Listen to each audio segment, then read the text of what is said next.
What's up? Ghost Fictions is here and we're back again. This is a story where Izuku had the abilities of Blacklight Virus. Izuku Midoriya has been bullied for being quirkless. After all, his doctor's report shows an extra toe joint. But he knows better. Kaachan knows better. After all, when you have 4 tendrils that can sprout out of your back and digest a man in seconds, that's probably a quirk. But before we start, please consider subscribe to the channel and give this video a like. Don't forget to check the description for more informations and support the amazing author SamuelthegreatOO for writing this story. Now, let's get into part 1. Izuku panicked when the sludge thing entered his lungs. He couldn't breathe, he had cold breath. Did he even need to breathe? And like that, the pain for air stopped. He stopped struggling. The monster stated. Izuku proceeded to lock his body in place. What the? Move, damn it. The thing yelled. Izuku proceeded to try something new. He began to shrink his lungs. This led to many surprise curses. And then, Texas smash. The villain disintegrated around him. Izuku looked up and, all might, he thought before he passed out. Hey. Izuku woke up to the feeling of someone slapping his cheeks. Are you alright? He looked up and, all might, he screamed, backing up quickly. Sorry for dragging you into that fight, my boy. He shouted. The #1 pro hero, All Might. Izuku's brain was stuck on that. Autograph. Need to find something for him to sign. Notebook. He opened to a blank page only to find. He already did. He mentally shouted. Thank you. He shouted, bowing so fast he was a blur. Okay. All Might said. Now then, I'll take this villain to the police. Already? Izuku asked. Pro heroes are always needed. Therefore I must go. Wait. I still have questions. Izuku screamed. See you. All Might shouted before leaping into the sky. That's weird. I feel a weight on my legs. All Might thought to himself. Turning around he saw that kid holding onto his leg. Hey. You're insane, you hear me? Let go now. He shouted, trying to pry Izuku off. Boo, but if I do I'll die. Izuku responded. He actually wasn't sure if he would. It was a possibility though. Oh. Right. All Might said. There's so much I want to ask you about. Izuku shouted. Okay. Just close your eyes and mouth. He shouted. Izuku did so. He patted the boy on the back and then he coughed. Shit, he thought to himself. Meanwhile Izuku was wondering where the scent of blood came from. They landed on an apartment building on the other side of town. That was terrifying. Izuku wheezed out, trying to regain control of his legs. Good grief. The people in the building will be able to help you down. The pro hero said, calmly but in a stern tone. Wait. Izuku called. No. I shall not. The pro shouted. Obviously preparing to fight another villain. Is it possible to become a hero without a quirk? Izuku shouted at the top of his lungs. Without a quirk? All Might asked, as if he had to think deeply about that. And then All Might felt it. Oh no. Not here. Not now. He coughed hard. And then the steam started to rise. Maybe because I'm quirkless, but I'm always made fun of. Izuku lied. He hated doing it, but what choice did he have? Hey, I have a quirk that makes me eat people. Yeah, that'd go over well. And why was it going haywire? Why did it sense weakness? Why did it sense prey? All Might was the only one next to him, and he wasn't anything of the sort. He shook the idea of prey out of his head. The last thing he wanted was to see humans as food. That's probably why I find the idea of saving people really cool. And because I'm a monster. I want to be like you and save people with a fearless smile. Can I ever be able to save them, or will I eat them by accident? That's why I want to be the greatest hero, like you. He finished, looking at his idol. He noticed a lot of steam and wondered where it came from. Then it cleared, revealing a frail man. Why, he shouted in shock. You're deflating. Izuku shouted. Are you a fake? You're so skinny. He continued. The frail man who was All Might's side. I am All Might. You know how people flex at pools. It's like that. And then he gushed blood from his mouth. Wow. Izuku shouted, both out of shock and to keep the tendrils from seeking fresh meat. Young man, now that you've seen me like this, please don't tell anyone. Don't post about this online, even accidentally. He then lifted his shirt, showing what looked like the impact zone of a giant bullet. 5 years ago I was badly injured by an enemy of mine. Half of my respiratory organs were destroyed. My stomach was also completely annihilated. I've become emaciated from repeated surgeries and the after effects, so I can only work as a hero for 3 hours a day. After that. He gestured to himself. 5 years ago? Izuku asked, desperately trying to force down the feeling of his back beginning to bulge. Is that when you fought Toxic Chainsaw? All Might grumbled at that. That punk couldn't have defeated me. He growled. The fight that did this was kept from the world, as per my request. I will still save people with a smile. I, the symbol of peace, cannot be daunted by evil. I smile to show the pressure of heroes and to suppress the fear within me. Pros like me are always risking their lives. Therefore, I cannot say you can become a hero without a quirk. Those words slammed into Izuku like a cinder block. I see. He choked out. Now finally beginning to prevent his feeding tendrils from showing up. If you really want to help people, why don't you become a police officer? They're often teased for getting villains hand delivered to them, but it is still a worthy occupation. He paused just before entering a stairwell. It is good to dream, but remember what is realistic. He said as a parting. As Toshinori walked down the stairs, he contemplated the situation. Maybe I was a bit harsh, but that's the way of the world. Also, why did he look familiar? It's like I've seen his face somewhere before. Ah, I might have seen him at a signing booth or something. Now then, I have to get the sludge thing to the police soon. He paused as he reached into his pocket and found nothing. What? Where is it? He asked himself as he looked around. And then he saw the plume of smoke. Damn it. When the kid grabbed me I must have dropped it. I was careless. He said to himself. He then quickly ran to the scene in his deflated form. He'd have to use that. He soon arrived at the scene. He saw Death Arms and his pals fighting against the sludge man. Damn. It escaped. He then overheard the people talking. It has a child as a hostage. Why aren't the pros doing anything? That chilled his blood. I'm pathetic, he cursed at himself. Meanwhile, Izuku was looking through his notebook. He stopped on the page with All Might's signature. His words kept going through his head. It's good to dream, but remember what is realistic. Even a pro said it. I can't be a hero without a quirk. And mine is just evil. He wiped tears from his eyes. Shut it. You already knew this. Another part of his mind said. Well, Dad'll be happy. He thought to himself. His father was away on a business trip and he had been for 5 years. He still checked in by call or text whenever he could though. Maybe I should tell him when I get home, he thought. And then he saw the sludge monster. Shit. How'd it get free? And then he remembered. He had knocked the bottle out of All Might's hands. This is my fault. He thought. Where's All Might? He heard one of the civilians shout. Damn it. This is my fault. I wasted his time. Izuku thought to himself. And then he saw who the hostage was. Kaachan. Katsuki screamed in anger and slight fear. Someone, anyone, do something. He screamed in his mind. Kaachan. He heard Izuku shout. Shit. I take it back. Anyone but him. Hey. You. I'll get you this tea. What the fuck? This last part was because of the fact that Izuku had spouted those god-awful tendrils from his back. Let him go. Izuku shouted, fists clenched. Or what? The slime villain sneered. Who's that? Someone screamed. Izuku glared. Please don't make me use this. He pleaded. Ha. Your little decorations don't scare em. What the fuck are you doing?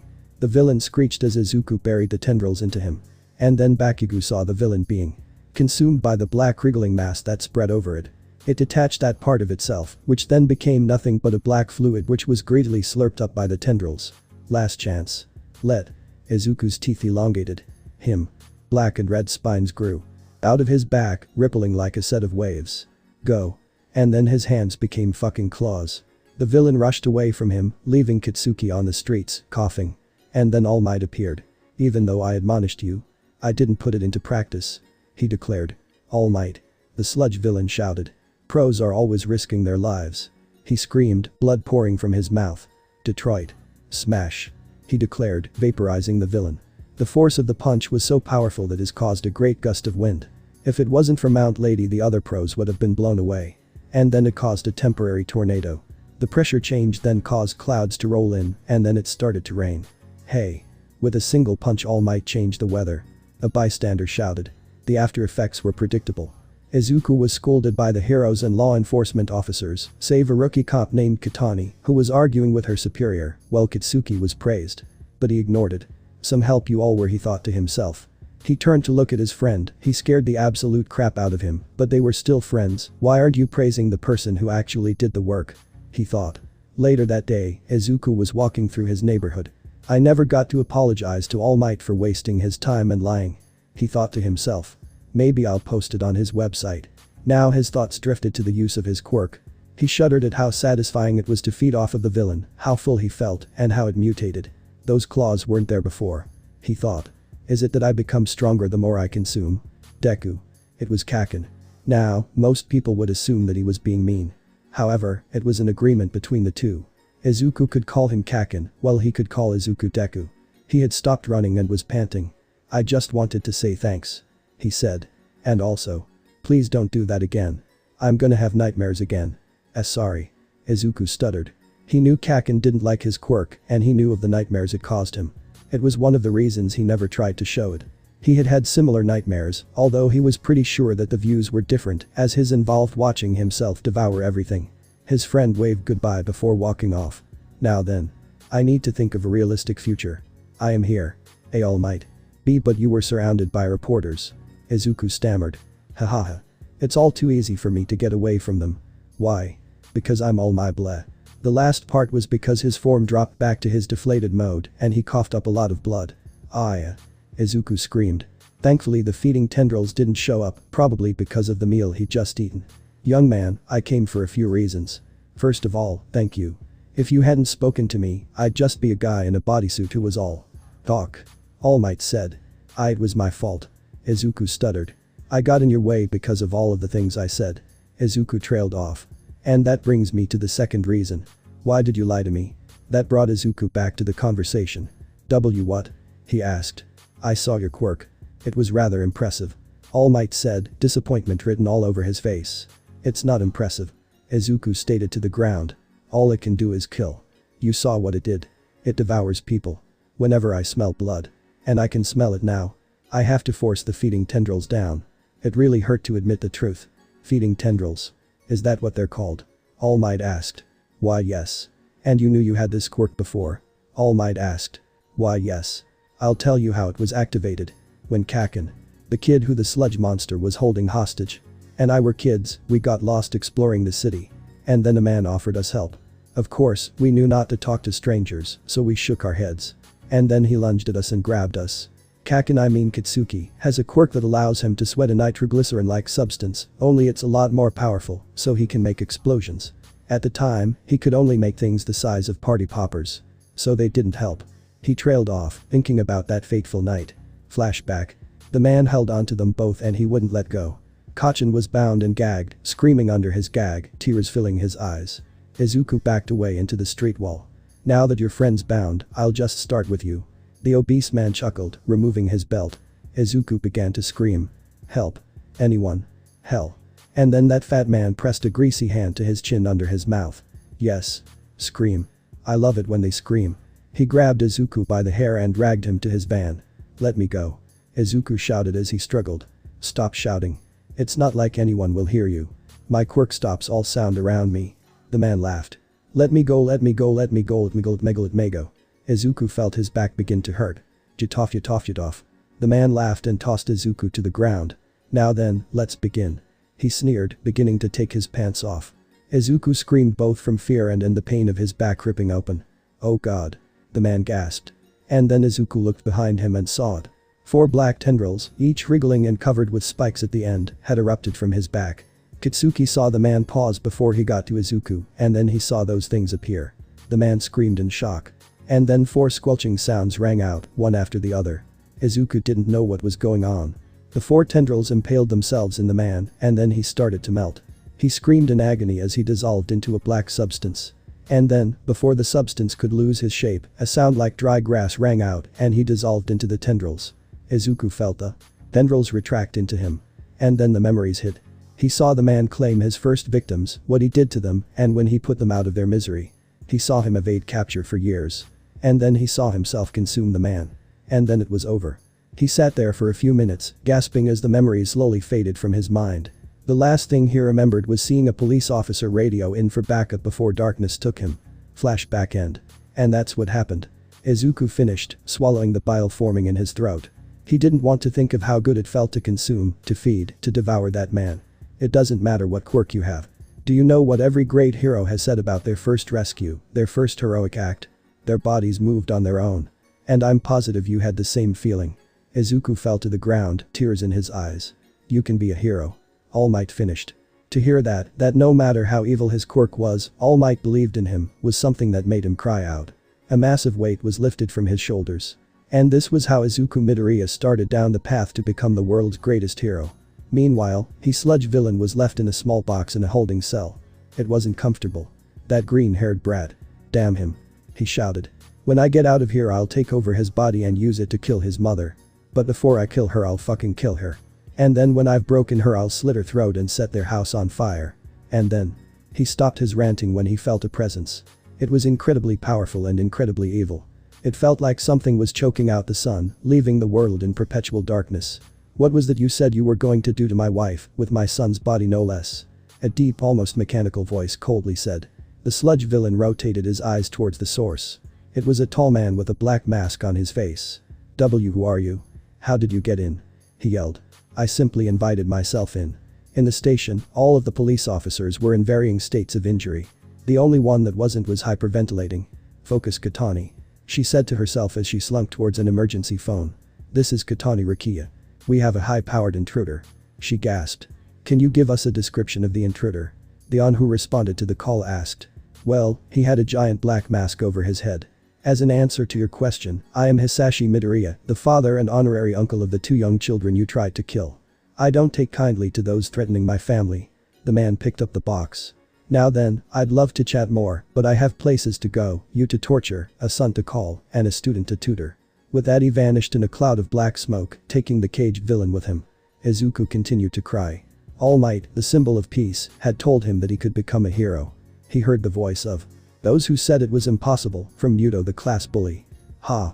You could never become a hero. From the quirk counselor from his school.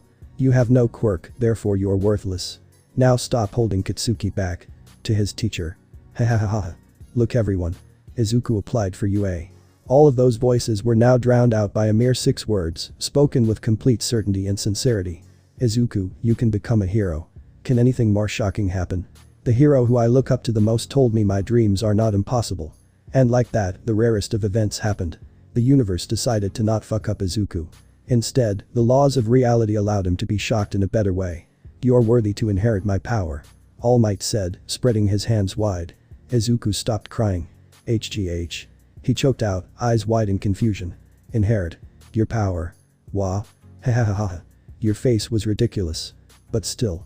He raised a bony finger into the sky. You need to decide whether you want to inherit my POW hackflumph. The last part of the word was drowned out by the blood pouring from his mouth.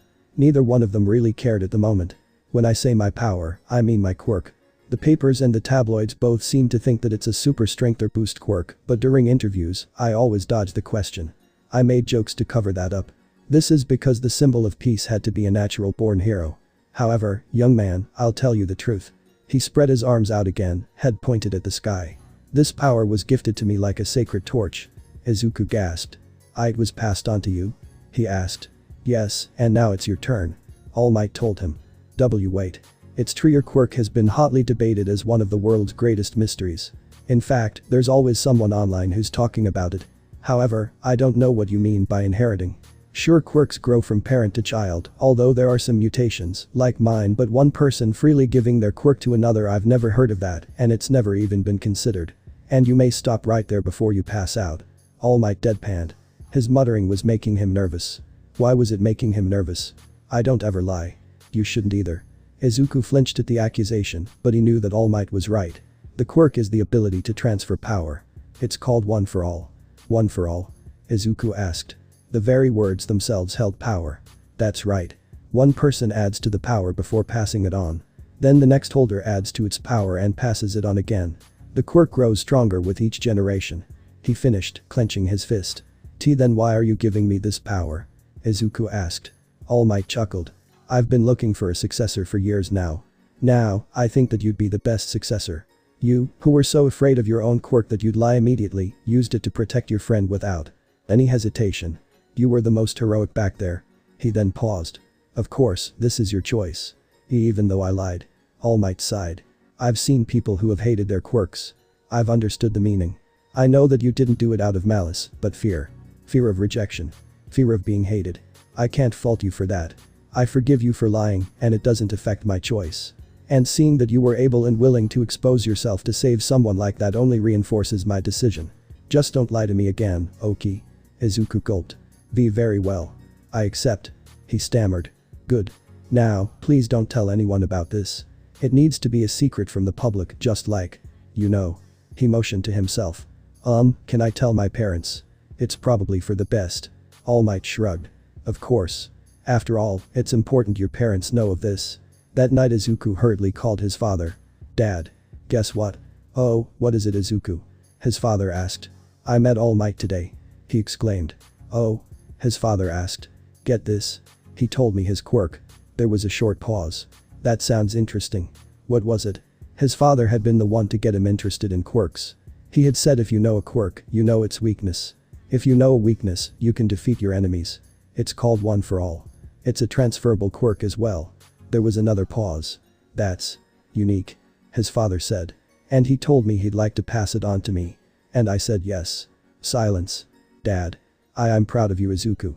His father said, although it sounded forced. Izuku knew his dad didn't like All Might. He didn't know why though. He said that All Might was the only hero that actually lived up to the title and therefore was the only hero worthy of any respect. Well, I told Mom and she said she's proud of me too. Have a good night. Izuku excitedly said. Good night, son, his father replied before Izuku hung up. All for One carefully set the phone down before sighing. He quickly activated a quirk that made himself silent. And then he opened his mouth. All Might, you motherfucking bastard. Out of all of the possible successors you chose my son. Granted, I'm happy that the quirk will be back in the family. He finished, calming down.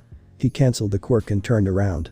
The sludge villain, now minus his quirk, it had been given to a quirkless boy who was about 5 years younger than his son. Whimpered as All for One turned to him. Now then, what to do with you? I've already dug out your nails, chopped off your fingers and toes, made you eat them, and… He started to mutter under his breath. His doctor knocked on the door. Sir. We figured out how to do it. Oh really? He called back. Yes. We just need a test subject.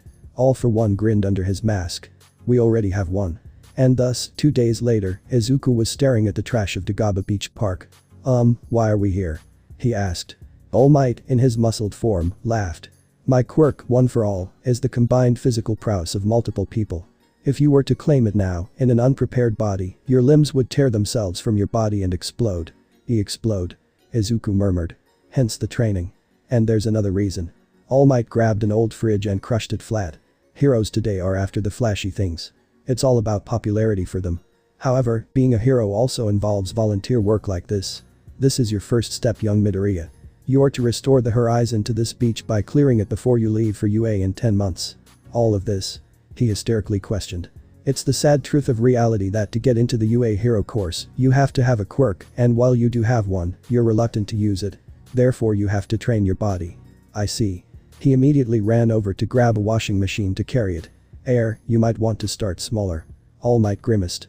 Izuku was too caught up in the rush of trying to please his favorite hero. It came as a surprise to both of them that he could pick it up. Wah, was all Izuku could say. Young Midoriya. Your arms are flashing black and red. Is that normal for you? Izuku looked at his arms and sure enough, they were pulsing red and black. Just like the tendrils. Is this part of my quirk? He thought to himself. He proceeded to try to throw it and it went about 15 feet. That should speed things up a bit. All Might laughed. I guess. Izuku muttered. All Might then pulled out a pile of papers. Well, this is worthless now. He proceeded to rip it up. I wrote that last night as your training regimen. However, seeing your quirk adds a strength factor, I'll have to rewrite it. Now then, I want you to use your quirk to the best of your abilities for the day so I can better understand your current strength. And so began the 10 months of hell for Izuku. The rest of the day was spent applying his quirk to enhance his muscles. He found that he could carry around 10 times as much when his quirk was activated than when it wasn't activated. Of course, this meant that when his strength went up, the amount he could carry when his quirk was in use went up as well. This led to All Might encouraging him to not use his quirk. If you strengthen your body now, you'll be able to use your quirk even more. He had said. On the second day, All Might saw the tendrils in action in the fullest. All Might had run out of time for the day, so he was just watching Izuku. He was currently carrying a 10-pound tire. Alright. It's getting to be about noon, so let's break for lunch. He shouted. Yes, sir. Izuku panted out. And then a rustling was heard. Alright. Well, what have we here? Izuku. Toshinori called. Hey. No sudden moves. All Might froze at that. A robber, one that managed to escape from the bank robbery that he managed to stop, mostly, had a gun to his heir's head. Now then, you're going to stay right there. The man said. MMPH. Izuku shouted into his gag. I'm out of time today. Damn it. He thought to himself. He raised a hand. Hey, can you just let us go? He politely asked. No sudden moves. Now get down on the ground. The robber shouted. Toshinori began to lower himself when he began to cough up blood. Well then, since you're dying already, I have no use for you. He then pointed the gun at his head. MMMMMMMPPPPHHHH. Izuku began to struggle. Hey, stop struggling, brat. The man shouted. He then fired his gun into Izuku's head, blowing his brains out. Toshinori's blood ran cold and tears began to form in his eyes. He had failed to stop the death of an innocent child. Now then, there can't be any witnesses. The murderer stated. However, before he could shoot, they both saw something coming out of Izuku's head. It was a mass of black tendrils. The brain matter around him shriveled up, while the tendrils started to turn into recognizable human body parts. Soon, Izuku's head was back to normal. What? The murderer shouted. And then with a sickening crack, Izuku's back split open. He was on the ground at the time, face first, so his back was to the sky. Toshinori saw the tendrils pop out and then they impaled the killer. Then, before he had time to scream, he began to dissolve into goo which the tendrils absorbed with horrifying sucking sounds. And then, Izuku's hands twitched. He brought his arms up to his head and a hissing sound of pain was heard. After a few seconds, Izuku pushed himself up. What the hell was that? Toshinori choked out. That was my quirk. Izuku stated without emotion.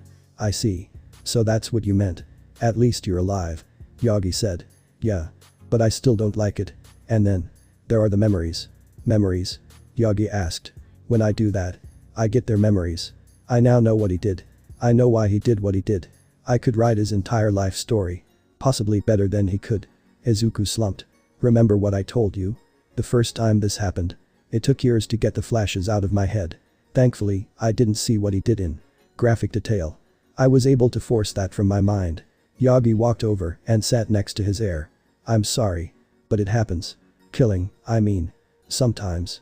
Heroes mess up. And those mistakes can cost lives. But you. This ability can't save far more than it'd take. Really? Yes, young Midoriya. Most deaths come from bad information.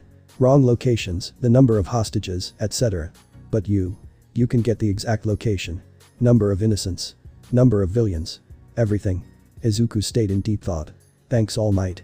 No problem, young Midoriya. Now, I imagine that what happened dulled your appetite. Toshinori said gently. Consuming a person keeps me full for a long time. Izuku replied, still staring at the beach. Oh. Well then. Back to work. Yagi didn't really want to think about that. Back to work. The rest of the month soon passed along. Izuku focused hard in school, and All Might had given him an updated aim to pass, American dream plan that involved his quirk. Of course, it still came as a shock to Izuku when he found that he didn't need to sleep like normal people. He only needed about 4 hours of rest, and that was when he was working so hard. He used the extra hours to do homework and some other exercises. This led to the beach getting cleared up even quicker. However, some things never change. It was the morning of the entrance exam. Toshinori had decided to see how his successor was doing on the beach. He knew that there was still a lot to be done, but Izuku had met expectations. His body should be ready. Especially since the fact that he could come back from lethal injuries showed itself 10 months ago. And then he heard it. Yeah. Shocked, he looked up and saw Izuku atop a giant pile of trash. He did it. He finished up on the final night. And then he looked around. The beach is spotless. Not a single dust speck remains. He even got the parts I explicitly told him he didn't have to get. Oh. My. Toshinori became All Might out of sheer shock. Goodness. Izuku then wobbled from the tower of junk and fell. But before he could hit the ground, All Might caught him. To his surprise, Izuku was still able to talk. All Might. I did it. He whispered out. Indeed you did, young Midoriya. He then pulled out a phone.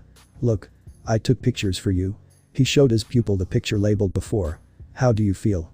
I feel really tired and hungry. Izuku managed to pant out. Fear not. All Might shouted. He quickly ran back to his van where he had a few rabbits. Eat up. He shouted, tossing them into the air. The feeding tendrils shot out and speared them midair. I see your timing is improving as well. And your claws. He had started to train Izuku to use his claws a month ago. His pupil concentrated for a moment before his hands became giant claws, far larger than his head. Each talon was as sharp as a sword and had the size to match. Izuku kept up to the tower and sliced a tire into clean pieces. All Might then picked up a steel car and threw it. Izuku then jumped up and sliced at it as well. When it came down, the average gouge in the steel was 4 inches deep. I think you'll be able to get through a lot of steel soon. All Might said. Izuku nodded. You are clearly ready to gain one for all. Izuku nodded again. Thank you. He shouted. All Might then reached to the back of his head and plucked out a hair. Remember, this is a power you earned. Now, eat this. He shouted. That brought Izuku to a stop. Huh. You need a bit of DNA to gain it. Anything's fine. And then the tendrils stood straight up and rushed his hand. Shit was what All Might thought. Even now, the mere idea of those getting into him frightened him. One gently wrapped itself around the hair and pulled back a bit before consuming it. That was quite risky. All Might breathed out. Izuku shrugged. I knew that the tendrils wouldn't harm you, as you're not registering as prey. Therefore I decided to test how controllable they are. And now, I know I can use them to grab things. All Might sighed. Whatever. Now come on. You don't want to be late. 2 hours later, Izuku found himself walking towards the building where the examinations would take place. I never got to try out All Might's power. He thought to himself. I absorbed his DNA, but did I get his power? He asked to himself. Deku. He turned around and saw Bakugo walking toward him, a smile on his face. Kaachan. He replied. So how are you feeling? His best friend asked. Nervous. Izuku truthfully answered. Well, I know something that'll cheer you up. Muto was banned from the exam. What? Izuku stuttered out. Bakugo laughed. The bastard got drunk and tried to fight a cop. He's never going to get into UA. The two of them ignored those muttering about Bakugo. So are you gonna do your best? He asked Izuku. Izuku nodded. I'll try my hardest. His friend gave him a fist bump. Just don't try your hardest near me, okay? I'd like to not be overshadowed. He told him. Izuku chuckled, feeling better. His friend then ran into the building.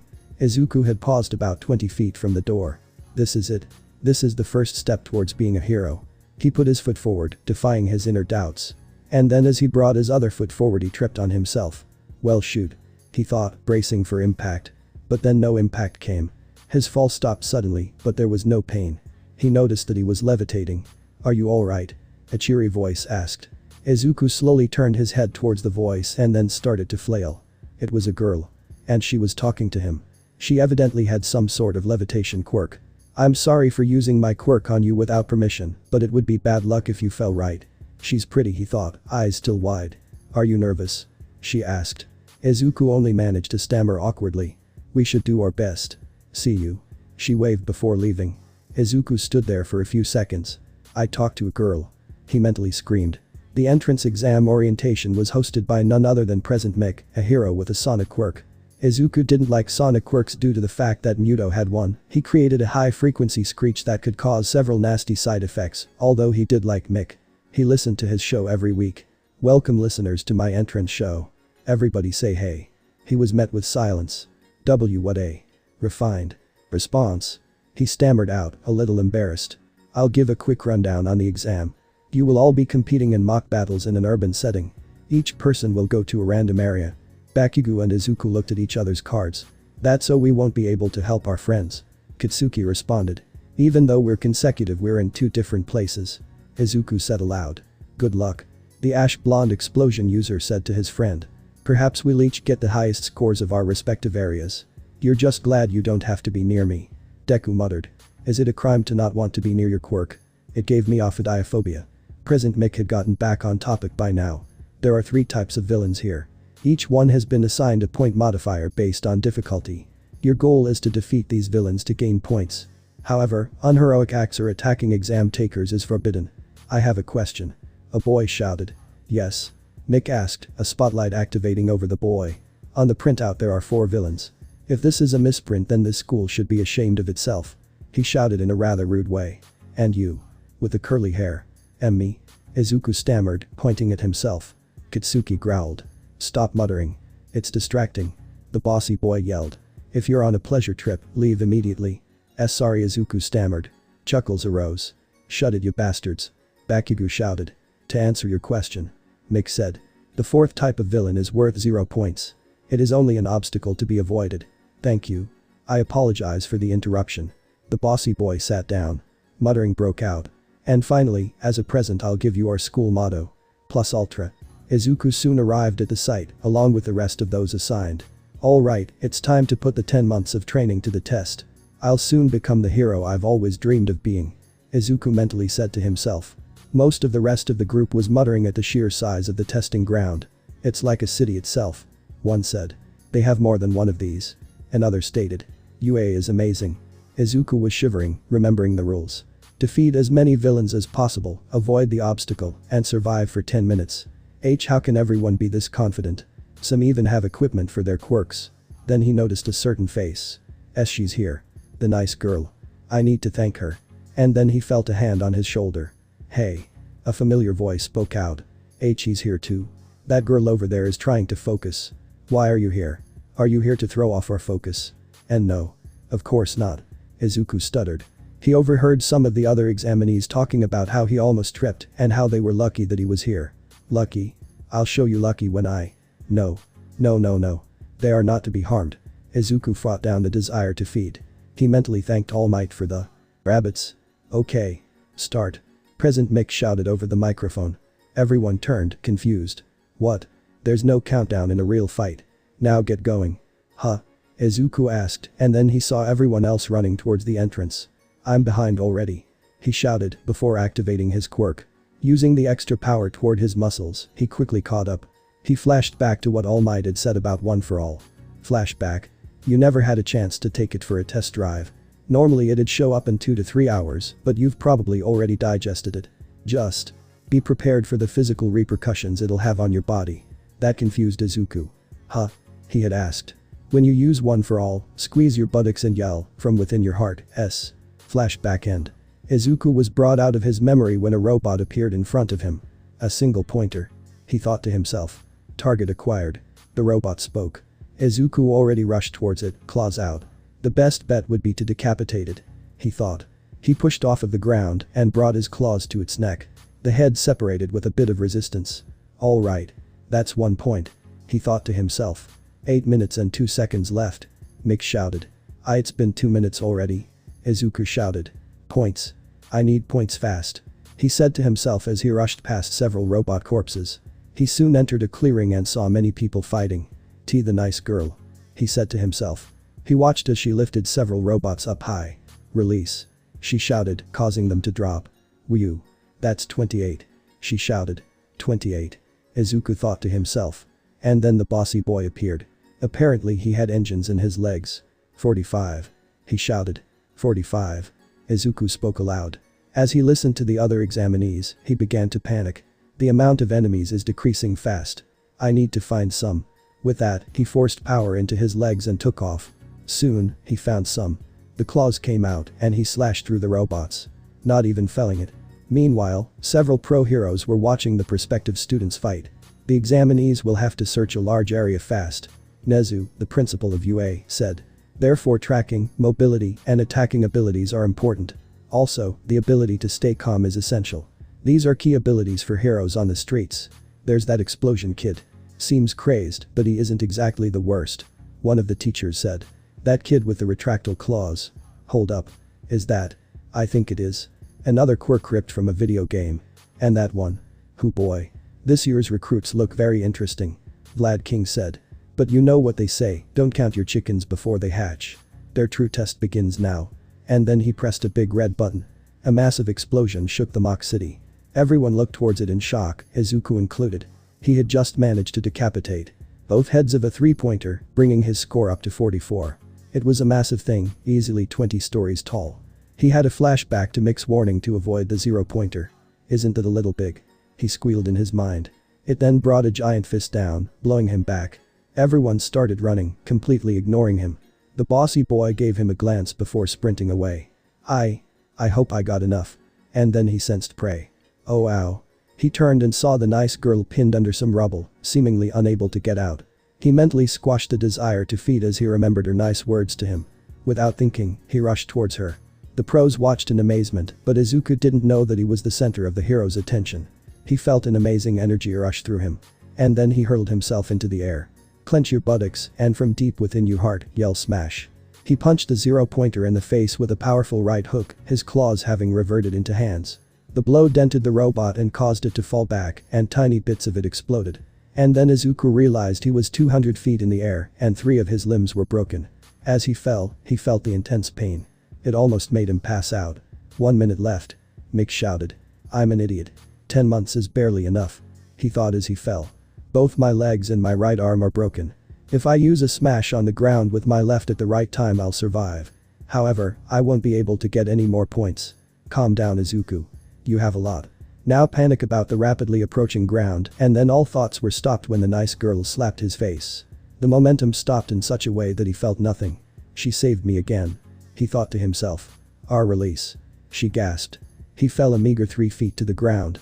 This allowed him to see the second part of her quirk, her ability to barf rainbows. I'm safe. He thought to himself. And she's alright. That's good. He then noticed his arms were beginning to heal. It was slow though. He estimated it would take quite a bit of time. Ironically, a bullet wound took less time to head. Less mass to fix, and all that. I'll be alright. He stammered. Obviously, his body didn't agree with his attitude as he was beginning to see spots. Time's up. Mick shouted. Izuku's eyes rolled into the back of his head and he passed out. The other candidates of City B started muttering about Izuku's move. They asked about the quirk and why he was so jumpy. They're all missing the point. The bossy boy thought to himself. Don't they see? He did what he did to save that girl.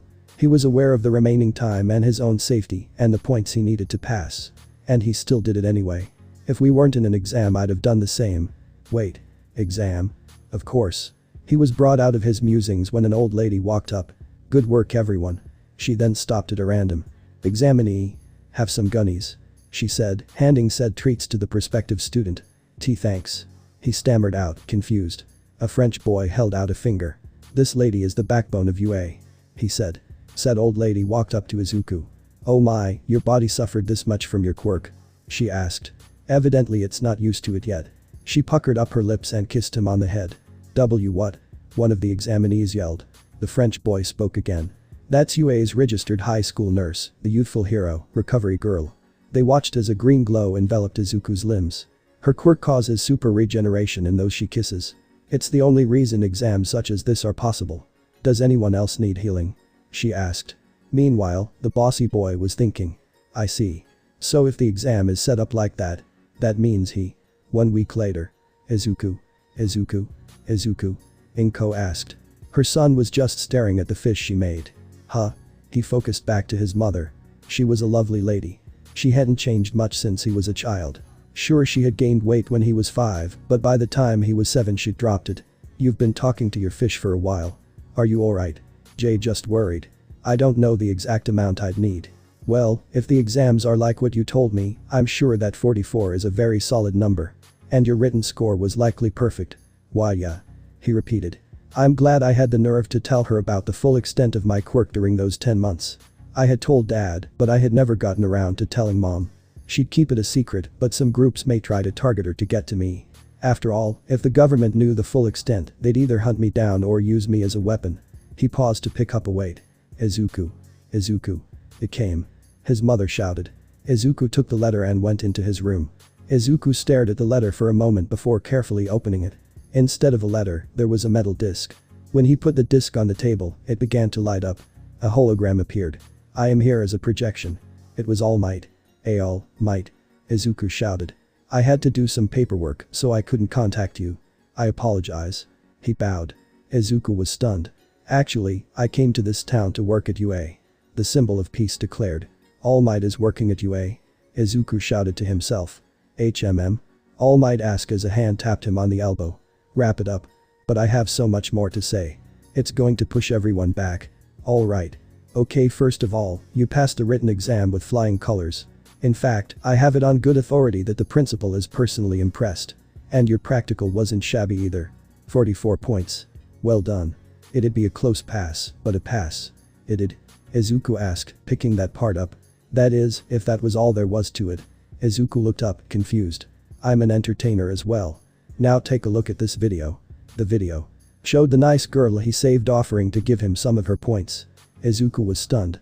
She came directly after the exam to try to negotiate on your behalf in person.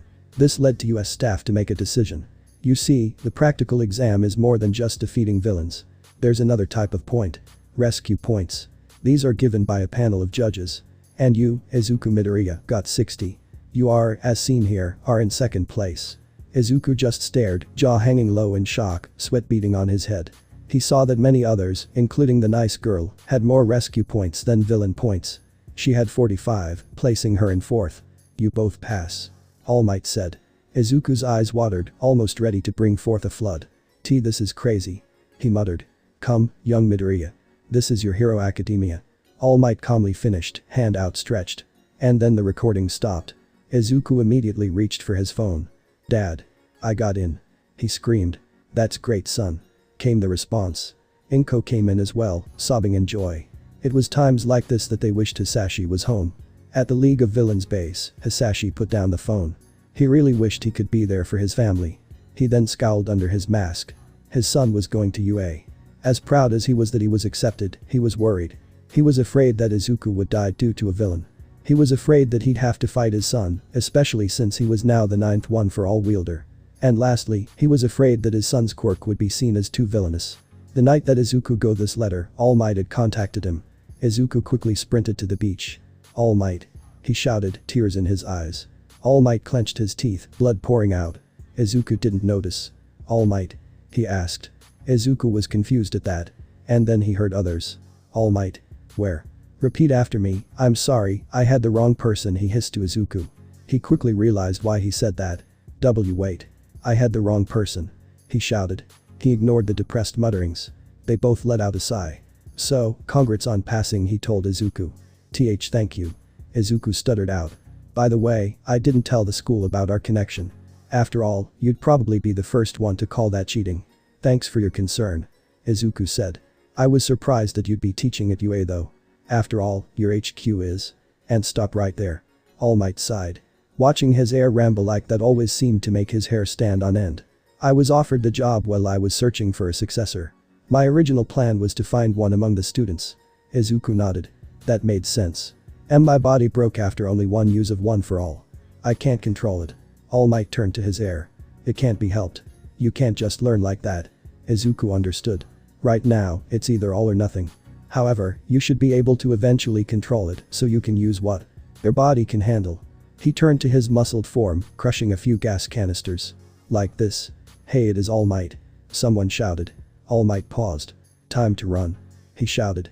Izuku followed him, using his quirk to keep up. When classes started, Izuku barely managed to get out the door on time. His mother was really worried about him, constantly double-checking his pack. His father had called over speaker as well, helping him pack by listing off what he was missing. He had that kind of memory. However, he couldn't focus on that right now. 1A. 1A. Where is it? He asked. This place is so big. And then he saw the door leading to his class. And so is the door. Is it for students with enlarging quirks? He asked. Beyond this door are the elite of the hero exam. He had a picture of the bossy boy glaring and of a cowering Kaachan. He shook his head. Hopefully I'm not in the class with scary people. He said, before opening the door. Get your feet off the desk. There was the bossy kid. What was that? And there was Kaachan. It's disrespectful to the makers of the desk and of the students who have sat here before. Nope. Where the hell did you come from, asshole? The explosive blonde sneered. I came from Same Academy. My name is Iida. The glasses-wearing boy said, fist pounding his chest. Oh, you're an elite. It'll be fun watching you get kicked into the dirt. Kicked into the dirt. Do you really intend to become a hero? Then the now named Iida turned to look at him. It's you. He muttered. Now everyone else was staring at him. Oh. Gee, good morning. Izuku stuttered. Good morning. Iida shouted. I am from Same Academy. My name is. I already heard. Izuku said, still quite flustered at the attention. I'm Izuku Midoriya. It's nice to meet you, Iida, he said, embarrassed. You realized that there was something more to the practical exam, didn't you? Iida asked. Huh? He asked. I had no idea, and I misjudged you. He shouted. I'd hate to admit it, but you are clearly better than I. Izuku heard Kaachan mutter, damned right he is. Sorry, but I didn't realize anything. Izuku deadpanned. Oh hey. It's you. Izuku turned around and saw a familiar face. It's that nice girl. She looks great in her uniform. He thought to himself, unable to keep his eyes from wandering a little. He remembered something his father had said at that moment. Good looks are nice, but that's only the tip of the iceberg. When choosing a girlfriend, you must look at their intelligence, kindness, and moral standard. Those are the big three. He stopped zoning out when she was chanting break. Break. Break. Well, it was thanks to you going to speak to him directly that got me those extra points. Huh? How did you know about that? She asked. Bakugo, meanwhile, was thinking about something. Flashback. Middle school. So it seems like we have 2 students going to UA. For you Midoriya, this is nothing short of a miracle. Their quirk counselor said. Kitsuki, you may go. He left but then put an ear to the door. He wished he hadn't. You quirkless freak. How did you cheat? I didn't cheat. Izuku sobbed. Kitsuki was supposed to be the first student from this school to be accepted into UA. And now you ruined the dreams of a future hero. He winced at the sound of a fist hitting flesh. Thankfully, like always, the sound of impalement, gurgling, and liquefaction didn't follow. Sensei, someone told me that I could become a hero. I could do it with my own effort. That's why I'm going. He backed away from the door just as his friend pushed it open, his hand holding his cheek. Kitsuki glared at the counselor before flipping him the bird. Flashback end. He snarled at the fucking quack. And then he disappeared a few days later. The trail went cold. If I didn't know better I'd think Izuku did it, but the during time period in which he vanished Izuku and I were playing video games. Meanwhile, the round-faced girl was still continuing to talk. I wonder if today will be more than just the orientation. Maybe we'll get to meet our teacher. Go somewhere else if you want to play at being friends. A tired voice said. Izuku looked towards the sound and saw what he first thought was a caterpillar. And then he saw the face. It looked messy. The kind girl turned, as well as Iida. This is the hero course. The zipper of the sleeping bag, Izuku's brain finally realized what it was over his shock, went down, and they saw a pair of hands holding a juice box. With a powerful slurp, the man sucked it dry. Someone's here. He thought to himself. Unknown to him Iida and the round-faced girl thought the same thing. The man in the sleeping bag managed to lift himself up to a standing position while still in the sleeping bag. How he did so was beyond Izuku. It took you 8 seconds to quiet down. Time is limited. You're not rational enough. Izuku noticed that the man smelled strongly of cats. In his opinion, he looked like a homeless person. He must be a teacher. That must mean he's a pro hero. Izuku thought to himself. Besides, UA's security would be able to stop a predator. I'm Shota Izawa, your homeroom teacher.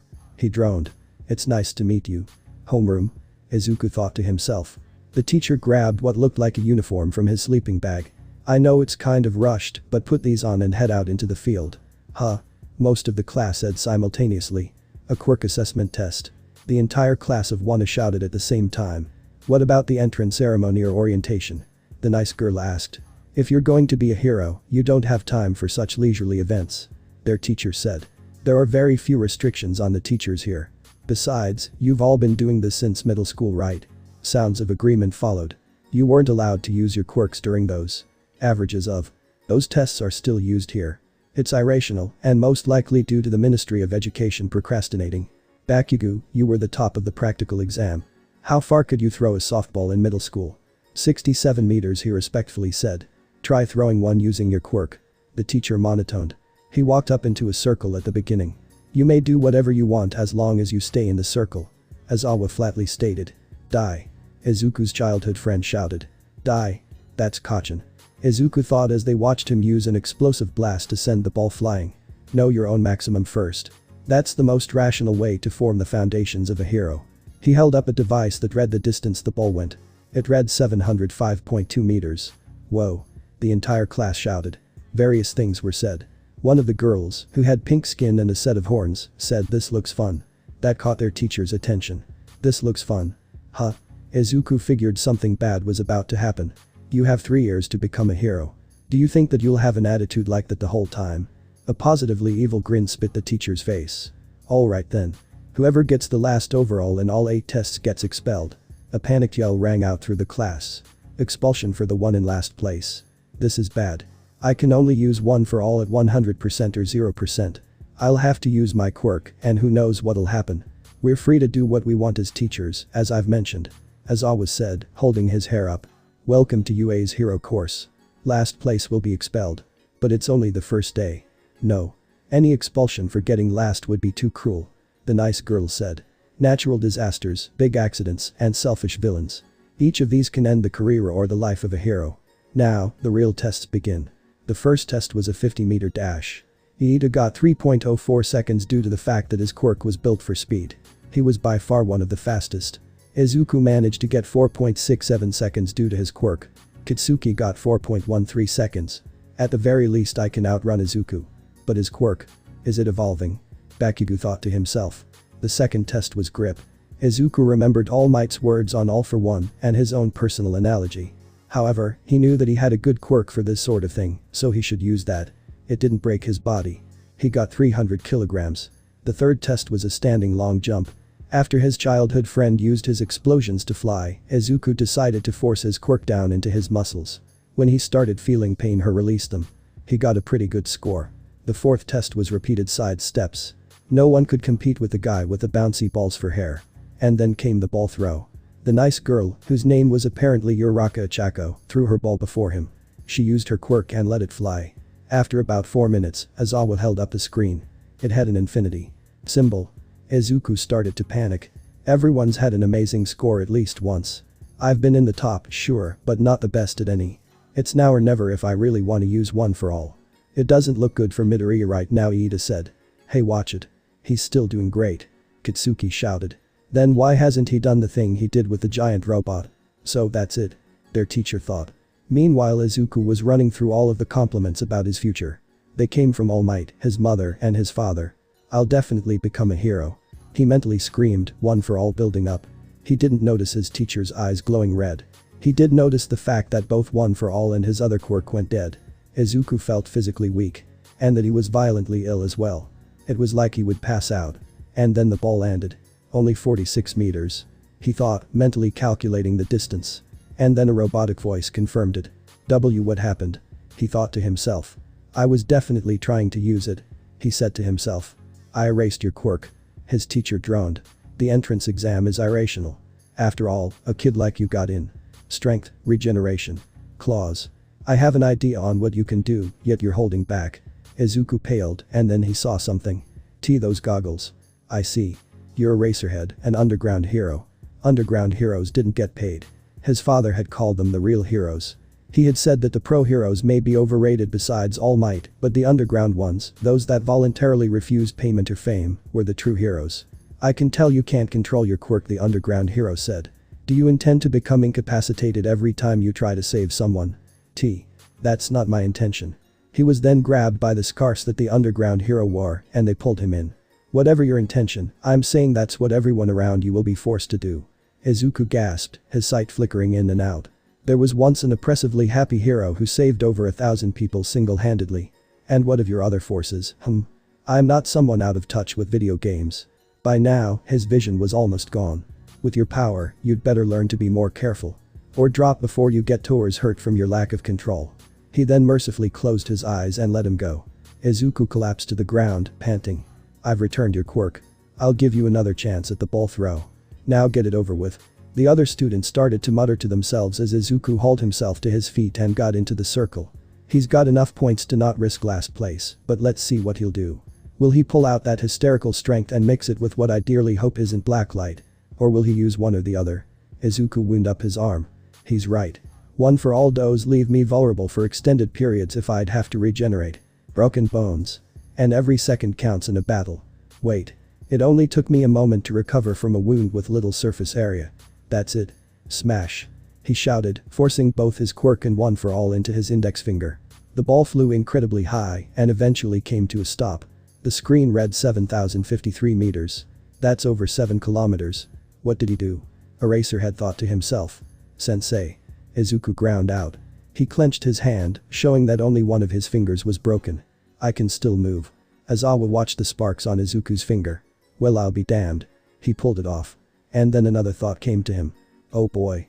If it really is blacklight, I'll have to brush up on my gaming. He got over 7,000 meters. Someone yelled. Yes. A hero-like record. Uraka cheered, happy for her classmate. He had a strange quirk in the entrance exam, and it seemed to cause his limbs to swell up as well, Iida said. It's not very stylish. Yuga said. Katsuki was smirking. Suck on that, you fucking extras. He thought back to the teachers and students in both elementary and middle school. Wherever they are, I hope they're upset. League of Villain Base. All for one relished in the screams of the school guidance counselor who dared to lay a finger on his precious son. He had been torturing him for weeks. Every scream was music to his ears. Unfortunately, all good things must come to an end sooner or later. Now then, I tire of you. Your quirk of calming people isn't useful to what I have planned. Therefore, it is time for you to die. He called in Tamura, his student, and villainly. Please touch all 5 fingers of your left hand on what remains of his left foot. He asked. Yes, sensei. The manchild stated through the radio. His quirk causes matter to disintegrate when he touches something with all 5 fingers of one of his hands. All for one, then radioed him again. Make sure to make it as slow as possible. Is your finger alright? Uraraka asked. Yeah. Izuku said. Bull fucking shit, Deku. It's broken. Bakugo shouted.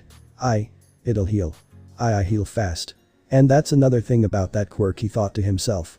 Sure enough, the pain was already fading. Flashback, just a few days after Izuku's quirk manifested. Your quirk's so cool, Kaachan. I wish mine was too.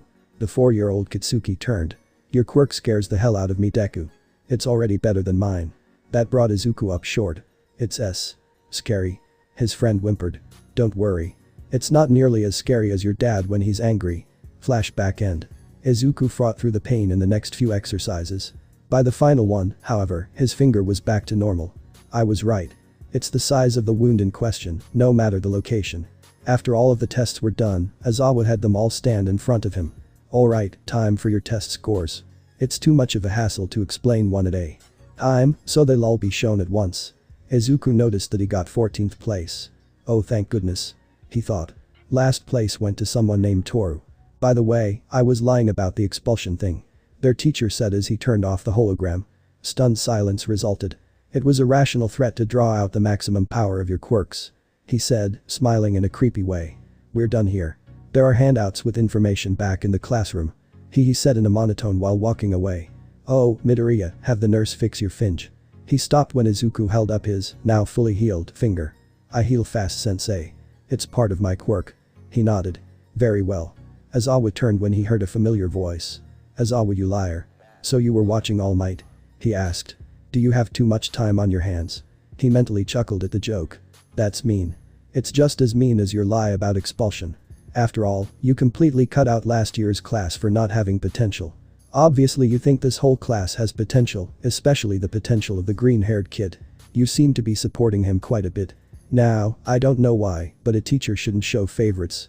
And I didn't expel him. Let alone anyone else. For a few reasons. 1. They all showed potential. 2. Said green-haired kid has problem child written all over him. This will be a fun year. I'm so hungry. Izuku muttered to himself, plodding along. Healing his wounds had made his quirk desire more food, so he wanted to get home and eat something his mother made. Then he felt a hand on his shoulder and had to mentally fight down the tendrils. I originally thought that Mr. Aizawa was one of the best heroes since he's going to be teaching us. However, I don't think a teacher should lie. I see. Iida's not scary. He's just earnest. Hey. Wait up. You're going to the station, right? Hey, you're the Infinity Girl. Iida said. My name is Uraraka Achako. She replied. You're Iida Tenya and you're Deku Midoriya, right? Deku? Izuku shouted out loud. Huh. But that's what that explosion boy called you, right? She asked. That's his nickname for me. It's based on a different way of writing my name. In return, I get to call him Kaachan. My real first name is Izuku. Izuku said. Oh, I'm sorry. Although it sounds a bit like the word for you can do it. Izuku blushed. I think that's what he means. We've been friends since we were little. Izuku stammered. Oi. Wait up. And speak of the devil and he shall appear. Kaachan. Izuku shouted. Wanna walk with us? Uraraka asked. Sure. The blonde boy said. You seem more civil. Iida said. Hey. I can be friendly. He screamed. Ah. There it is. Uraraka chuckled. Why you? Izuku laughed, the hunger now pushed to the back of his mind. The curriculum of UA was different than most schools. For example, there was English, which was taught by Present Mick. And then there was lunch. The cafeteria served gourmet food for incredibly low prices. Izuku had to physically restrain himself from geeking out over Lunch Rush, the teacher and pro hero who ran the cafeteria. And then, in the afternoon they had basic hero training. Izuku sat down for the first hero class. I am everyone turned to see. Coming through the door like a normal person. It's All Might. Wow, he really is a teacher. That's his Silver Age style. This is giving me goosebumps. I teach basic hero training. It's how you all train in basic heroic lessons. And today, we will be doing combat training. Izuku paled while Bakugo gave a grin. And that's not all. He said, pointing to a wall. The wall split, revealing several panels. Each one had a number. These are your hero costumes. Each one was designed based on your preferences. Costumes. Izuku mumbled to himself. Now then, get changed and head to training ground beta. They say the clothes make the man, ladies and gentlemen. Be aware. For now on you are heroes. He took a look around. You all look amazing. Now then, follow me. Flashback. Izuku was panicking. He had the costume we wanted planned out, but he needed to register his quirk. I'm already registered as none, as my quirk came the night after I was sent to the doctor. He said to himself. He then proceeded to call All Might. Quirk registration. He asked. You can update that. You can. All Might chuckled. Your quirks are examined throughout your school career. Speaking of that, why was your quirk never registered? They only looked for the extra toe joint. There was a silence. That's it. Izuku held the phone away from his ear. I know that isn't the end of it. After all, my dad has the extra joint, but he still has his quirk. Those cheap, lying. All Might trailed off for a bit. Anyways, sometimes people learn new things about their quirks and thus they're allowed to update them. Izuku nodded.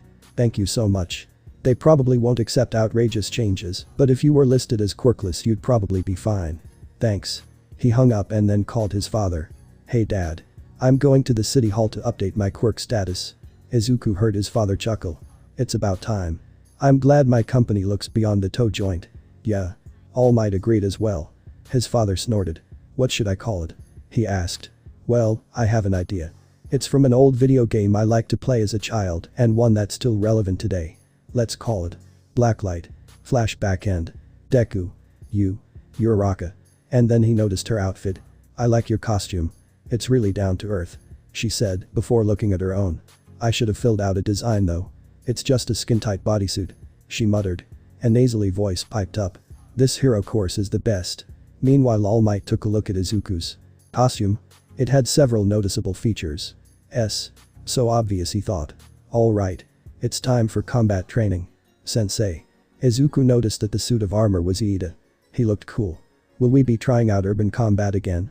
All Might shook his head. I'm 2 steps ahead of you. While most villain battles happen outside, the worst villains will retreat indoors. Therefore, we will be working on internal battles. The class shall be split into teams of 2. 2 teams will fight. One will be heroes and the other will be villains. One of Izuku's classmates, Sayu if he remembered correctly, asked without basic training. All Might laughed. We are doing this to teach you the basics. This is no fight against robots you can beat up. You'll be fighting each other. Immediately questions started pouting in. What determines victory? Can we still beat people up? Will the punishment for failure be expulsion? How will we be split up? Isn't this cape wonderful? All Might grumbled. I shall answer all of your questions. He pulled out a booklet. A script. Izuku shouted. The villains have a 5-story building as their lair and have a nuclear weapon hidden there. The heroes are trying to disarm it. The heroes have to get to the device or capture the villains within an allotted time limit. The villains need to protect the nuke. They will also win if they manage to catch both of the heroes. Teams will be decided by drawing lots. Teams are decided that haphazardly. Iida shouted. Pros need to work with whoever they can, and that's usually random. Maybe that's why. Izuku asked. I see. I apologize for my rudeness. It's okay. Now let's get started. Izuku got the first pick of the names. Now, I wonder who I'll be with. He thought as he grabbed a name. Well, that makes things interesting. He thought. Team is Izuku Midoriya and Katsuki Bakugo. At this Katsuki collapsed and let out a squeaking sound. That is disrespectful towards your teammate. Iida shouted. Hey. I'm just fucking relieved at my pickings. We're gonna win. I got the most powerful out of all of us as out ally. That stunned everyone. More powerful than you? Yuga asked. The rest of the students expected the explosive blonde to cuss, but instead they saw him nod. Trust me, his quirk is the second scariest thing you'll ever see. And the first. Yuga mocked. Izuku's father when he's angry. Bakugo finished. Izuku chuckled. You're still afraid of my dad Kaachan. Of fucking course.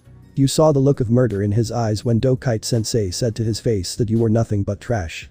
He looked like he was restraining himself from killing him right there. And I swear I heard him repeating I can't kill him yet. All Might looked a little pale at that. Well, next. The teams were interesting. Iida was with Uraraka, Yugo was with Mina, and there seemed to be a strange pattern towards it, but Izuku just couldn't put his finger on it. And the first 2 teams fighting will be. All Might said as he rustled through the boxes.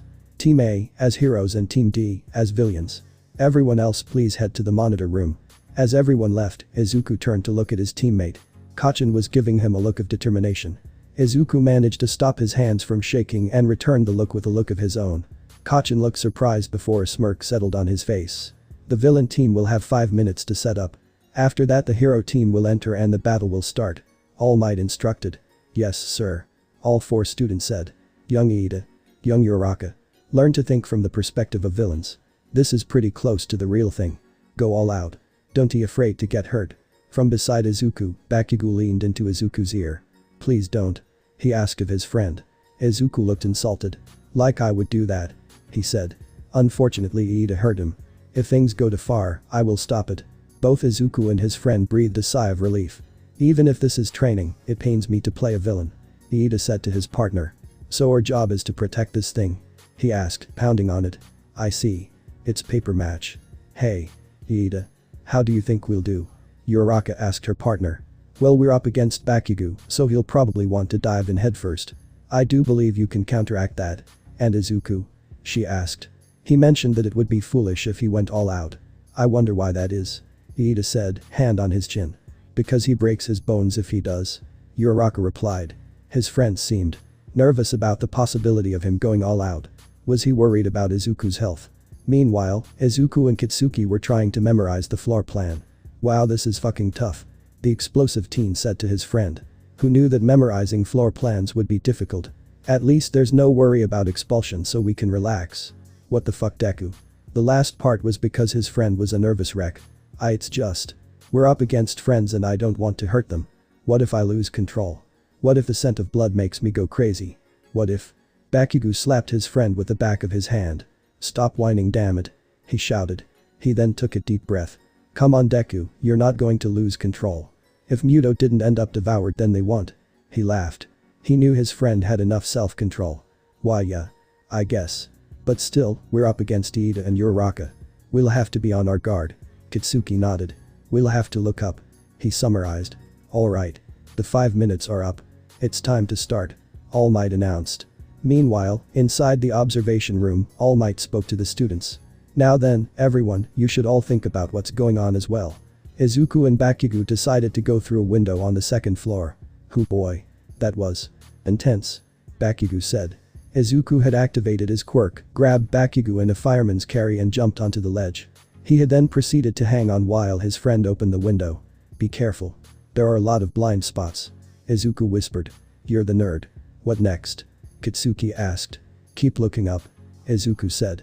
I can't control one for all, and I don't want to risk using blacklight as it might just kill Iida and Uraraka. So Deku, did you ever write anything on indoor battles in your notebooks? His friend asked. Yes, and I'm trying to remember them. He replied. And then he heard the sound of a motor. Get down. He yelled, dragging his friend to the floor just before the wall caved in due to a kick from Iida.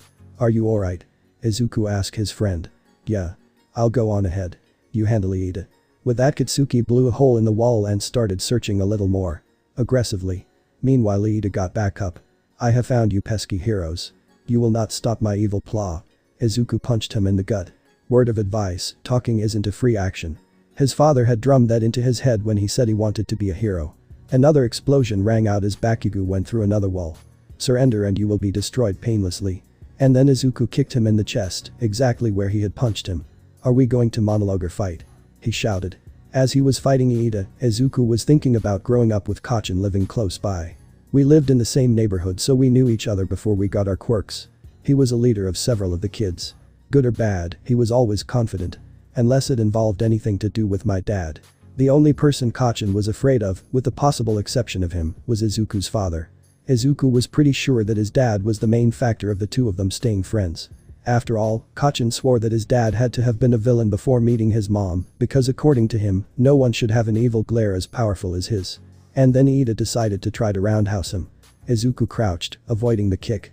Meanwhile, All Might had just finished the description of the capture tape. Man, Izuku's doing so well.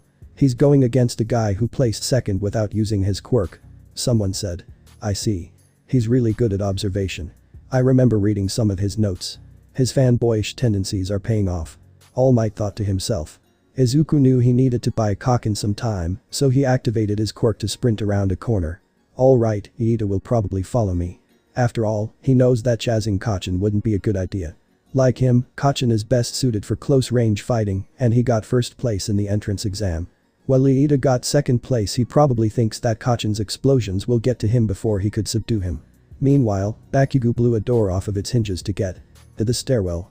Alright, Deku should have things under control. Now all I need to do is find Round Face and take her out. Then I have to touch the nuke and we win. He primed his hands and used his explosions to propel himself up the stairs. He thought back to how, during preschool, he thought he was the best. Hisashi put a stop to that. Flashback. Deku. Where are you? A 4-year-old Katsuki shouted. No response. Stop hiding, you wimp. He screamed. It was in the afternoon and the nerd wasn't following him. He was supposed to praise him. Deku. He shouted, tiny pops going off. Now, there's no reason for that. Katsuki turned and saw Deku's loser father. He only had a fire-breathing quirk. Hey. Dragon breathe. Where's your shitty son? He shouted, finger pointed at the man. Is that really the way you talk to your friends? Hisashi Midoriya asked. Deku's nothing to me.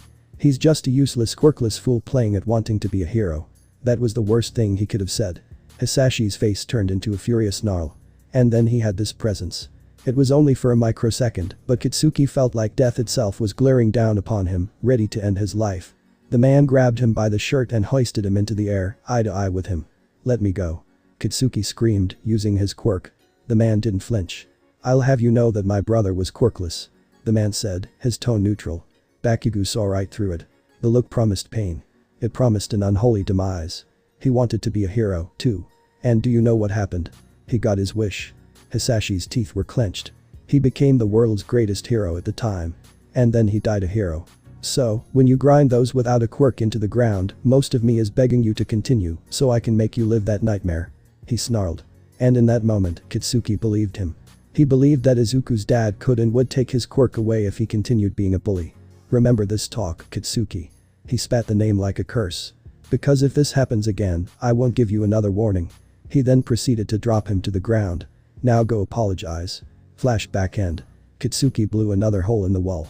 And then came that day. He thought. The day when Izuku showed what he could do. When he proved me wrong. He was just a late bloomer. And then, the very next day after that. Flashback. Did you hear? Deku doesn't have a quirk. The preschoolers were gathered around the nearly catatonic Izuku. Katsuki was further away, still terrified of what had happened the previous night. What? That's possible. Yeah, it's called being quirkless. That's so lame. He turned to his friend. Katsuki growled at the other preschoolers. You're wrong. I know it. He shouted. His teacher chuckled. I know you're trying to support your friend Katsuki, but there's no reason to get his hopes up like that. After all, according to the medical records, he has an extra toe joint. Chuckles erupted. His dad has one too and he breathes fire. Was his response. His teacher laughed. He's probably trying to make his son feel better. It's a wasted effort if you ask me. A few days later, he was leading his friends through the forest when he slipped on a log and fell into the river. And then Deku came there offering his hand. He really didn't want to take it, fearing that those awful tendrils would appear. And he was shaking, obviously afraid that they would as well. Kaachan. Hey, are you alright? He asked. Now, Katsuki was tempted to slap the hand away, but he remembered the warning Izuku's dad had told him. So he swallowed his pride and accepted it. Flashback end. It was a damn good thing I did, he thought to himself. And then he turned a corner, feeling too happy in memory lane to explode the wall. And there it was. He saw the nuke. Uraraka was looking around as the explosions had ceased. He stepped out into the open. Hello Uraraka. He coolly said. She immediately turned around and brought her hands into that release sign she did. He proceeded to lift his hand up and blow up the debris that she would have brought down on him. Meanwhile Izuku ducked from another kick from the now maniacally laughing Iida. He's really getting into the role. Izuku thought to himself before activating his quirk again and running around another corner. You cannot run from me, Izuku. My quirk is based on speed and stamina. You will tire and you will be caught. Bwahahaha. His actions were causing Izuku to sweat drop. Man, this guy's acting like those villains from Dad's old movies. He ran through the maze-like area. Kaachan. How are things going? Not well. Came the response. Uraraka littered the floor with debris. Shit. Kaachan, hold on. I'm coming. You won't be going anywhere. Iida shouted, sprinting around the corner. Izuku then proceeded to duck, only to get a faceful of Iida's boot. So what now, little hero? He sneered. Deku. I heard that through the radio. Kick his ass and get up here. But I might kill him. Izuku cried out.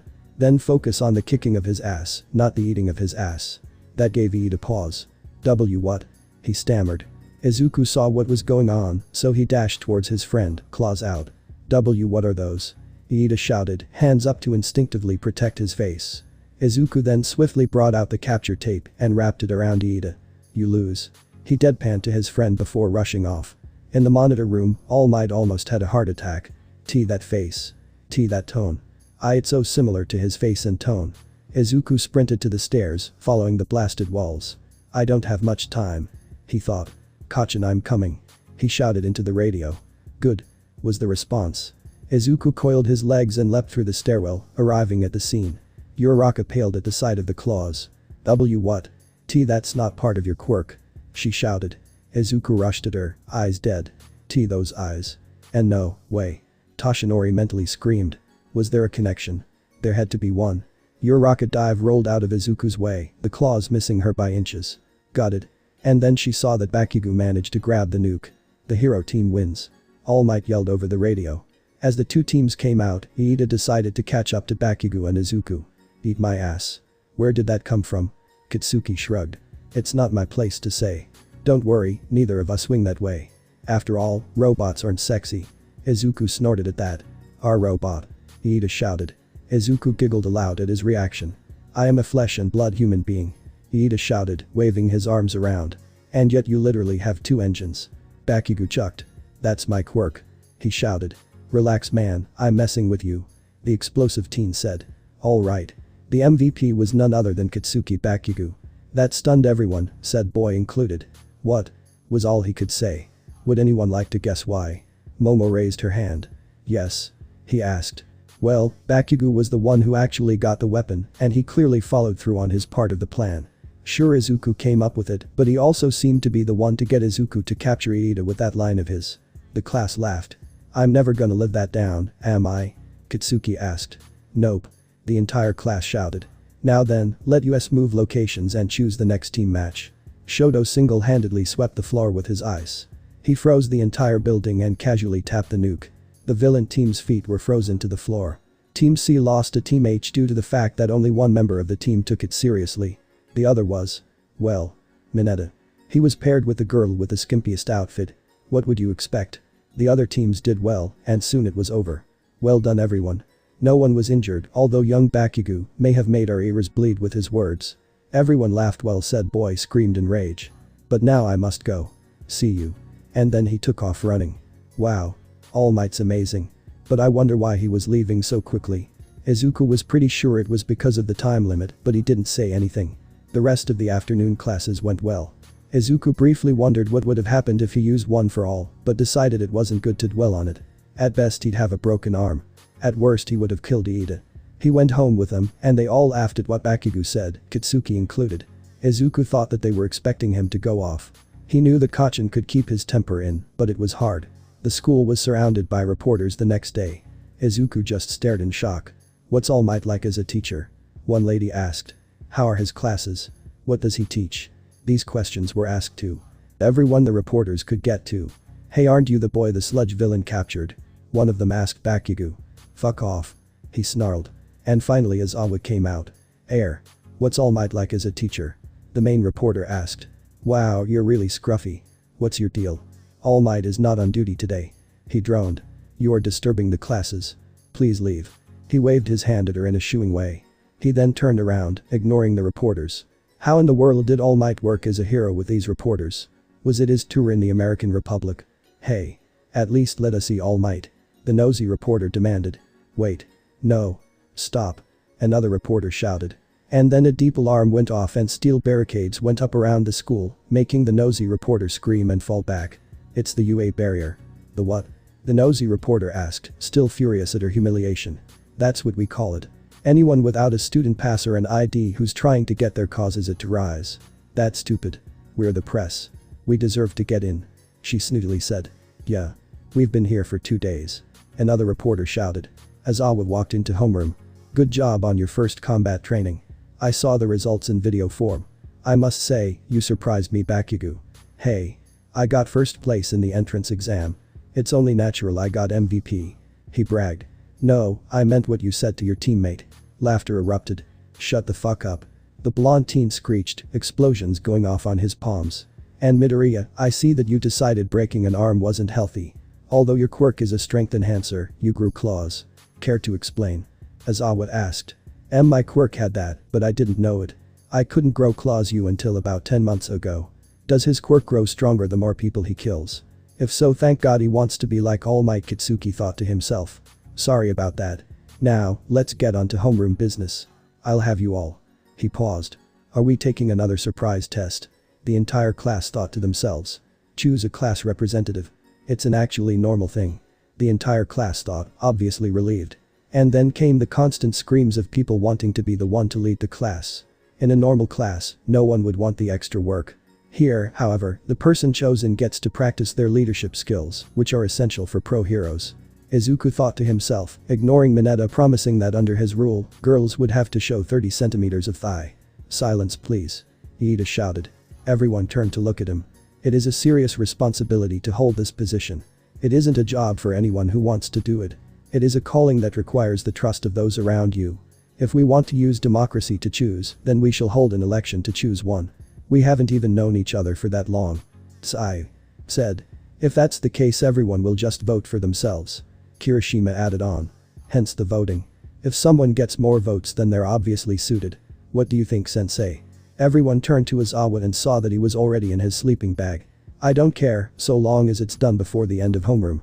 He said in his usual monotone. And the results were. I got first. Izuku screamed. Alright Deku. Bakugo shouted, laughing. Did you vote for him? Kyoka asked. Hell yeah I did. Deku's a fucking genius and he knows how to be charismatic. Thanks Kaachan.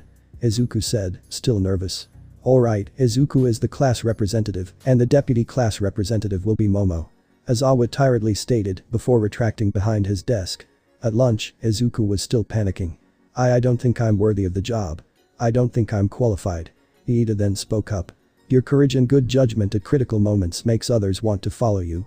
Thanks Iida. Izuku replied, flustered at the compliment. It's why I voted for you. He said. Why you were one of the people who voted for me.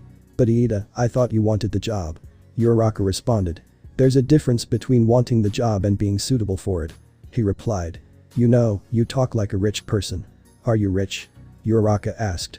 Iida sighed. I tried changing my way of talking to avoid that. Fine.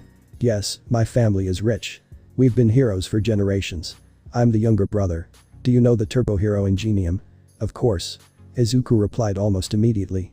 He's a really popular hero with 65 sidekicks. S65. Uraraka sputtered. Wait. Is he? Izuku began. He is my older brother. Iida said, standing up. He is a likable hero who follows the rules and sets an example. He sat down. I set my sights on being a hero so I could be like my brother. However, I'm not ready to lead just yet. Midoriya, meanwhile, realized the hidden meaning of the practical exam, so he's clearly a better leader. I already said I didn't know. Izuku muttered. You know, I think this is the first time I've seen you smile Iida. Uraraka said. What? I smile. Iida replied. So Ingenium is Iida's role model, like All Might is mine. Izuku thought to himself. League of Villains base. All for One suddenly clutched his chest. Sensei. Kuroguri shouted. I am fine. Why did it feel like I just got punched in the heart? He thought to himself. UA cafeteria. And then an alarm blared. What? Izuku shouted. A level 3 alert has been issued. All students, please evacuate outdoors. An automated voice declared. What's a level 3 alert? Iida asked the boy sitting next to him. It means someone is trespassing on school grounds. The boy replied. I've been here for 3 years and I've never seen anything like it. The hallways were so crowded that everyone was pushed against each other. What's with all the people? Uraraka shouted. As expected of the students of the best hero high school, everyone is quickly reacting to a crisis. Iida shouted. Izuku felt all of the warm bodies around him and once again forced the rising tendrils down. They're reacting so quickly it's causing a panic. He shouted. And then he was pushed down. Deku. Uraraka screamed. Iida then shoved himself to the window. Who in the world dared to trespass? He shouted, looking down. And then he saw it. The press. Give us All Might. The pushy reporter lady screeched. Aizawa and Mick were by the front doors. We already told you that he's not here today. Mick responded. If you'll give us one comment we'll leave. Another reporter shouted. If you people get one comment, you'll demand another. That's how you media types are. Aizawa said, hands raised. Mick then leaned towards Aizawa. They're illegally trespassing. Do you think we can get away while calling them villains and then beating them up? He whispered. Don't do that, Mick. They'll write a bunch of half-truths or outright lies for daring to not submit to their every desire. He deadpanned. Let's just wait for the police. I thought we were under attack, but it's just the press. Iida thought to himself. Everyone. It's just the pre. And then someone elbowed him, knocking him down. Did someone fall? A random student yelled. That caused even more panic. Where are the teachers? Iida thought to himself. Are they just trying to keep the press out? Everyone. Slow down. Slow to walk. Kirishima and Kaminari. He thought to himself, watching them try to calm the students down, only to be swept away by the tide of bodies. Iida. Uraraka shouted, being pushed away from him. Think. What would Midoriya or my brother do? That's it. He then pushed his way through the crowd. Uraraka. Make me float. He shouted. She reached out and just barely managed to touch him. And sure enough, he was floating. Now to get to everyone's line of sight. He then pushed his engines out of his legs and started them. Of course, being in zero gravity, he started cartwheeling towards the front. Iida. Izuku shouted. Iida then crashed into the wall. Alright. Be concise, clear and bold. He thought to himself. He then grabbed the bar above him. Everyone. He shouted, getting the attention of. Well. Everyone. It's just the press. This is UA. Let's act in a way that is benefiting to the best of the best. And then the shoving stopped. Izuku breathed a sigh of relief and then noticed that his shirt had an indent in it. He almost panicked before reabsorbing the tendril. That was way too close. He thought to himself. Back at 1A, Izuku was about to give a speech. Come on class rep, show us what you're made of. Momo encouraged. Well, it's time to appoint other positions, but first can I say something? He asked. I think that Iida should be the class representative. Everyone looked up at that. He was able to get everyone's attention today. Therefore, I think it's best that he be the one representing us. And soon the class was agreeing on it. I don't care what you do. Izuku eeped at the sound of his teacher. Back in his sleeping bag. Talking. Just finished it up quickly. He then fell back asleep. Iida then stood up. If the class representative has nominated me, then it can't be helped. From this day forward, I, Tenya Iida, promise to carry out my duties as class representative to the best of my abilities. What about me? Momo asked. After school was out, midnight, Recovery Girl, 13, and Nezu went to the front gate, only to find it utterly destroyed. The press wouldn't be able to do this. Nezu said. There had to be an instigator. Did a villain slip in, or was it a declaration of war? Meanwhile, Mount Lady, Kamui Woods, and another hero were in a standoff with a villain holding a family hostage. Missouri. Smash. And then All Might appeared. He backhanded the villain. I was on my way to work, but I can't ignore any screams for help. Ah. A hit and run. Someone shouted. I will be going now. With that he took to the air in a mighty leap. I'm going slower. Is it because I gave one for all to young Midoriya? And after I pushed myself that day, my time has begun to decrease. Even if he's a suitable vessel, he's only 15. And he looks way too much like him to have it be a coincidence. But that's what has to be. Today's hero class will be taught by 3 teachers, All Might, myself and another hero. Another. Izuku thought to himself. What will we be doing? Zero asked. Rescue missions. From shipwrecks, natural disasters and everything in between. Rescue missions, huh? This sounds even more difficult. Kaminari stated, obviously excited for the challenge. Hey. This is serious. Kirishima stated. No one's better than me in the water, Ribbit. Sayu added. I'm not done yet. As always said. Everyone turned to him again. You can decide whether or not you want to bring your costumes. He pressed a button on a remote and the costume holders appeared. Also, this takes place off campus, so we'll be taking the bus for this. He then got up. Rescue training. This is the part I admired. This is a huge step in becoming a hero. Izuku thought to himself, fighting the urge to remind himself why surrounding himself with weak or injured people was a very bad idea. The class was soon dressed and ready. Hey Deku, why are you in your gym clothes? Uraraka asked. My costume is being updated. You see, my dad told me that I should be my own hero, instead of an All Might clone. Bakugo, who was right behind them, nodded. You need to do your own thing Deku, or you're just gonna be All Might 2.0. He laughed. And then Iida blew a whistle he found from somewhere. Alright students of 1A, gather around. Form 2 lines based on their student number, so that loading onto the bus goes smoothly. Iida's going full throttle. Izuku said while sweat dropping. As it turned out, it was more like a public bus than a school bus. I didn't think it was this type of bus. Iida shouted. So there was no point to all of that. Mina said. I just say whatever comes to mind, Sayu said. Midoriya. Why yes, Asui. He was rather startled by the fact someone was talking to him. Call me Tsu, she said. Alright. He mumbled. Your quirk is a lot like All Might's. Huh? He cried, trying to get them to not make the connection. But I'm He wasn't really getting any traction. Hold up, Tsu. All Might doesn't get claws with his quirk. Kirishima admonished. Izuku breathed a sigh of relief. He also thought that he might need to train one for all some more. After all, his fingers healed quickly, so he practiced on that. Hey, it's cool that you have such a flashy quirk. My quirk, hardening, is super useful, but it doesn't look like much. I think it's a great quirk. It's definitely pro level. Izuku replied. But a hero has to deal with popularity as well. Kirishima countered. My naval laser is pro level in both flashiness and strength. Yuga said. But it's not great that it gives you a stomachache. Mina deadpanned. But if you're talking about flashy or strong, then you have to look at Bakugo or Todoroki. Kirishima finished. Bakugo's always mad though, so it's not like he'll ever be popular. Sayu said. Hey. You wanna fight? Said boy screamed, proving the point. See? We haven't even known each other for long, so it's amazing that everyone knows his personality is like crap seeped in sewage. Kaminari stated. I'll kill you. The explosive blonde yelled, again proving the point. How is this possible? Kaachan's the one who's being teased. Izuku thought to himself. First the mocking of, eat his ass, and now this. What a vulgar conversation. Momo said to Uraraka. But I like this kind of stuff. Uraraka replied. Alight, we're here. Stop fooling around. Aizawa said. Everyone, I have been waiting for you.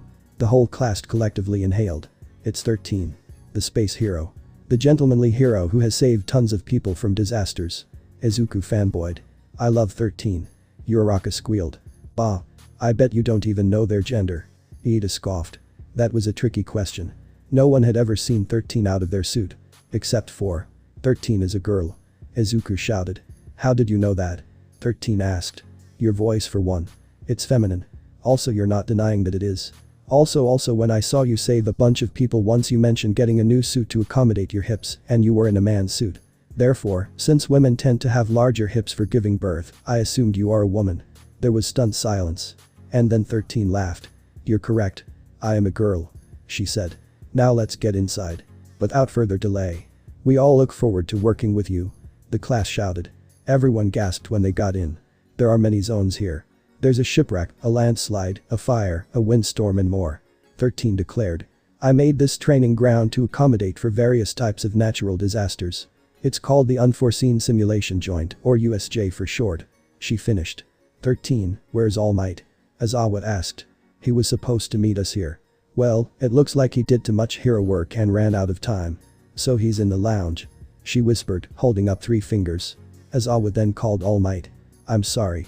I should have a little bit of energy for the end though. Well, that's irrational. Aizawa said. Good thing we took precautions just in case, he thought to himself. It can't be helped. Shall we begin? Before we begin. Let me say a few things. 13 said. I am sure you are all aware of my quirk, black hole. I can suck up anything and turn it to dust. In fact, she's probably a black hole herself, save for the fact she can turn back to normal. Izuku thought. I think that's the case because she can take off her suit, as this one is different than the one she used to wear. But if that's the case, then she says she's a girl because she can turn back into her human form. How did you know all of that? 13 asked, slightly worried. Huh? Did I say that out loud? Izuku asked. Yep. Aizawa said. Well, you've managed to use your quirk to save people from all kinds of disasters, right? Yes, but my quirk can easily kill people. Some of you also have quirks like that, right? Izuku tried not to turn pale. In this superhuman society, quirks are closely regulated and certified, keeping anarchy at bay. Unless you live in America. However, even their quirks are registered. It's not the anarchy-filled hellhole the media portrays it as. Izuku nodded. His father had often said that Japan should continue to follow America's example. They had the no quirks in public type of law for about 25 years. After that it was phased out as society had stabilized. Now you could easily get a license to use your quirk. You didn't have to be a hero for it. But I digress. 13 said. There are many quirks that can kill with one misstep. With Aizawa's physical test you found out the physical limits of your quirks. With All Might's personal training, you found out how dangerous your powers are to others. They know nothing of how dangerous my quirk is. Izuku thought to himself. This class is a fresh start. You'll learn how to use your quirks to save people's lives. Your powers are not so you can harm others. I hope you leave here knowing your powers are meant to help others. As one of my dad's old superhero comics said, with great power comes great responsibility. It was a rather interesting one as well. Izuku thought. That is all. Thank you for listening. She finished. Bravo. Bravo. The class cheered. Alright then, first. But then Izawa was cut off by the power being cut. And then some sort of portal opened by the fountain. The portal formed a face and then a figure appeared. It had hands in its face. Everyone. Gather together and don't move. Izawa ordered in a tone none of the students had ever heard before. 13. Protect the students. What? No, but the skill you guys have is lacking, so it'll be fine. He shouted, taking out the villain who asked that question. Quirks like that tend to activate in close combat, so I took countermeasures. Izuku looked back at his teacher, who was taking the villains out one after the other. Wow. He's really skilled at fighting multiple people. This is no time for analysis. We need to get out of here. Iida shouted. Izuku nodded before running towards the exit with the rest of the class. And then a misty portal opened up, causing them to halt. I won't let you leave. The mist said, a form taking shape. Shoot. I blink and the guy that'll cause the most problems gets away. Izawa thought to himself. Nice to meet you. We are the League of Villains. He politely said. It may be presumptuous of us, but we invited ourselves into the home of the heroes, UA High School, in order to have All Might, the symbol of peace, take his last breath. Huh? Izuku stopped shaking. We thought All Might would be here. Am I correct that he should have been here? The mist villain politely asked. Has there been some kind of change? No matter. This is the part I chose to play. 13 opened one of her suit's gloves, but no sucking occurred. Kirishima and Bakugo leapt at the villain, the explosive boy letting off a big blast. Did you consider that you'd get beaten by us before you did it? Kirishima taunted. Oh dear. That's dangerous. The villain said, completely unharmed. I forgot that you're still golden eggs, in spite of being students. Step back. 13 yelled. My job is to scatter you all. The villain shouted. He then enveloped the group. And then it's to torture you to death. The fog enveloped the students. What is this? Kirishima shouted. The mist enveloped them all. Or nearly all. Uraraka, Iida and Sato managed to get outside of the mist. Everyone. Iida shouted. A portal opened into the rock slide area and Izuku began to fall. He screamed as he fell. Delaware. Smash. He shouted, flicking his finger. The shock wave slowed his fall enough that he didn't splat, but it was still rather painful. A warp quirk. He thought to himself and he brushed himself off. And then Tsuyu fell down. He quickly activated blacklight and coiled his legs. He then jumped up and caught her before her acceleration got too high. And then he landed with a crash. Are you okay? He asked the frog girl. I think. She said. And then Mineta fell down. Izuku repeated the tactic and managed to catch the perverted teen. Hey Izuku. He murmured out. This isn't a good thing, Ribbit. Tsu said as they brushed themselves off. If we were in the shipwreck zone I'd be able to do more. Izuku wasn't paying that much attention. That villain knew the schedule. He said. Aizawa guessed that they caused the media break-in. They probably used that as cover. As Todoroki said, they were waiting to pounce. But it's not like they can kill All Might. Mineta screeched. He'll just pound them into the ground. Mineta, why do you think they sound so confident? They probably have a way to kill him. Tsuyu said. Mineta gasped. And a strong villain just said to our faces that he'd torture us to death. I don't know if we'll be able to hold out until All Might arrives, and if we do, some of our class may have already been killed. What's that? Mineta screamed. They noticed a bunch of villains coming to the rocky area. These guys almost definitely have a way to kill All Might. Why else would they show up? But why would they come? Is it because he's a deterrent? Or is it because he's the symbol of peace? Izuku thought. His hands curled into a fist. But, right now, I don't care. He felt the tendrils within wriggle with anticipation. Guys. He said. Tsuyu and Mineta looked at him. If these villains have a way to kill All Might then we need to stop them. We have to fight and win. He finished. Meanwhile, in the shipwreck zone, Todoroki was freezing villains left and right. It's embarrassing to lose to a child, isn't it? He deadpanned. In the collapsed zone, Kirishima and Bakugo were beating down several villains. This is bad. Katsuki thought to himself. If there are this many here, what about the others? In the mountain zone, Momo created several weapons and handed them out to her classmates. In the fire zone, Adrio stood defiantly. He braced himself, ready for the attack soon to come. In the squall zone, Fumikage and Koji stood back to back, surrounded by multiple villains. Back at the front, Shiro, Iida, Sato and Shoji stood shoulder to shoulder with 13 in the front. Mina and Uraraka were behind them. And in the middle Eraserhead was just still doing his thing. And by thing I mean that he was beating the absolute crap out of all the villains approaching them. The ugly man and the thing with an exposed brain just stood by and watched. Back at the rock slide zone, Izuku turned to his friends, a determined look on his face. Meanwhile, in the UA lounge, Toshinori was constantly trying to call Izawa. "I'm sorry, the number you called is currently not in service or had been disconnected." An automated voice cheerfully declared. "I can't reach 13 or Izawa." He thought to himself. Whatever the reason, I'm neglecting my teaching duties because of what happened outside of work hours. I was foolish. What if I say something at the end? I do have 10 minutes left. Here he inflated into his muscle form. I will G. And then he coughed up blood as another voice made itself heard. "Hold your horses. P. Principal Inezu." He shouted. "Yes. Am I mouse? A dog? A bear? My real identity is the principal." He shouted. "Your fur is well groomed, as usual." All Might said to his boss. "The secret is keratin." He explained. "Humans couldn't get this kind of color or luster. But let's talk about that later." He then reached for something. "Look. At this." He pulled out a tablet to a news app where it talked about how All Might had solved 3 incidents in an hour. Though the fault mostly lies with those who still cause trouble when you're here, you need to learn that you don't have to react every time there's an incident. He instructed the pro. "You really haven't changed. You know your time as a hero is limited by the injury and its after effects. Along with that, you need to train one for all successor." He was now pacing back and forth. "Since you are insistent on remaining the symbol of peace, the only way you can keep the world from finding out about both of those is to come here." All Might's body was now steaming. "That's why I decided to let you become a teacher." Now Toshinori was back to being Toshinori. "I think you can stay here and relax a little bit longer. In actuality, you can only teach the next class for a little bit, correct? I may have been the one to suggest it, but since you've accepted the position, I think you should prioritize your teaching duties. After all, there are plenty of hero agencies here." I see your point."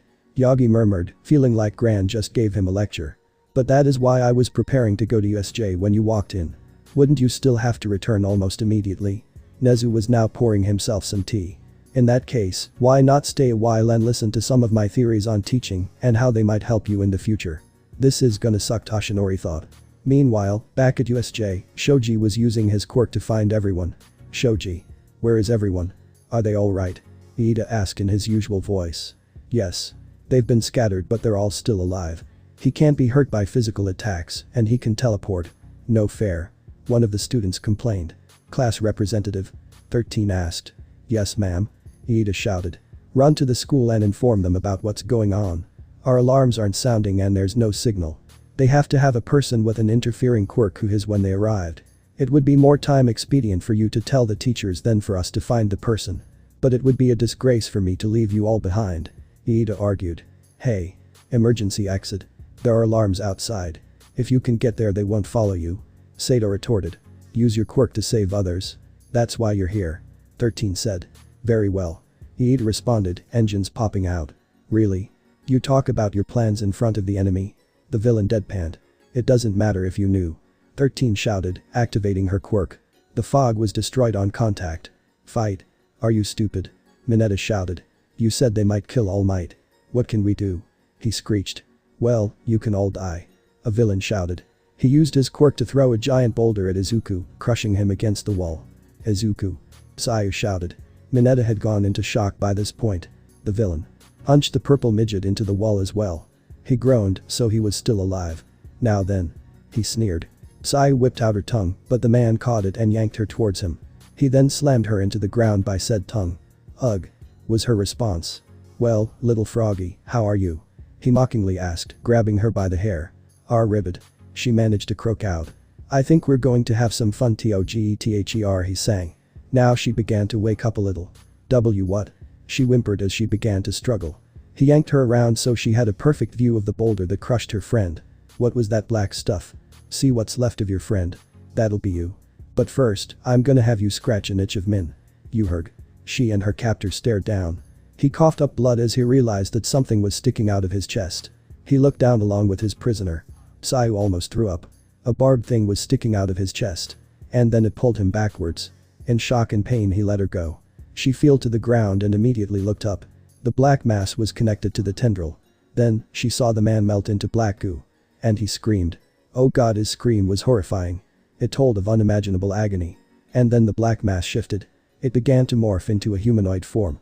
Finally, it settled on a familiar form, Izuku's torso. Another tendril grabbed what remained of Izuku's clothes before oozing into the clothes, filling out her friend. Her brain froze on that. Izuku. Ribbit. She choked out. The thing in the form of her friend turned to her, eyes colder than the void of space. He then turned away, a snarl growing. His eyes shifted red, roared, and then he leapt. When the rock crashed into him, Izuku was sure he'd die.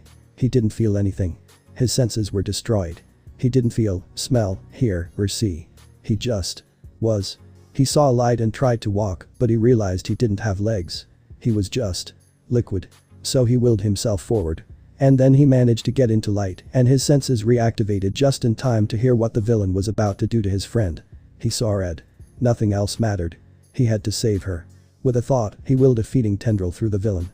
He then dragged him to what was left of him, so satisfied with his meal. Another tendril grabbed his clothes. Now, he just filled his clothes out. Izuku. Ribbit. He turned towards his friend and saw her horrified face. He turned away. And then he roared. If my quirk is going to be known, let it be known by saving my friends, he thought. And then he just became a passenger in his body, enjoying the ride. Sure, he'd feel guilty later, but now he could finally let loose the hunger he had denied for so long. Bakugo heard the roar. He had heard it before, in his nightmares. It was always the last thing he heard before he woke up. What the hell was that? Kashima shouted. Get down. Itsuki shouted, tackling his fellow student. Hey. Get off. Do you want to be devoured? Then stay the fuck down. He screamed. Wanna know why I told Deku what I told him? What does that have anything to do with this? Kirishima screamed. Because Deku's quirk is more than a strength enhancer. So much more. He muttered. What does it do? The hardening teen asked. Then a villain appeared. There you are, you bra. He was killed mid-sentence by Izuku, claws slicing him into 3 equal parts.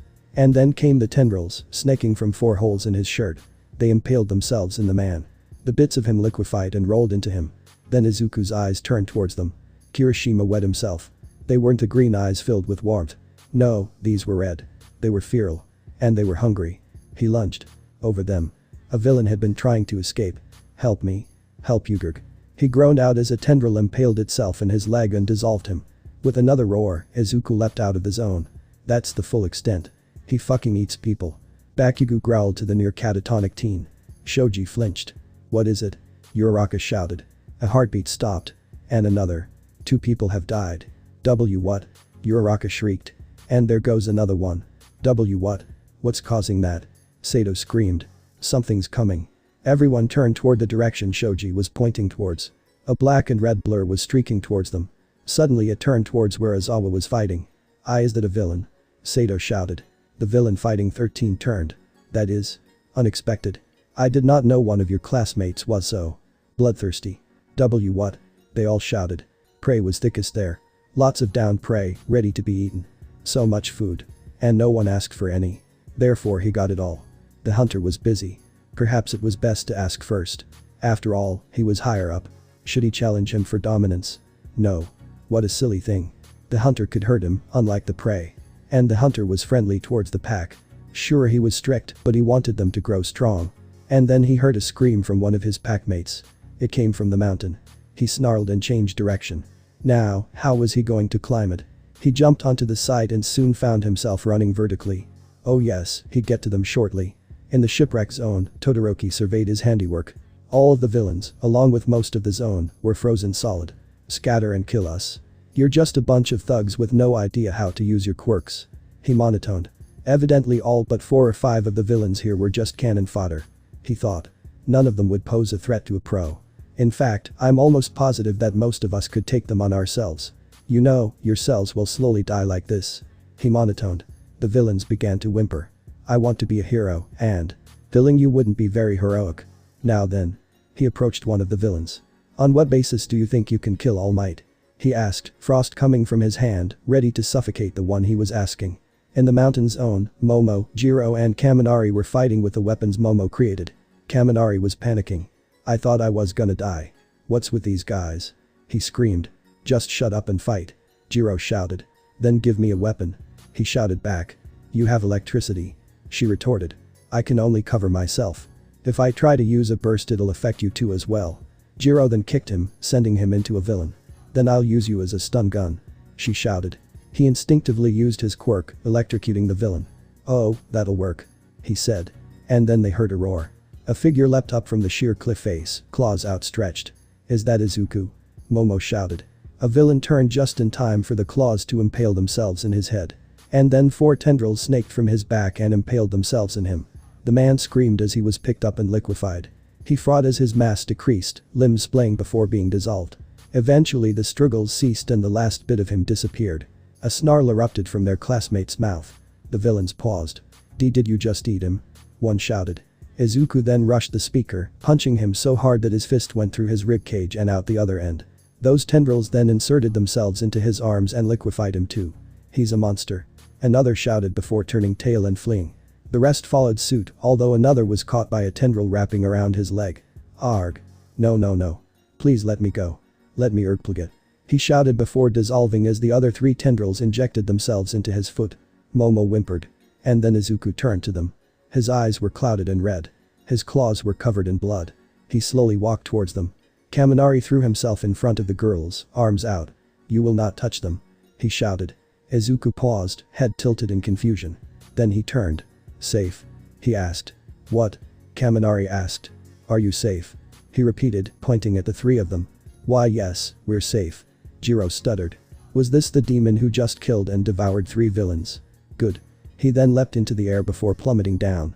Then watched as he created a small crater before he sprinted off, unharmed by the fall. What was that? Momo shouted. I have no fucking clue. Kaminari replied, before he collapsed. The blue-haired villain with hands all over him rushed towards Eraserhead. 27 seconds he thought. 24 seconds. 12 seconds. Who's this? Eraserhead said aloud as he tried to capture him. The man dodged, and so he rushed forward. 17 seconds the villain thought. And then Eraserhead elbowed him in the gut. However, the man caught his elbow. Damn. Aizawa thought. It's hard to see because you're moving around, but there's an instant when your hair falls. That's when you've finished an action.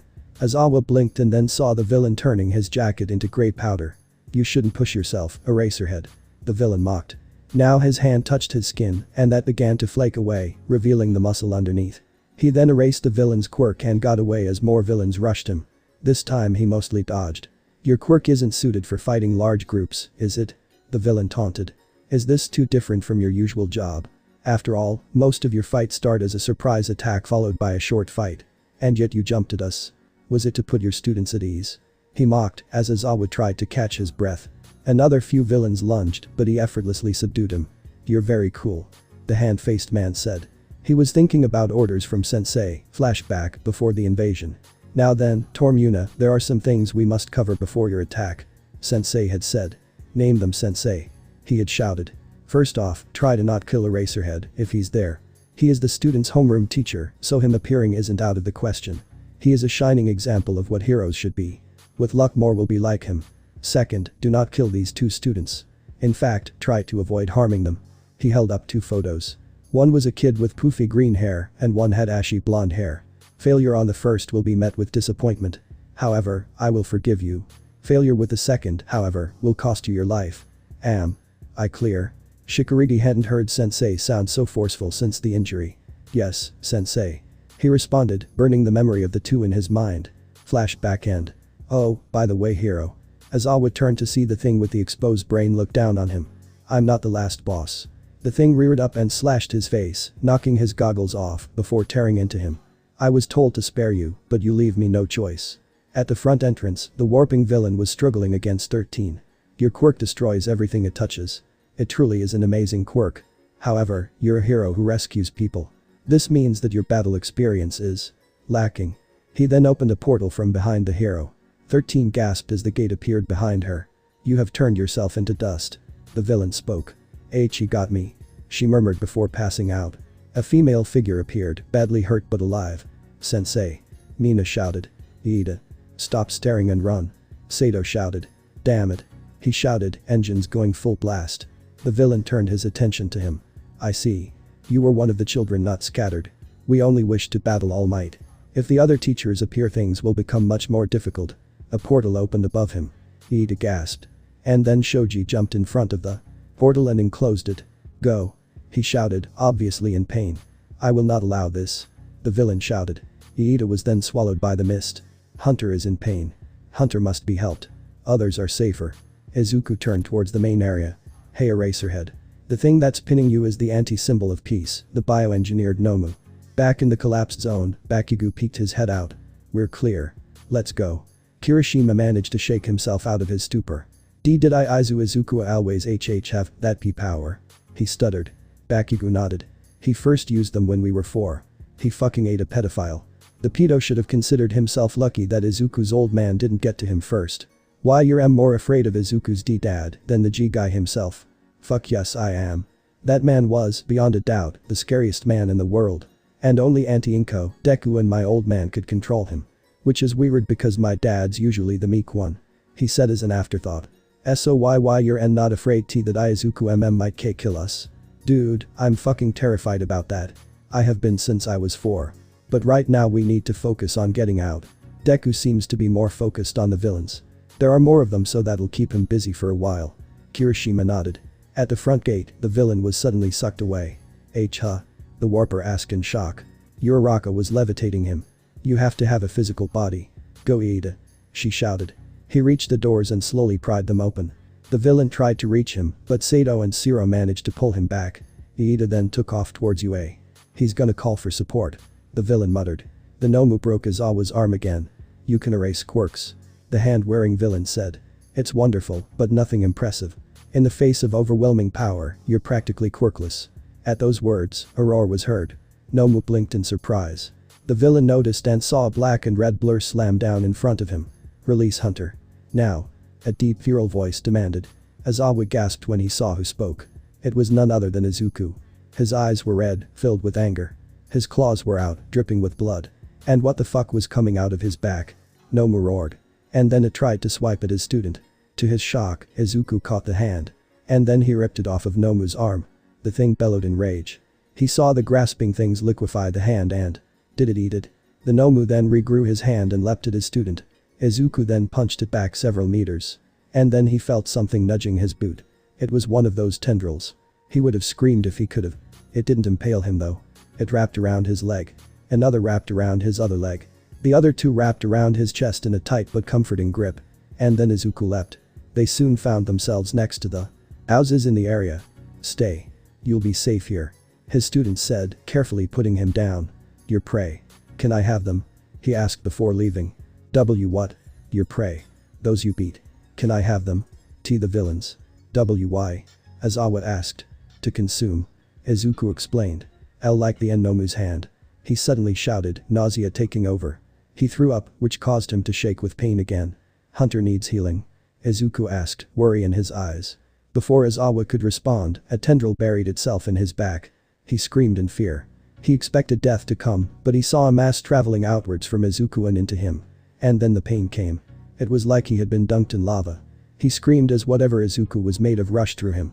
It healed his arms and his face, even curing his dry eye. However, Izuku wasn't done with his eyes. With a sharp pain, he felt another layer of skin cover his eyes. To his shock, he could still see, and without blinking his eyes were moist again. And then the much smaller bulge left through the tendril. Now better? Izuku asked, head cocked. Why yes. He responded. Can I have your prey? He asked again. Why are you asking? I couldn't stop you. Silly hunter. It's polite. It's yours. I don't steal. Izawa sighed. Those villains had attacked his students. Normally he would have said no, but he was getting attached to the little shits. Fine. He coughed before he finally fainted, seeing Izuku leap back to the Nomu before passing out. Shigaraki Tamura. The warping villain said. Did you manage to kill 13 Kurogiri? The now named Tamura asked. 13 is incapacitated. Kurogiri replied. Unfortunately a student with a quirk suitable for speed managed to escape. And on top of that, we have that thing to deal with. He pointed towards the clawed demon, which was perched on the steps, roaring in challenge to Nomu, who replied in kind. The demon then leapt and crashed into Nomu, sending them spiraling into the ground. That was one of the student sensei told us to avoid, was it not? Shigaraki asked. Correct. Evidently he knew of the power that this student had and worried for us. Kurogiri responded. Shigaraki started to scratch his neck, a sign that he was irritated. Damn it, Kurogiri. If you weren't our warp gate, I would kill you right now. He snarled. Meanwhile, the demon ripped off Nomu's right arm and ate it. Nomu regenerated it with little delay. We can't win against dozens of pros.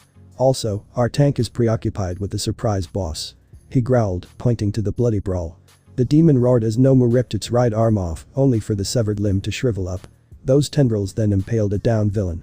Said villain let out a cry of anguish before being devoured. The monster's arm regenerated in a flurry of black tendrils. It's game over, Tormura. Kurogiri summarized. Game over, huh? Since we're going to be leaving soon, why don't we? Shatter All Might's pride a bit. How about we break some of the precious golden eggs? Why won't this thing die? The other prey died. Why won't this one die? It managed to beat up Hunter, and the prey said it was to kill Apex. But Apex is wounded. Therefore Apex might actually die. This thing must be destroyed before Apex could get hurt. And then the doors blew open. Everyone turned to the cloud of dust that appeared. Heavy footsteps echoed throughout the building. The students near the entrance started to shake, not out of fear, but out of relief. It's alright now. Why? Because I am here. All Might shouted. Oh, I see. We're getting a continue. Shigaraki murmured. I had a bad feeling, so I tore myself away from my chat with the principal and came here. I passed by young Ida on my way here and got a rough idea about what was going on. All Might snarled. It makes me sick to see villains like yourselves attack children. My juniors have fought so hard. It must be terrifying for them. But you don't care about that. You love it. You relish it. You feed on it. He accused. You're one to talk, All Might. Shigaraki shouted. One of your students is literally gorging himself on our backup. All Might tuned and saw the feral-looking Izuku looking right at him. His eyes were cold and glowing red. And it wasn't just any red. It was the same color of red that man's lightning was. His claws were stained with blood. His tendrils were out, waving in the air. And he was growling lowly, like a predator waiting to pounce. It chilled his blood. Apex. The boy shouted. Apex. He thought to himself. And then the boy leapt. It was, by far, a much longer jump than he had been capable of yesterday. Why are you here? The boy demanded, pointing a claw at him. Young Midoriya? He asked, somewhat startled. The boy cocked his head. You were worried? He asked, his voice filled with innocence. It really was a stark opposite to that man, or his heir's current appearance. You need a jolt. All Might saw a line connecting something to Izuku's back and looked down and paled. One of the tendrils had buried itself within his foot and something was traveling along it. Before he could rip it out, the blob made it there, and then came the pain. It was about half as bad as getting punched by All For One, and it was in the same area. He hunched over in pain. And then it left. There was nothing that came back and the tendril retracted. Better?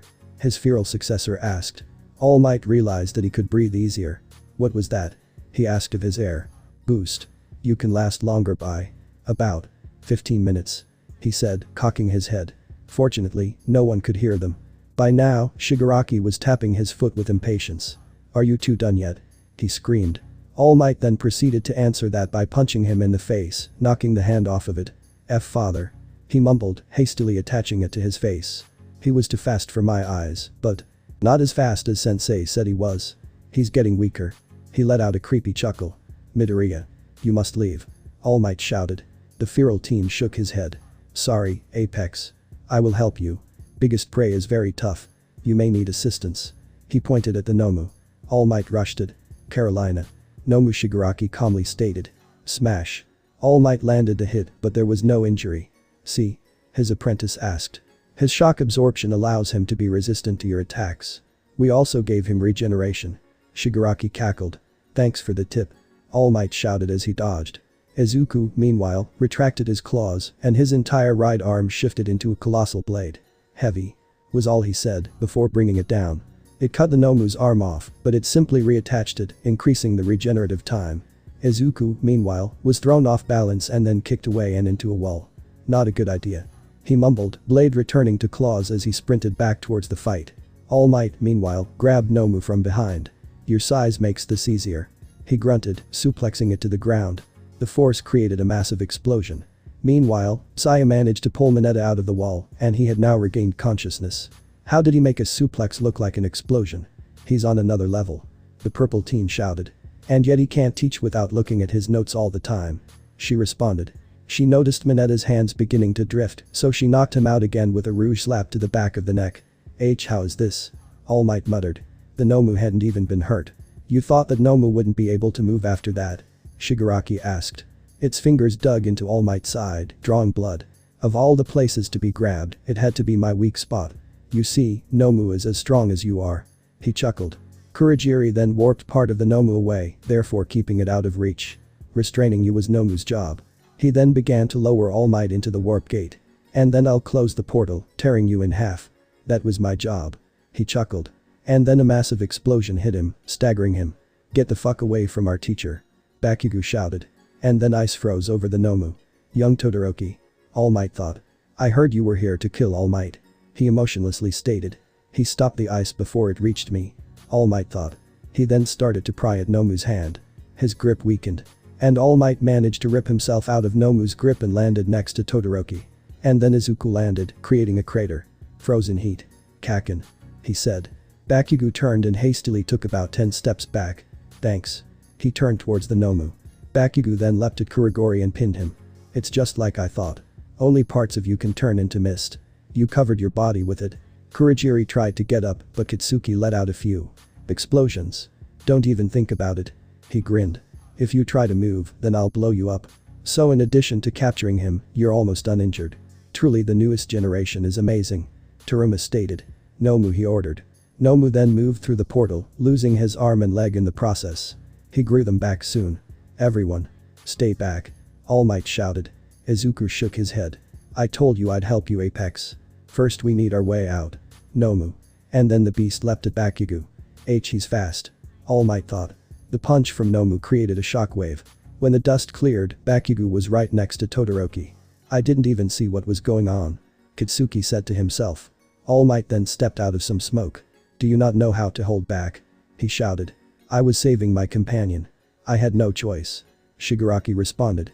Izuku, meanwhile, leapt at Nomu, ripping another arm off and consumed it. Apex. You okay? He asked. I'm fine, Midoriya. He muttered. I have 16 minutes left. If what Izuku really did what he said he did, I'll have to make this count. And then he rushed at Nomu. The punches collided, sending a shockwave that blew everyone back, Izuku included. A head-on fist fight. Kirishima, who had just arrived, asked in shock. I can't get close. Kurogiri shouted. Meanwhile, Izuku had joined in, ripping at Nomu's back. His ability is shock absorption, not nullification. There has to be a limit. He shouted. Izuku paused and then started punching the beast as well, claws gone. He grabbed the arm that would have hit All Might in his already wounded spot and tore it off again, devouring it. You were made to fight me at 100%, so I'll have to beyond that. All Might shouted. Izuku, meanwhile, had leapt from his area of attack and landed in front of the other students. He used his tendrils to grab onto them, causing Todoroki to emit a gasp of surprise. Kirishima shrieked in fear before passing out. Bakugo, however, whimpered. Please don't eat us. He begged. Izuku flinched at that. Why would I? You're friends. The explosive boy let out a sigh of relief, only to take a massive gulp of air as Izuku jumped into the air and landed with a loud thud at the entrance, where he dropped them off. You're safer here. He said, leaping back towards the area of the fight. A massive punch sent Nomu flying back several dozen yards. A hero. All Might began, leaping after it will always find a way for justice to triumph. He finished, dodging a retaliatory punch before slamming the thing into the ground by means of a powerful stomp. He then proceeded to leap in the air while spinning it around before throwing it to the ground, creating a massive crater. Hey villain, have you ever heard these words? Go beyond. Plus ultra. With that, he released a truly massive punch from underneath it. The Nomu was launched into the air. It broke through the walls, leaving a massive hole. It then parted to clouds as it went by. Was that a villain?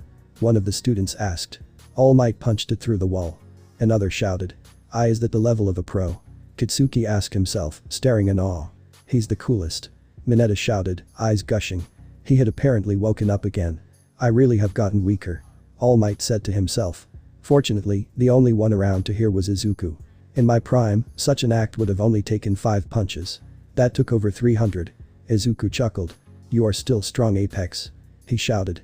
All Might then thought that he was out of time, only to not feel the fatigue. So young Midoriya did add to my time limit. Amazing. He thought to himself before turning towards the last 2 villains. Now then. He began. Shigaraki was shaking in rage. Shall we get this over with? All Might asked. Why you used a cheat code? Shigaraki shouted. Why you had a summon boss mob on your side? All Might turned towards Izuku, only to see a dust cloud. He was headed towards the mountain zone. Alright, put your hands up. A villain shouted towards Momo and Jiro atop the mountain zone. He had Kanamari hostage. He was trying to electrocute the guy but it wasn't working. I'd hate to kill an electric type quirk wielder like myself, but if that's what it takes to live I'll do it. Was this the guy Todoroki was talking about? Jiro asked. The one who might be blocking communications. Momo asked to the other student. And don't try your plug-in thing. He shouted, pointing at Jiro. Now she was looking up, her face covered in sheer horror. She closed her eyes and whimpered. Oh, what's wrong? Don't want to watch your friend die. Nope.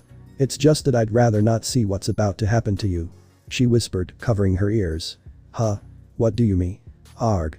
The last part was because 4 very familiar tendrils had punched through him, turning him into goo. Do not touch them. Izuku growled, feral eyes roaming around. He paused to sniff the air. Now safe. He then leapt away. All Might noticed his protege return. What was that for? He asked. Danger. Had to stop it. Was all he said. All Might turned back to the villains. What was that? You're not any weaker at all. Shigaraki shouted.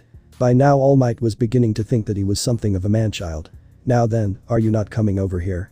Were you not here to take my life? Well, as the Americans say, Molen Lab. He growled. All Might. Bakugo said aloud. As I expected, there was no reason for us to get involved.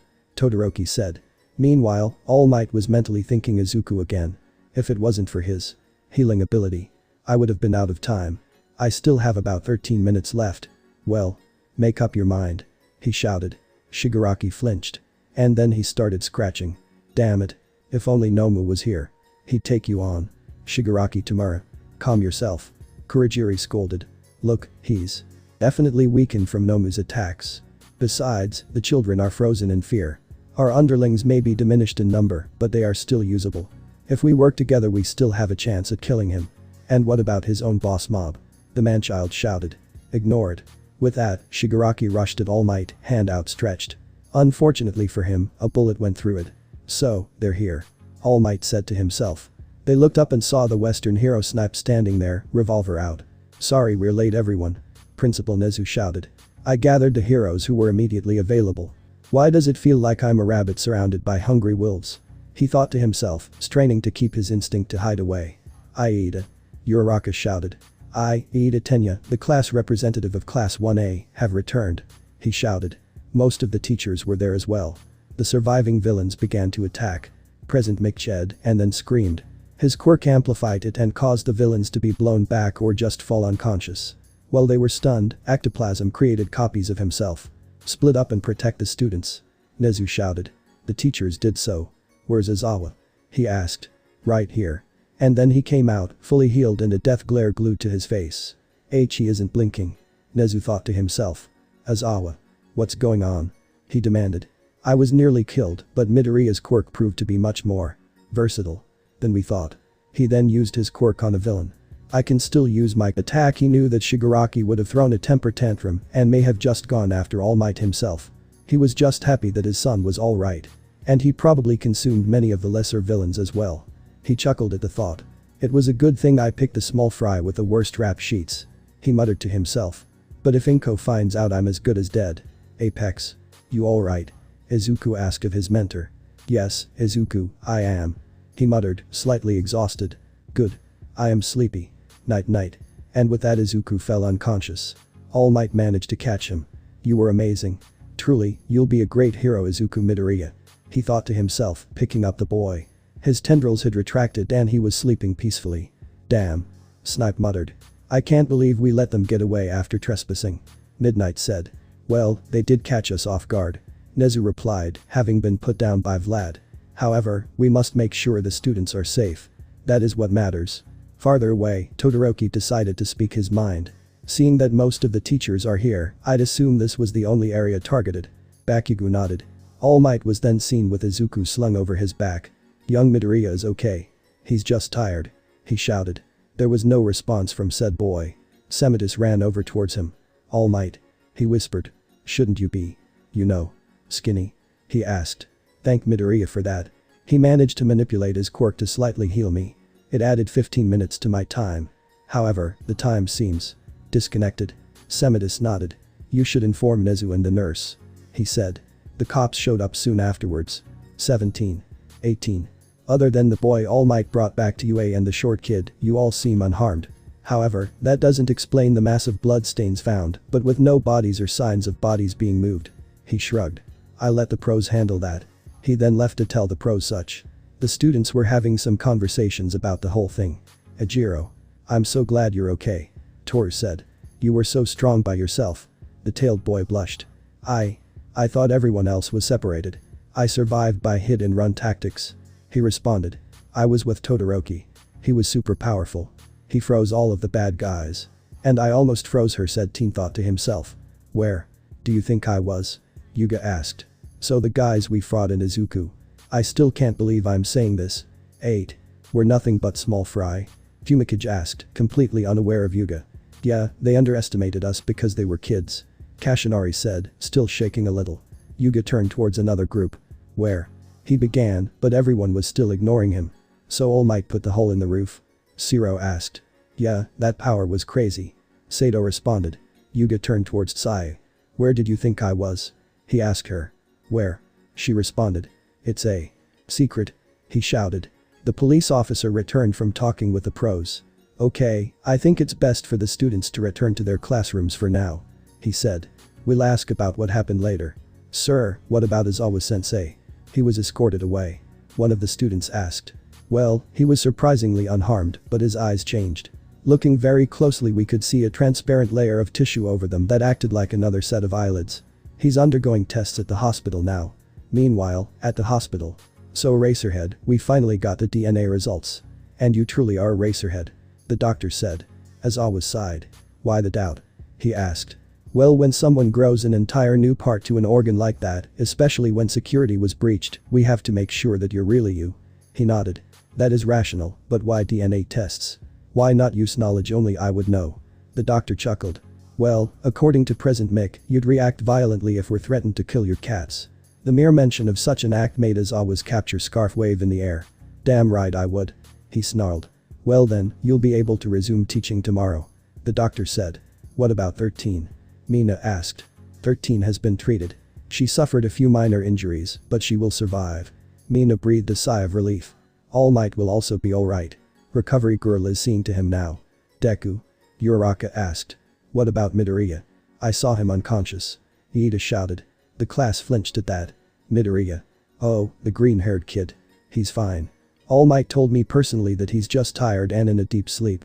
He should wake up in about 24 hours. The class breathed a sigh of relief. Thank goodness. Uraraka exclaimed. Iida also nodded. The rest of the class smiled as well. Now then, you should all return to your classroom, the officer said. Then he turned to an officer with a cat's head. Sansa, I also have business in the nurse's office. I'll leave the rest to you. Yes, sir. He saluted. It's a cat? Mina asked. Apparently. Uraraka answered. Back in USJ, Snipe, Midnight and Nezu were still talking. We're going to need to make several drastic security changes, aren't we? Nezu asked. Yep. Snipe confirmed. A warping quirk is very rare, but for a villain of all people to have one. Midnight said, her words trailing off. Detective Tsukauchi. A police officer told the other officer who had been talking to the students. Yes. The now identified detective asked. We found what is thought to be a villain captured in some trees in the school grounds. How is it? He asked. Well, it's docile and not resisting capture, so that's a plus. It's also not responding to any of us, so it might be mute. Just then, Midnight and Principal Nezu came walking out. Principal Nezu. The detective called. I'd like permission to cover every square inch of the school grounds just to be safe. He requested. Of course. Nezu said, spreading his arms. Some people might complain, but you police officers have more authority. Investigation is what you're good at. I'm counting on you. He finished, paws clenched. The detective nodded. Teams, prepare for the investigation of the entire school. He ordered. The sun was already setting when the students made it back to UA. In the nurse's office, Toshinori was sitting on a bed while Izuku slept. Due to the circumstances, I can't really blame you for what happened. Recovery girl said. Toshinori nodded. Without Midoriya's boost, I think I would have shortened my time limit by a considerable amount. He admitted. Recovery girl nodded. You should have told me the messier aspects of his quirk. She scolded. I know, but I didn't think he wanted people to know. At least you could have told me about the healing abilities. She reprimanded. Those didn't exist until today, to the best of my knowledge. As far as I can tell, his quirk grows more powerful the more people he consumes. He was shot in the head during training, but his tendrils consumed the monster who did it. He then took on the man's form and spoke with his voice, knowing what that man knew. He told me that he couldn't do that before. He had lied about his quirk, but by then there was no reason to lie. Recovery girl gasped. An evolving quirk? She asked. I know. It's like one for all. Or all for one. He finished. Recovery girl nodded. How many people did he consume today? She asked. He shrugged. I'd guess around 10. He answered. So, did you notice any changes? Well, according to one of the villains, he ran straight up a vertical surface like it was horizontal. I can confirm that he can turn his entire right arm into a massive blade, but he doesn't know how to use it. His jumping ability seemed to have gotten an increase as well. Recovery girl began writing that down. What do you think his upper limit of evolving is? She asked. I have no idea, and with one for all thrown in. He shook his head. I don't think there may be one. The elderly woman finished writing everything down. Do you think he might be a threat to society? She asked. Yagi shook his head. Even when he had apparently lost most of his higher brain functions and inhibitions towards using his quirk, he identified his friends and teachers. He called Izawa Hunter and used the name Apex for me. He seemed confused to why his friends thought he would harm him. So no, I don't think there's a risk. She wrote that down as well. We're going to have to ask him about that when he wakes up. She instructed. Toshinori nodded. Excuse me. Another voice rang out. All Might proceeded to cough up blood in surprise, although he noticed it was significantly less than usual. Tsukauchi. You're here too? He shouted. It's been a while, All Might. Tsukauchi responded. Can you give me a report on what happened? Wait. Please tell me what happened to Izawa. That's Eraserhead, the students and 13. Tsukauchi chuckled. Eraserhead is fine. Better than fine, actually. You see, he now had a layer of transparent tissue beneath his eyelids. He can, as far as we can tell, keep his eyes open indefinitely without any issue. 13 is fully recovered, and the students only have a few light injuries, and one of them is unconscious. Don't worry, it's just a minor concussion. All Might breathed a sigh of relief and then perked up again. Wait. What was that about Izawa? Recovery girl nodded. He managed to grow some sort of tissue that allows him to never have to close his eyes. His quirk can be used indefinitely. We still have no idea how that happened. Toshinori turned and looked at Izuku. I think I know what happened, but I'm not going to confirm until I hear it from him. He said. Tsukauchi nodded. If it wasn't for you three, the students would have died. That's where you're wrong. They also fought for their lives. I don't think there have been any first-year students who have been exposed to a real combat situation so early, survived, and learned about the career they're soon to obtain. The villains were stupid. The class is strong, and they will all become strong heroes. There was a pregnant pause. I'm sure of that. Consciousness came to Izuku slowly. It was an in and out sort of thing. However, he eventually managed to pull himself up. He felt full. There was zero hunger tugging at him. It was always there in some way, but now. He screamed. If he felt the way he did, that meant that he'd killed countless people. Mina. Uraraka. Ida. Kirishima. Kaachan. He started going on a list of his classmates, but before he could finish, the curtain across from his hospital bed was yanked to the side. It was All Might in his skinny form, but still. All Might. He gasped. The symbol of peace chuckled. How are you, young Midoriya? He asked. What happened? Was his question. The skinny man shook his head. So you don't remember anything? He inquired. And no. Izuku stuttered. Don't lie to my young Midoriya. Do you remember anything? He repeated. Izuku shook his head, tears in his eyes. No. The last thing I remember is eating a villain about to Violet Sue. Oh god, did I eat her? Did I eat any of my classmates? Did I? All Might put a hand to his mouth. Fluff, he exclaimed, still shocked at the hand on his face. Calm down, young Midoriya. And as for an answer to your question, no. None of your classmates were harmed by you. Izuku breathed a sigh of relief. But what about the villains? He asked. All Might sighed, dreading what he'd have to say next. There were 74 villains who attacked. 2 escaped. 62 were captured. That leaves 10 unaccounted for. He said. Izuku turned green. All Might grabbed a bucket while Izuku hurled. Since there was nothing in his stomach, the only thing that came up was bile. T10. He whispered. All Might nodded. The only thing left of them were various bloodstains. K killed TT them. He stuttered. Hey, you didn't freak out this much back in training. Toshinori said, trying to calm his student. I did when I got home. I hadn't had time to digest it. Interesting choice of words there. Yagi chuckled. Izuku then paled. Oh. Oh god. Why did I choose that? He asked himself. The 8th holder of One for All shrugged. I don't really care. However, there are a few things we need to talk about, he said. Izuku had a confused look on his face. Like? Izuku asked. Like how the hell your quirk works the way it does? Shrieked an exasperated recovery girl. What? Izuku flatly asked, shocked at seeing her so angry. I am at my wit's end. I have no clue how your quirk works and it bothers me. She shouted. I noticed. Toshinori deadpanned. You be quiet. She scolded at him. He obliged. From what I've seen and what I've been told, your quirky fucking evolves. It's not like the evolution of One for All, but like an organism. It changes with stimuli, not over time. She threw her hands into the air. And when I tired to draw blood, this is what came out. She held a vial of black ooze with red light flashing through it. And when I put it under a microscope I couldn't see anything. So I had to grab an electron microscope, and you know what? Every fucking part of the goo that came from you is a virus. And I know for sure it wasn't like this when you enrolled. I had given everyone a blood test after the first day, and you had normal blood. Wow. She's really upset. Izuku thought to himself. Calm down, recovery girl. You're scaring him. Toshinori said. I'm sorry. It's just that your quirk is so unique. Aizawa was able to erase it a few days ago, but who knows now? What do you mean? He asked. Well, according to Tsayu, you were crushed by a boulder and turned into a black goo, not unlike what your blood is now made out of. So, I think your quirk has officially become a mutant quirk. But it doesn't affect my appearance. Izuku stuttered. It affects your entire body and you can't turn it off. Recovery girl stated. I guess so. He muttered. And what of the evolutions? Toshinori asked. Young Midoriya probably doesn't know about the new ones. And new ones? He asked. Recovery girl nodded. According to eyewitness accounts, you were jumping around twice as far as you could the day before, sprinting up vertical walls like they were horizontal, and your entire right arm turned into a massive blade. However, you were unable to wield said blade effectively. Also, you were able to heal people. She said, reading off notes while Izuku grew paler. Now, if you'll excuse me, I have to go attend a meeting. I'll leave you two alone. Yogi stated, leaving the office. He gave one final thumbs up to his heir before leaving. The police have been investigating the group that calls itself the League of Villains, and there is no mention of a villain with the name Shigaraki Tamura. Detective Tsukauchi read off of the report. It is the same with a villain called Kurogiri with a warping quirk. They are probably using false names and may not even be citizens. In other words, these are people with unregistered quirks who are in the underbelly of society. In other words, you don't know anything. Vlad King stated. Then we must hurry.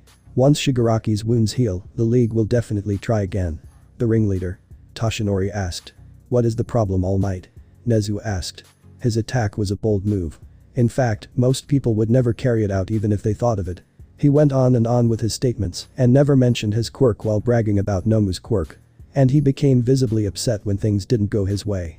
Even so, it was foolish to throw away the advantage of having an unknown quirk like his did. Nezu responded. He also made immature statements with a straight face and bragged about the things he had. He expected everything to go his way. Thus, my opinion of him is that he is a man-child. A child with power. Vlad muttered. Could it be that he never received quirk counseling? Midnight asked. Toshinori shook his head.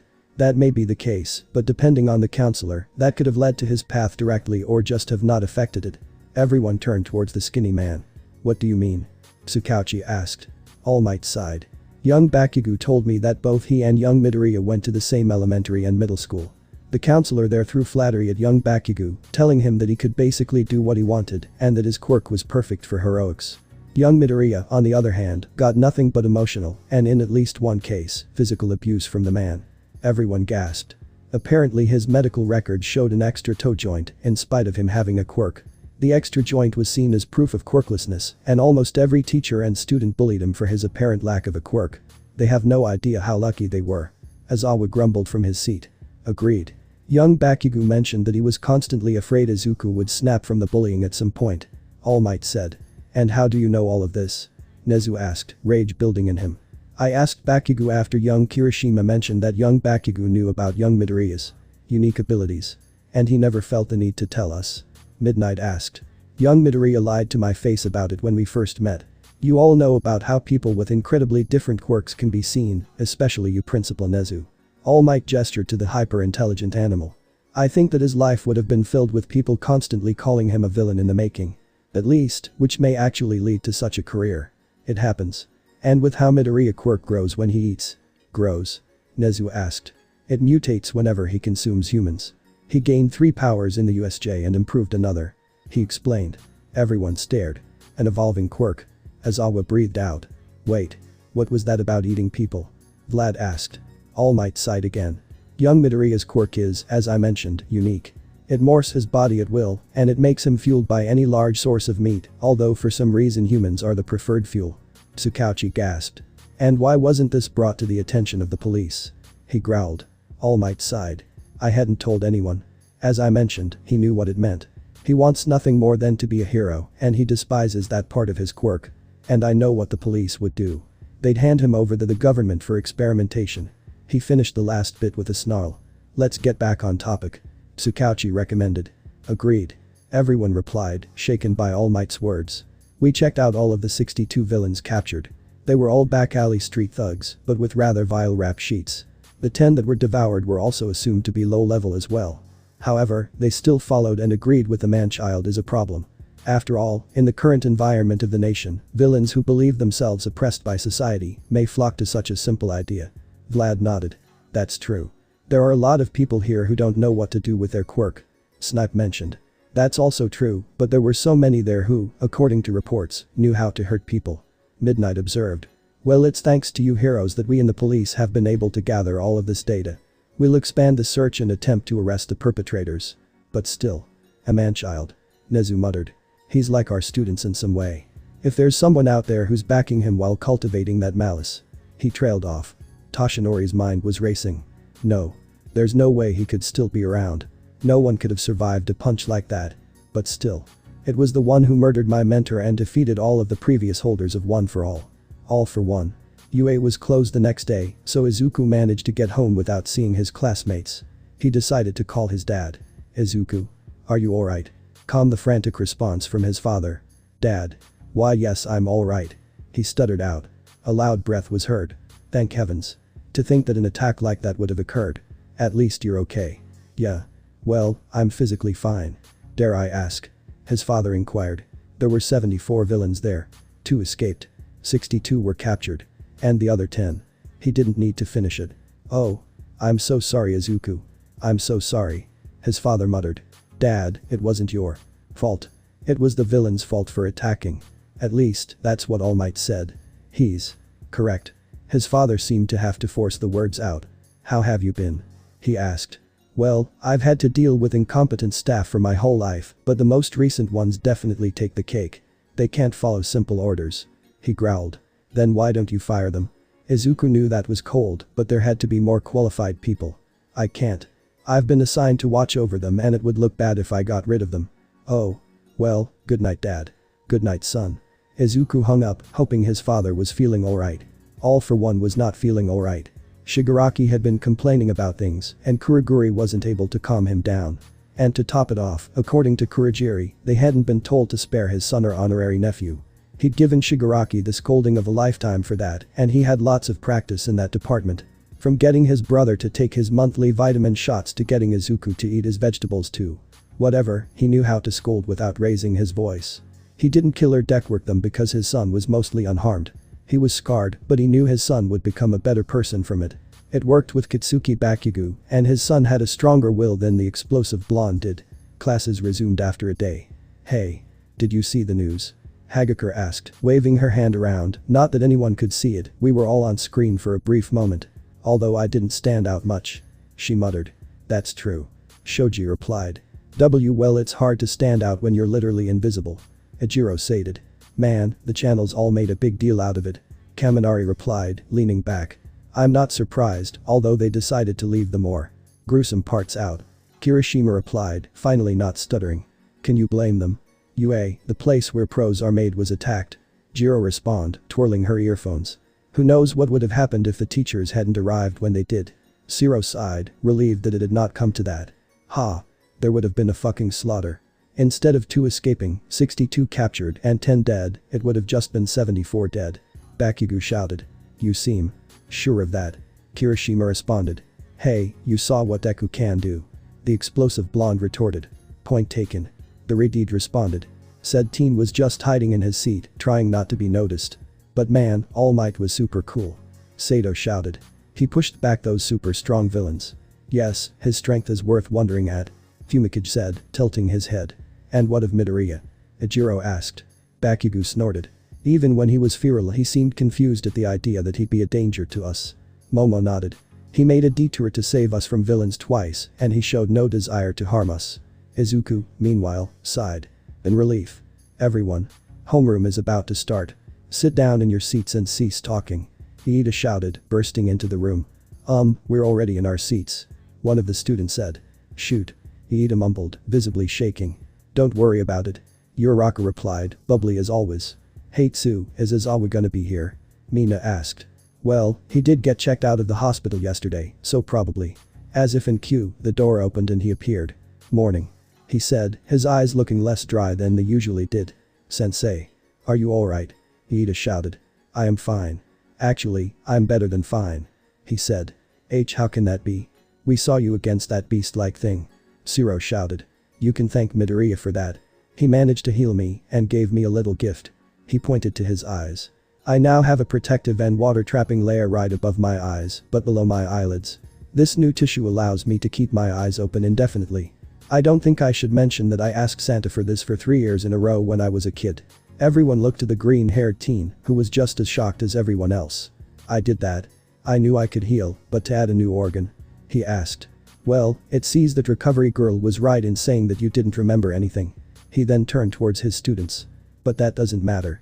This is because the UA Sports Festival is drawing near. Is it safe to have such an event so soon after a villain attack? Jiro asked. What if they attack us again? Ejiro asked. The way people will think of it is that UA will be showing that our crisis management is rock solid and that we're willing to hold this event. Also our security had been quintupled. And finally, the sports festival is a huge event.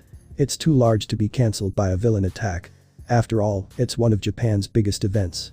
It's taken over from the Olympics, as most nations don't send quirkless people to compete in those. He responded. And many pros will be watching for scouting purposes. Momo responded. After graduation it's typical to join a hero agency as a sidekick. Kaminari explained.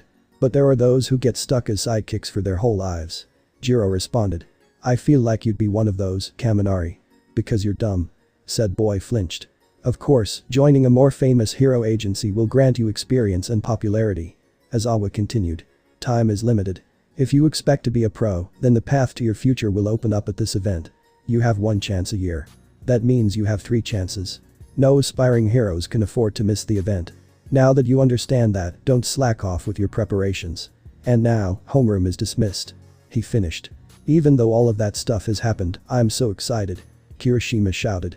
Hey, if we put on a good show and stand out we've taken our first steps at becoming pros. Siro piped. Up. It was worth coming to UA. Sato exclaimed. We only have a few chances.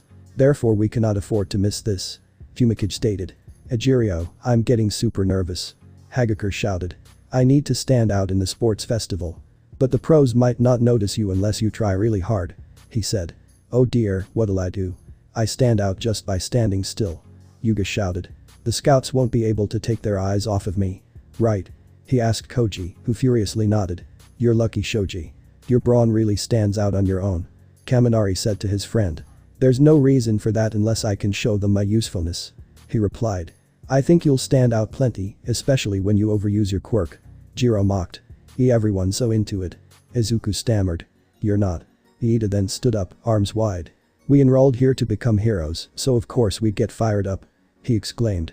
Well, you didn't see what happened when I get fired up, Izuku stated. He's right, Iida. Also, you have a weird way of getting fired up. Sai stated. How can you not feel the same, Midoriya? Iida demanded. Well, when I get fired up, things happen. Ask anyone here. He stammered, repeating what he had just said. Deku. Iida. A voice growled. They turned to see. Let's do our best at the sports festival. Uraraka was growling. And frankly it scared Izuku. You Uraraka. Your face. He shouted. What's going on? Mina asked, popping over. You don't look very carefree, even though that's what your name means. PM. Mineta began, but Sayu had anticipated the move and blocked it with a counter-move of her own, a bitch slap with her tongue. Uraraka planted her foot on the ground and raised a fist into the air. Everyone. I'm going to do my best. Yeah. The classmates closest to her shouted. She then turned towards the other classmates. I'm gonna do my best. She growled again. Why yeah? They stammered, intimidated by her 180 personality-wise. At lunchtime, Izuku decided to ask a rather personal question to Uraraka. Why did you decide to become a pro hero? He asked of her. She was unprepared for a question like that. Huh? Well. Because. Money. You wanted to become a pro for the money? He almost yelled. It was rather close. He knew his dad hated pros who became heroes for that reason. He cursed their names to high heavens. His mother had told him that he'd done that before he was born, but his language was more colorful.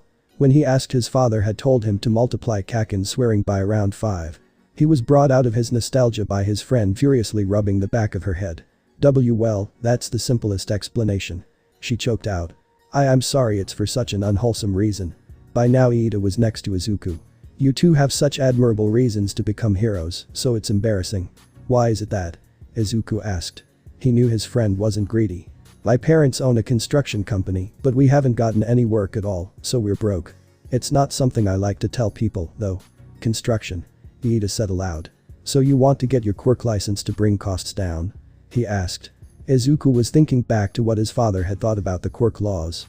He was livid at them. He was always complaining that Japan hadn't followed the American Republic in the allowing of public Quirk use with a license that was not only restricted to heroes. She'd make materials float so they wouldn't need any heavy equipment. Iida said, breaking him out of his musings. That's what I told my dad when I was little. However, they encouraged me to follow my dream, even at the expense of themselves. So when I become a hero, I'll make enough money for my parents to take it easy. She finished. Izuku was quite shocked at that revelation. He was even more shocked when Iida started to applaud wildly. Young Midoriya. All Might shouted. All Might. What are you doing here? He screamed. Lunch. He declared, holding up a small bundle. Wanna eat together? He asked. Uraraka started to shake. It's like he's a girl with a crush. She thought to herself as she tried not to asphyxiate from laughter. How about it? His teacher asked. Sure. He replied, as Iida managed to get Uraraka to breath again. What was that? Izuku asked. My time I can spend as a hero is now 3 hours and 15 minutes, thanks to you. The now demisold All Might stated. But how? Izuku near shouted. When you were feral. You injected one of your tendrils into me, and a bulge of. What did Recovery Girl call it? Biomass. Ah yes. Biomass. A bulge of biomass went out of it instead of in. It was injected into me, and it forced my body to regenerate. It hurt a lot, though. He finished, rubbing the back of his head. Oh. That's how I heal people. Izuku muttered. His teacher nodded. Here. Have some tea. Toshinori said, handing a cup to his protege. More importantly, I brought you here to discuss the sports festival. You still can't control one for all, can you? He asked. Izuku shook his head. You'll have to rely on your quirk. Does it have a name? He asked. Izuku nodded. My dad came up with it. It's called Blacklight. It's based on the virus from Prototype. A fitting name. Toshinori said. Well, you'll have to rely on it. After all, you shouldn't break your limbs. Yagi said. Well, you know about how durable I am from what Recovery Girl said. But besides that, it only takes around 15 minutes for my fingers to recover from using one for all naturally, and that was before the USJ incident. I'll have to test it out at home. He said. All Might was stunned. I knew you could heal fast when you had to, but to think your quirk gives off such a passive regeneration. He trailed off. Anyways, my time as the symbol of peace is nearing its end, even with the boost you gave me. And many with villainous intent are beginning to realize it. Izuku stood up in shock. I granted you my power so you can succeed me.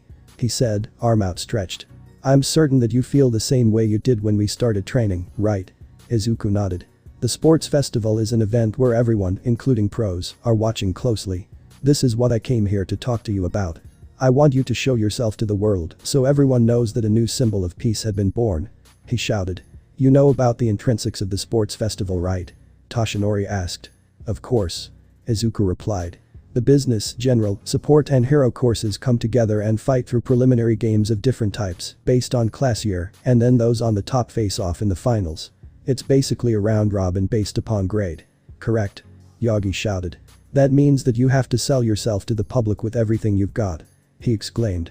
Alright. Izuku muttered. And then Tashi coughed up blood and toppled over, bringing the couch he was sitting on with him, shocking Izuku so much that spines grew out of his back, just like when he fought against the slime villain. I mean you're correct. But it's honestly kind of hard to get completely into it right after what happened. All Might is already teaching me, so I'm not as motivated to stand out at the sports festival. In the first place, my standing out involves my tendrils popping out, which might send most of my class into a fit of fear. Also, according to All Might, I instinctively recognized my classmates as allies and not prey, but that probably will not be the case with the other students. You are the best at speaking nonsense. Toshinori screamed, spitting blood again. And nonsense. And you heard all that? Izuku asked in shock. There are those who are aiming for the top and those who aren't. This little difference in attitudes is key once you go into the outside world. That muttering is giving me flashbacks to my fight with All for One. Why is this happening? He thought. I understand how you feel, and I admit this is more for my benefit than yours, but don't forget that feeling you felt at the beach. He said, dismissing Izuku. As Izuku turned to leave, Toshinori noticed something. Izuku. Your quirk is acting up. You have rippling spines growing out of your back. Izuku turned his head as far as he could, and his eyes widened. Oh, and no. And my uniform. He stammered. I'll get you a new one. However, you can use that as a flashy technique. Also, it adds a bit of protection. Izuku nodded and left. After classes, the students of Class 1 found themselves trapped by a massive horde of students from other classes. What is this? Uraraka stammered. What business do you have with Class A? Iida asked. We can't get out. What did you come here for anyway? Mineta screeched. They're scouting the competition, small fry. Bakugo snarled. We survived a villain attack and one of us even took 10 of them to an early grave. They want to check us out before the sports festival. Mineta was shaking while pointing at Kitsuki. That's Kaachan in neutral. Izuku explained. Bakugo had now reached the front of the throng of students blocking the door. There's no point of doing this kind of crap. Bakugo stated to them. Get the fuck out of my way. He snarled. I came to see what Class A was like, and it seems like you're disappointingly arrogant. Are all students in the hero course like this? A purple-haired teen with tired eyes asked. Izuku, Iida, and Uraraka shook their heads violently. Bakugo looked personally insulted. This is making me disillusioned. He looked down while rubbing his head. Then he looked up. Several of us from the general course and the other courses couldn't get into the hero course. Did you know that? He asked. Bakugo growled. The school has given us another chance. You see, depending on the results of the sports festival, we may be transferred to the hero course. Of course, the opposite could happen to you. That last bit made Izuku, Iida, and Uraraka gulp. You think we're all scouting the enemy? I, at least, came to say that it doesn't matter if you're in the hero course, I'll sweep your feet out from under you if you get too carried away. I came with a declaration of war. This person is really bold. Iida, Uraraka, and Izuku thought simultaneously. As Bakugo and the tired-eyed kid glared at each other, another voice rang out. Hey. I'm from Class B next door. A silver-haired teen shouted. I heard you guys fought villains, so I came to hear about it. Don't get too full of yourself. Another bold person. Izuku, Iida, and Uraraka thought. If you bark too much, it'll be an embarrassment for you guys during the real fight. Bakugo ignored the kid. Hey. Are you ignoring me? He shouted. Kirishima then opened his running up and down the apartment. He knew that his fellow students were also training. However, he was only 95% right. Mineta was only practicing his speech for when he got first place. Soon the morning of the sports festival arrived. Izuku. Please be careful and try not to get hurt. Inko asked her son. Hisashi, who was on speaker, decided to chime in. Do your best, son. He encouraged, his voice full of warmth. I'll record it, okay? It'll be in high resolution. Inko stated. Izuku nodded. Do your best. She finished. Okay. He responded. I'll be watching you, my boy. I'm so proud of you. His father shouted. Okay. I love you both. Bye. Izuku then ran off to catch the train. At the base for the League of Villains, All for One had specifically instructed his minions to A. Not attack the sports festival, and B. Not to interrupt him as he decided to watch it so as to scout out the future problems on pain of death after he took their quirk. That was his excuse, anyway. He'd be damned if he didn't watch his son. He knew both him and his honorary nephew were competing, and he hoped that Kitsuki hadn't reverted to the state he was before he had that little talk with him. At the entrance, the crowds were getting restless. Why is this taking so long? Growled a female reporter. Her cameraman decided to speak up. Well, they were attacked, so of course they'd beef up security. Also, there are people criticizing the choice to even hold it this year. At that, the camerawoman's eyes became yen signs. Controversy equals ratings. She gleamed. Just inside the gate were several small shops selling food and merchandise. Most of the people had to choose where to go. The third year stage was usually the most watched, but this time the first years were very close to upstaging them. Meanwhile, Wano was getting ready to compete. "Oh man, I wanted to wear my costume." Mina complained. "We can't. It's in the interest of fairness." Ejiro responded. "I wonder what the first round will be this year." Sato asked aloud. "No matter what it is, we're going to have to deal with it," Fumikage stated with certainty. "Right." Shoji responded. And then Ida opened the door. "Everyone, are you ready?" he shouted. "We will be entering soon." "Midoriya," Todoroki said. Izuku turned around. "Todoroki. What is it?" "Looking at things objectively, I think I'm stronger than you." At this, Bakugo started laughing aloud. "Dream on icy hot. You're pathetic compared to Deku." "We all are." Todoroki turned. "What makes you say that? You remember USJ, right?" Bakugo asked. "Of course." Todoroki replied. "You really think you'd live if Deku decided to kill you?" "Indeed. However, back to the topic. All Might has his eye on you, right Midoriya?" Izuku gasped. "I'm not trying to pry about that. But I'm going to beat you," he stated emotionlessly. "Oh ho. What's this? Is the best in the class making a declaration of war?" Amanari asked, trying to fight down the mental image of Izuku ripping Todoroki to literal shreds. Kirishima put his hand on Todoroki's shoulder. Hey. Why are you trying to pick a fight? You do know who you're talking to, right?" He clearly remembered what happened to those Izuku decided were his enemy. "We shouldn't make enemies of each other just before the start. We're not here to make friends," Todoroki retorted, pushing Kirishima's hand off of his shoulder. "So what does it matter?" he asked, walking off. Izuku decided to speak up.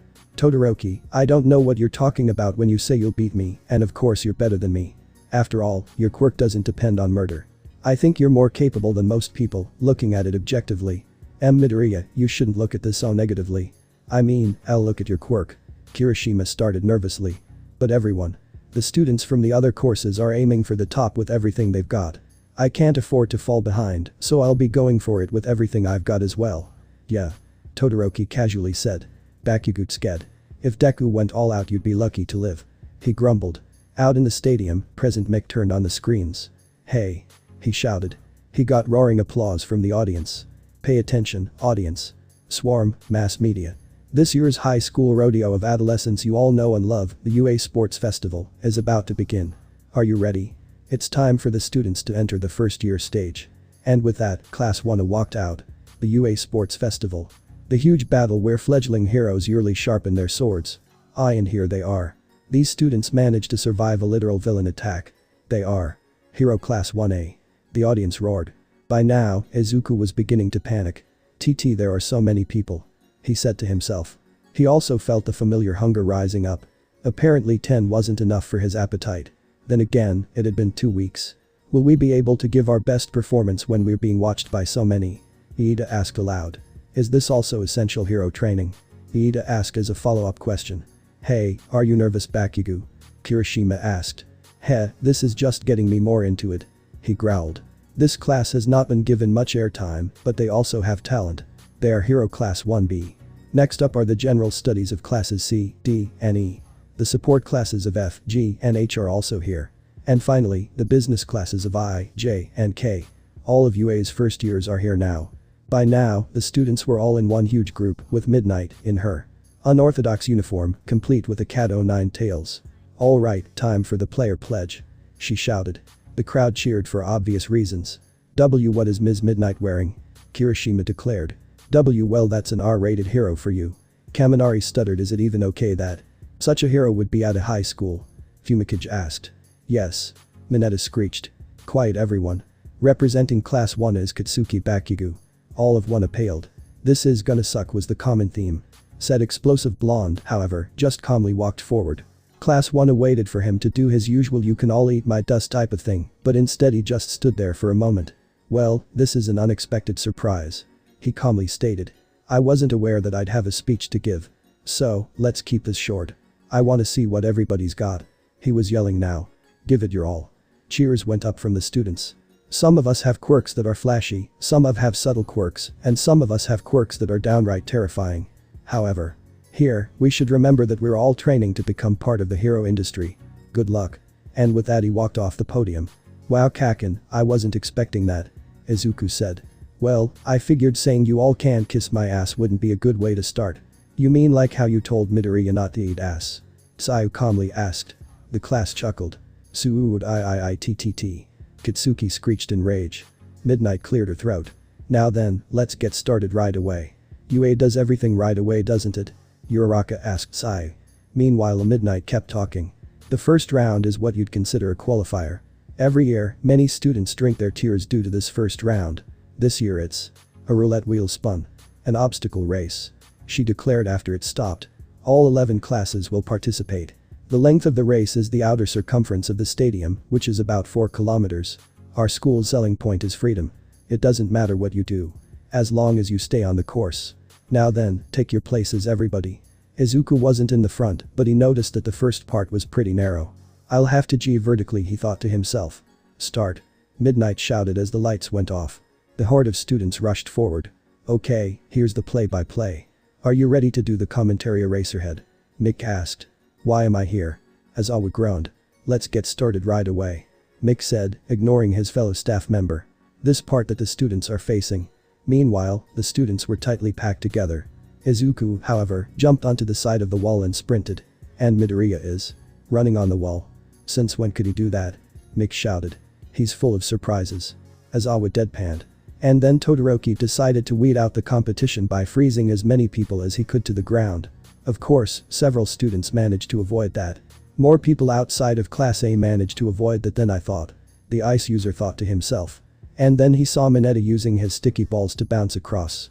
I've outwitted you, Todoroki. How pathetic. He screeched. Take the eye. And then he was swatted. By robot and was sent flying. He tumbled around. These robots were set to target the students. How will they avoid them? Mick shouted. Izuku nearly froze when one of the robots swung its face towards him.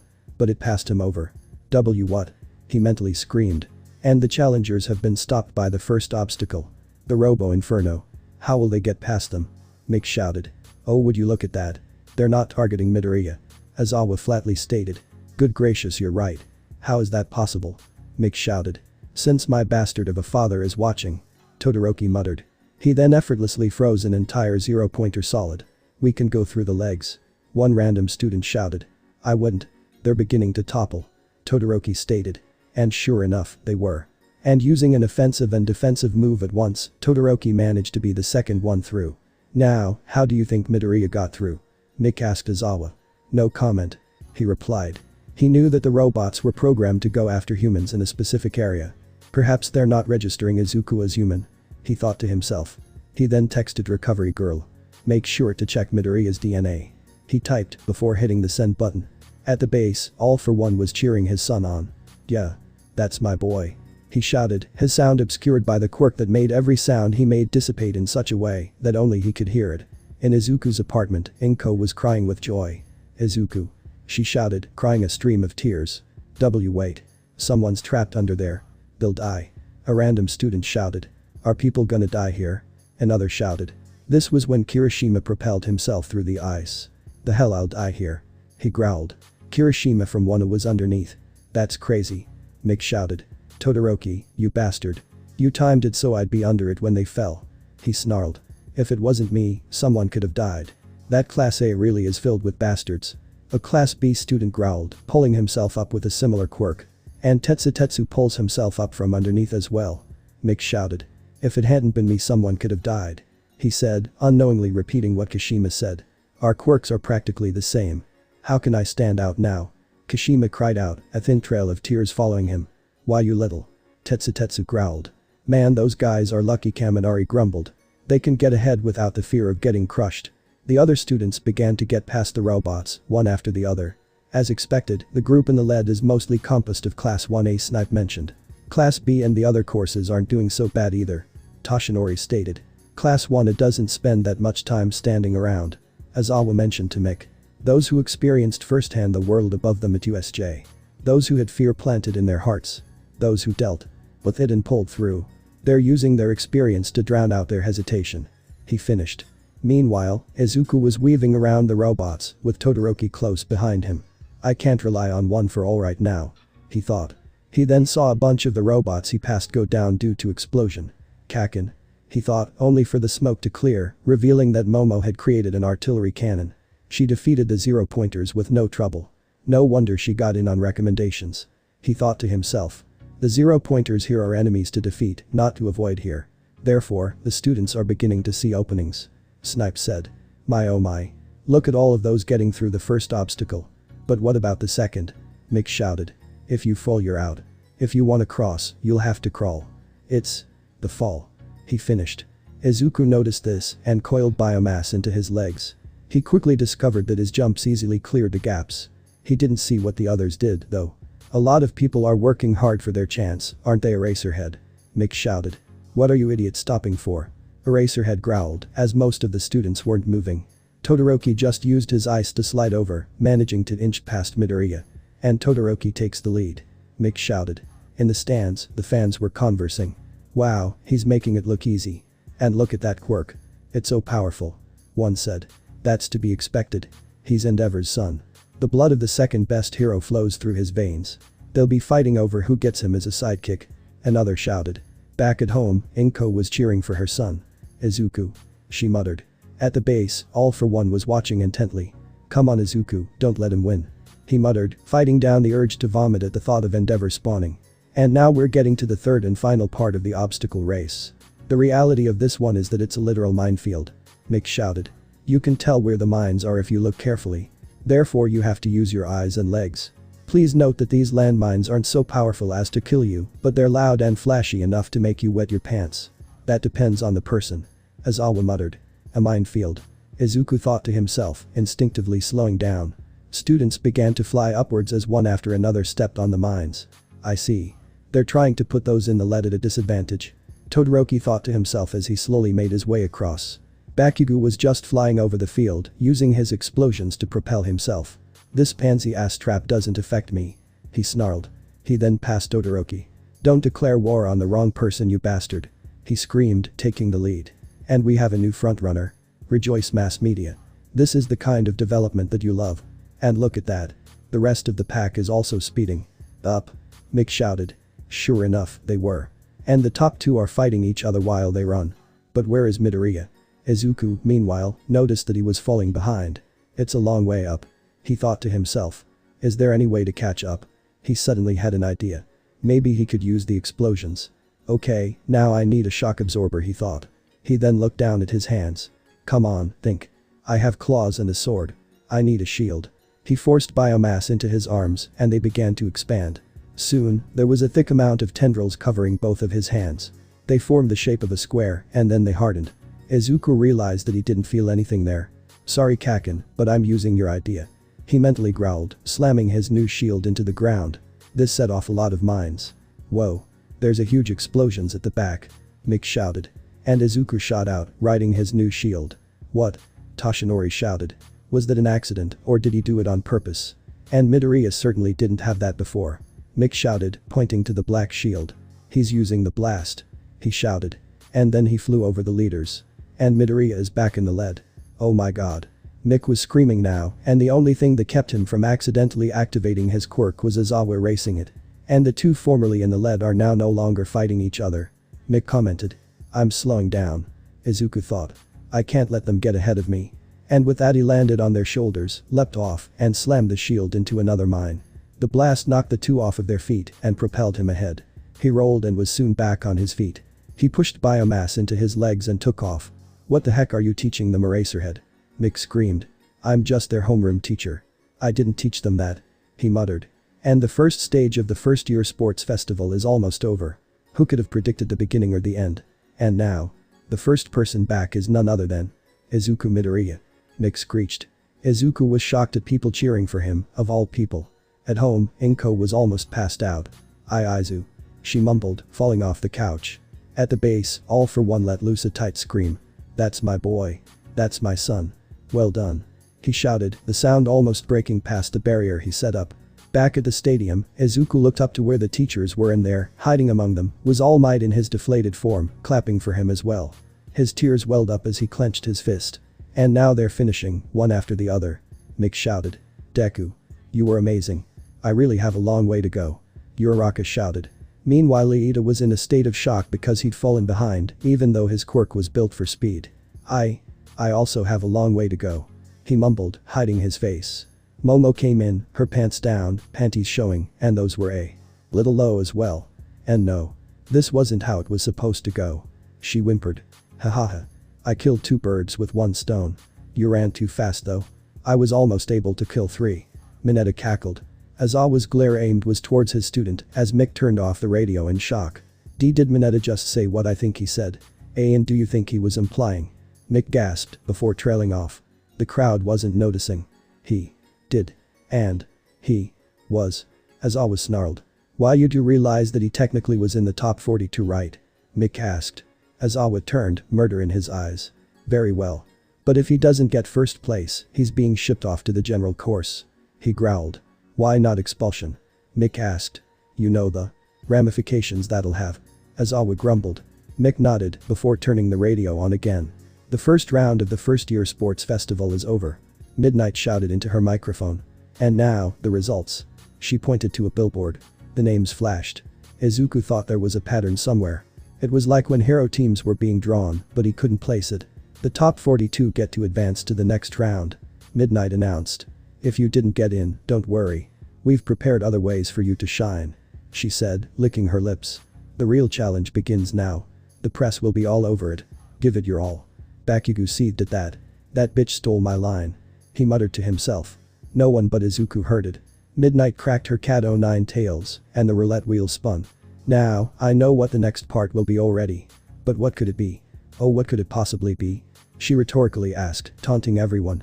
And here it is. The second challenge is. The roulette wheel stopped. A cavalry battle. Everyone started muttering. A cavalry battle? Izuku asked himself. I'll explain. You may all split into teams of 2 to 4 people. It's basically the same as a regular battle, but with a slight difference. You see, each person is assigned a point value based on their position. The points will start with 42nd place being worth 5 points, 41st being worth 10 points, and so on. The only exception is the first place winner, who gets a total point value of 10 million points. Utter silence filled the area. 10 million. Izuku cried out. In other words, if you take down first place team, you'll become the leader no matter your point value. Midnight started cackling madly. It's survival of the fittest, with the ones on the bottom get a chance to become the ones at the top. As everyone was looking at him with an obvious glint in their eyes, Izuku was having flashbacks. From Muto. Die you freak. He had shouted as he plunged a steak knife into his lung, before forcing it all the way through and running off laughing. To the guidance counselor. Go throw yourself into traffic. He snarled, bodily throwing Izuku out of his office to the teacher. Alright Midoriya, how about you right eye? We'll stop holding Bakugo back with my existence 100 times. And more. Bakugo noticed the shaking and paled before backing off. Izuku was currently trying to prevent a panic attack, which could lead to him lashing out. Now then, I shall explain the rules for the cavalry battle. Midnight announced. The time limit is 15 minutes. Each team is worth a total of its members' points, and the riders will wear a headband with that number of points on their forehead. The goal is to grab your opponent's headband before time runs out and try to keep as many points as you can. Stolen headband must be worn from the neck up, so the more you steal the harder it will be to manage them. Also, even if your headband is stolen, or if your team falls, you're not out. That means that there will be around. Momo began. 10 to 12 teams on the field at all times. Sato finished. That's tough. Yuga said from in front of them. Before anyone else could speak, Midnight cracked her whip again. This will be a cruel fight in which you will all be allowed to use your quirks, but it's still a cavalry battle. You'll be disqualified if your attacks are just attempts to make other teams fall. And now, you have 15 minutes to build your team. Start. She shouted as the hologram changed to a timer. Okay, points don't matter for me, so I'll need that person and that person. Izuku thought to himself. Everyone was trying to team up with Bakugo. It annoyed him. However, he knew who he needed. I don't even know what quirks you all have. He lied. I understand not knowing Class B's quirks. Mina muttered. But you don't know ours. How self-centered can you get? Sato demanded. And then Kirishima came over. Perfect. He thought. Hey. Todoroki has already chosen his team. Team up with me Bakugo. And why should I? Bakugo asked. You're gonna be the rider, right? So you're gonna need someone who can take your blasts. He then activated his quirk. You read my fucking mind. Katsuki responded. Izuku noticed Shoji reluctantly teaming up with Mineta, and after his stunt with Momo he couldn't blame him. Mineta had gone way too far, and for the first time, he was truly considering whether devouring someone would be best for society. And he was thinking this without the hunger in mind. He quickly shook the thought out of his head. He'd never eat for sport. Also, he had to deal with the fact that everyone was intentionally ignoring him. Ejiro. He began. Sorry. The tailed boy said, slinking off. No one wants to keep the points for the full game. Izuku thought to himself, on the verge of tears. And I can't use my quirk at full capacity as it'll just lead to a bloodbath. Deku. Izuku slowly turned his head towards Uraraka. Let's be a team. Cue the waterworks. In fact, she had to turn away. Uraraka. He bawled. Hey, are you sure? Is it okay? He stammered. If we run away the whole time we'll win, right? She asked, rubbing the back of her, now dripping wet, head. The waterworks abruptly stopped. I think you're overestimating me, Uraraka. He stammered. Like I would. She said, fist raised. I remember USJ. Oh, yeah. He murmured. Besides, it's best to team up with those you get along with. His heart clenched. She likes me. Are you alright? Uraraka asked, concerned. Oh, it's just that you're so bright I can't look at you clearly. He muttered. Actually, I wanted to team up with you as well. After all, it's best when you can easily communicate with your teammates. Izuku nodded. He turned to Iida, but noticed that he'd already joined with Todoroki. This is perfect. A female voice cried out. Said person then used anti-gravity boots to quickly hover over. Team up with me, person in first place. She demanded, right in his face. Ah. Too close. Izuku screamed. Who are you? The girl chuckled at that. I'm Mei Hatsum from the support course. I don't know who you are, but let me use your position. She's honest. Izuku thought to himself. If I team up with you then I'll be on the team that has the most attention, which will allow my super cute babies to be seen by the big companies. What are you talking about? Uraraka yelled, before noticing that Mei was just focused on Izuku. She then opened a chest from somewhere. The support class develops the tools you heroes use. I have a ton of babies so I'm sure you'll find one you like. Izuku zoomed in on one in particular. I made this based on a certain hero's backpack, but I added my own personal touches. Mei declared. Are you talking about the Buster hero, Airjet? Izuku asked. Mei chuckled. I like him too. Izuku babbled. Really? Yeah. His agency's close, so I've toured it. I see that they're already getting along, Uraraka thought to herself. Izuku was also thinking. Not being able to team up with Iida was a major blow, and most people have already teamed up already. However, that doesn't matter. I know who I need. And is he? Yes. Izuku began to confidently walk towards Fumikage. Hey. A loud blaring sound soon rang out. Okay, it's time to start. Midnight called. Eraserhead, wake up. Mick shouted, poking his friend. And after 15 minutes to team up and strategize, there are 12 cavalry teams on the field. They are quite interesting. Azawa murmured as Mick riled up the crowd. Izuku definitely tied the headband on his head. Uraraka. Yes. Mei. Haha Fumikage. Yeah. Alright. The countdown to the battle royale. 3. 2. 1. Mick shouted. Start. Midnight declared. And then, all hell broke loose. Almost immediately a team rushed Izuku. It was that kid who had a near-identical quirk to Kirishima. It's a battle for the 10 million. He screamed. A team made up of his fellow classmates was also running towards him. We'll be taking that, Midoriya. Toru declared. So, an attack without delay, huh? Very well. Fumikage stated. Make your choice, Midoriya. He shouted. We run. I won't let you. The kid. But no cheeks from 1B declared. And soon, they were sinking. That must be his quirk. Izuku thought to himself. I can't get out. Uraraka shouted. Izuku pulled up the control stick for the jetpack. Uraraka. Mei. Turn your faces away. They both did. Izuku then pressed the button and they took off. Jiro tried to use her quirk to grab the headband, but Dark Shadow blocked it. Keep watch over our blind spots, Dark Shadow. Fumikage ordered. Got it. The sentient mass of Shadow responded. You're amazing, Tokoyami. With Dark Shadow you're making up for our lack of defense. Izuku declared. Everyone. We're landing. And with that, Mei's anti-gravity boots, worn by Uraraka, activated. Making everyone but Uraraka weightless should give her the ability to keep this up until the 15 minutes are up. He thought. Aren't my babies just adorable? Mei screamed. They are phenomenal, Hatsum. Thank you. Izuku declared. It's only been 2 minutes and already it's become a free-for-all. Fights are breaking out everywhere. Mick shouted. Remember, those in 1st to 4th advance, so you don't need the 10 million. Down on the area floor, Bakugo nodded. The plan is to maintain 2nd place while Deku and Icy Hot fight it out. They'll be tired during the final exam, which gives my team the advantage.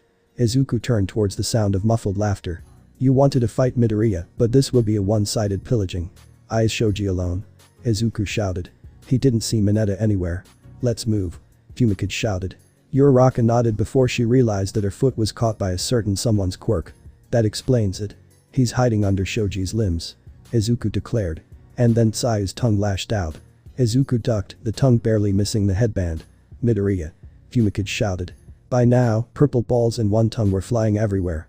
Izuku pressed the button again and they took off. However, the boots broke due to being stuck to the ground. My baby. Mei shrieked. We had to get away. Izuku shouted. They flew through the air, but the landing was awkward. We can't fly away again. Izuku shouted to his teammates. I'm sorry Uraraka, but we'll have to survive off of your zero gravity. What about you, Midoriya? What can you do? Mei asked. He really didn't want to resort to using his quirk. It doesn't matter. More time for my babies to shine. Mei shouted. And here, at the halfway point, are the point counts. Mick shouted. Everyone gasped. Look at that. Other than Midoriya, the rest of Class 1 isn't doing so well. And then the screen updated. And Bakugo's team lost its headband. Mick shouted in confusion. Bakugo turned towards the team who had stolen his headband. Bastard. He shouted. You Class 1 people are so arrogant. The rider mocked. We at Class B just sat back within the top 40 to watch you and we sure asked. Well, it wasn't a consensus. But what would you know? You're already famous. After all, you were the victim of the sludge villain. You should really tell us about that. That way you can get used to being the one who's worthless. By now Bakugo was snarling in rage. After all, it might be interesting to hear what it's like to expect a villain attack once a year.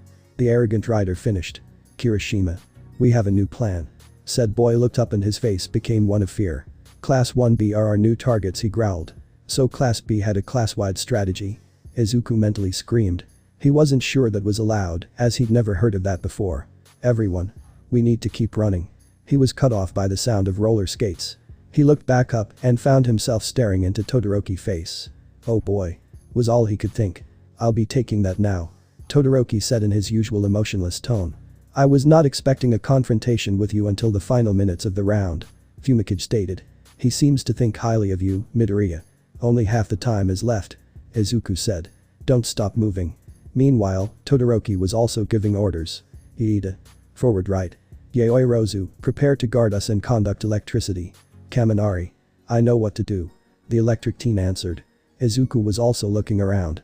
Watch our surroundings. There are multiple teams gunning for us. And then Kaminari said something that Izuku picked up. Make sure you insulate us carefully. Izuku then brought up his shield. Indiscriminate shock. 1.3 million volts. The electric man shouted, causing electricity to fly everywhere. Todoroki then grabbed the staff Momo had created to ground them. Sorry everyone, you'll have to bear this for the remainder. He shouted, making his ice travel down and trap all of the teams that were caught in the blast. Whoa. Look at that. Todoroki took out several teams at once. Kaminari shocked them, and then Todoroki froze them before they could recover. Aizawa monotoned. I might as well take these. Todoroki stated as he grabbed the frozen team's headbands. Meanwhile, Izuku deactivated his quirk and tried to use the jetpack again. Of course, the jetpack had to act up now. Mei. It's breaking. He shouted. My baby. You'll have to be improved. She screamed. Izuku then removed it. Meanwhile, Uraraka was using the one anti-gravity boot to push them away from Todoroki. They're too fast. She shouted. I'll restrain them. Fumikage shouted, dark shadow extending.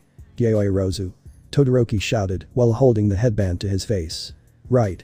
The teen shouted, creating a stone blockade. Dark shadow smacked into it. Momo's creation quirk is too difficult to deal with. Izuku said aloud. Correct, but Kaminari is worse. With that level of armor, the only thing that prevented dark shadow from dissipating was that it wasn't sunlight. I see. Izuku muttered. As long as Kaminari is using his quirk, it'll be difficult to attack. Fumikage. Summarized. And dark shadow will become timid. Violence solves nothing. Said Quirk whimpered. And then they stopped. They were at the edge of the boundary line. And Team Midoriya has nowhere left to run. Mick shouted. Izuku looked up and saw Team Todoroki advancing. Do they know that? He asked. I don't think so. Fumikage responded. I've only told Kota about this, and that was at USJ. Seeing that he's a man of few words, it's unlikely he's told anyone. So we can use it to hold them back. Izuku murmured. And if that fails?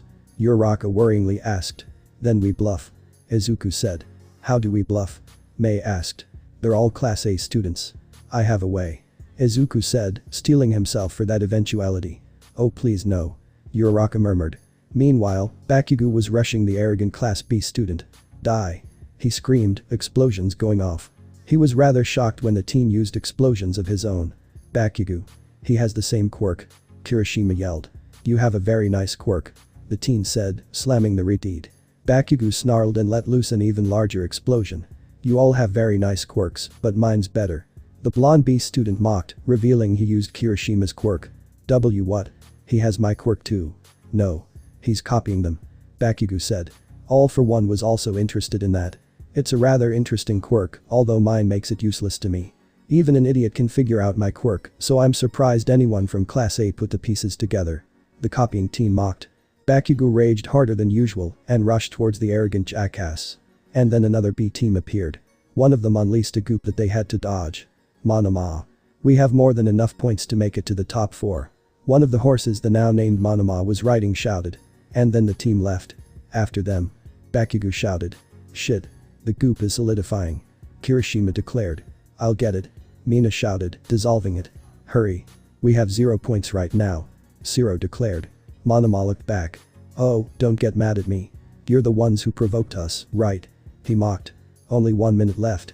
And grabbed the headband, but then he noticed what was attached to it. He knew that Izuku wouldn't harm them, but base instinct made him release it. The headband whipped right back to where it had been throughout the entire battle. Oh my god. Team Todoroki almost had it, but Izuku had another trick up his sleeve. Or should I say back? Mick shouted. Drat. Even with my secret move Midoriya managed to hold on. Iida shouted. Meanwhile, Monoma was telling his team to stay in second, when. Hey. Geez, you're persistent. Monoma deadpanned, only to whir around in shock when Bakugo used his explosion to launch himself. Kasei. Monoma shouted. Right. The teen inhaled and exhaled, creating an invisible wall that Bakugo slammed into. Haha. You can't see that berry. And then the explosive teen smashed it and grabbed 2 headbands. Then Zero whipped him back. Geez man. Tell us next time before you try something like that. And the teams keep switching positions. This final minute is intense. Mick shouted. Alright. We're still in 4th. We need to defend our remaining headbands to the death. Monoma shouted, clenching the band he stole from Team Bakugo. And then Bakugo ignited several explosions, propelling his team forward. Kasei tried to block them, but an explosion-aided fist broke through. Katsuki then grabbed the other headbands Monoma was wearing. Team Bakugo is absolutely merciless. Mick screeched. He's now in 2nd place. Izuku just glared at Team Todoroki. Are you gonna try again? He growled. Todoroki hesitated. He was willing to use the tendrils. He must really want to get first. So they just stared. And then. Time is up. Mick shouted. That's the end of the battle. And now, let's look at the top 4 teams. In 1st place is Team Midoriya. They managed to hold on to the 10 million, totaling 10,325,000. Izuku, who had gotten down, tilted his head up and burst into tears of relief. The force was so great that he was pushed into the ground. In 2nd place, Team Bakugo. In 3rd, Team Todoroki. And in 4th place, Team Tetsu. Wait. No. Team Shinso took it. They took 4th place at the last moment. These 4 teams will advance to the final round. Mick shouted. Yes. Good job Izuku. All for One shouted, cheering for his son. And now, we're going to have an hour break. Come on Eraserhead, let's get some food. I'm going to sleep. Aizawa mumbled. While most of the class was getting food, Todoroki had asked to speak to Izuku. So, what do you want? Izuku asked him. Todoroki just stared at Izuku. Can we hurry this up? The cafeteria is probably going to be super crowded soon. Izuku trailed off. Shoto just continued to stare. Izuku audibly gulped. He's giving off an aura of cold intimidation, unlike what happened with Muto. Izuku thought to himself. I almost broke my pledge. Todoroki monotoned. His left side. I almost drove him to use it. Izuku wondered. I don't think anyone else felt the way I did. When your tendrils were out, I nearly panicked. Also, I've been thinking. Your quirk, when you remove the tendrils, acts a lot like All Might's. What are you implying? Izuku stuttered out. It seems like your quirk is almost like a mutation of his. Is he figuring it out? Izuku mentally screamed. I think I know what it is. But I'll ask you directly. Are you All Might's secret love child? He forcefully asked. At the League of Villains base, All for One suddenly toppled over, clutching his chest. Why? Does it feel like I'm having a heart attack? He muttered. He knew he wasn't. It wasn't possible, thanks to a quirk he took from an old man dying of a stroke. What? Izuku screamed in shock. How did you even come up with something so stupid as that? For one, my dad has white hair. He stammered. I see. Todoroki stated. So, since you just asked about my family life, what's your life like? Izuku asked, determined to change the subject matter. My father is Endeavor. He spat the name out like a curse. And I'm certain you know that he's been stuck at the number 2 spot for years now. You have something in common with the number 1 hero, so I, with something in common with the number 2 hero, have even more reason to defeat you. You see, he has an extremely strong desire to rise in the world. He won his hero name with overwhelming force. Due to this, he loathes All Might. He never could surpass him. So, he moved on to Plan B. Plan B? What are you trying to tell me, Todoroki? Izuku asked. You've heard of quirk marriages, right? Izuku was expecting several things, but he sure wasn't expecting that. Quirk marriages were common throughout Japan during the 2nd to 3rd generations of quirk users. They were basically a eugenics plan. They were banned, thanks to pressure from the American Republic. They had had a very bad experience with eugenics in the past, and were determined to stamp it out wherever it popped up so it wouldn't resurface, so it was a serious offense to form one these days. Of course, they still happened. Human trafficking picked it up, and children with powerful quirks could go for a lot on the black market. Adults with powerful quirks could go even higher. Izuku remembered his father cursing quirk marriages with every fiber of his being. He had muttered that he'd destroy the trade in Japan, which seemed a little hard for someone of his ability. Todoroki continued his story. As a man of wealth and power, Endeavor won over my mother's parents, and he got a hold of her quirk. And he made her bear his children. And each one only had his quirk or hers. Until me. He trained me from a young age, and never gave any of my older siblings any attention. In my memories, I always remember my mother crying. Eventually, she snapped. Your left side is an abomination. Is what she told me. And then she poured boiling water on it. Izuku let out a pained gasp. But why hasn't anyone reported this? He asked, appalled at Todoroki's story. Todoroki scoffed. He's a powerful and famous hero. He covers it up, and the media plays along with it. In fact, my mother is confined to a mental hospital, out of sight. That is why I picked a fight with you. I'll show him that I can be the best without using his quirk. Todoroki finished, before walking away. I don't care if you can't tell me how you're connected to All Might. No matter what you are to him, I'll rise above you using just my right side. As Todoroki left, Izuku thought about what he'd said. If this world was a comic, or even a book, he'd be the main character. After all, he has the backstory for it. Wait. Todoroki. Izuku called. I've always been supported by others. That was the case earlier as well. I'm here thanks to their support. I've always wanted to save people with a fearless smile, just like All Might. That's why I have to be strong enough to become number 1. My motivation may seem trivial compared to yours, but I can't lose either. I'll live up to the hopes of those who have supported me. That declaration of war you gave earlier?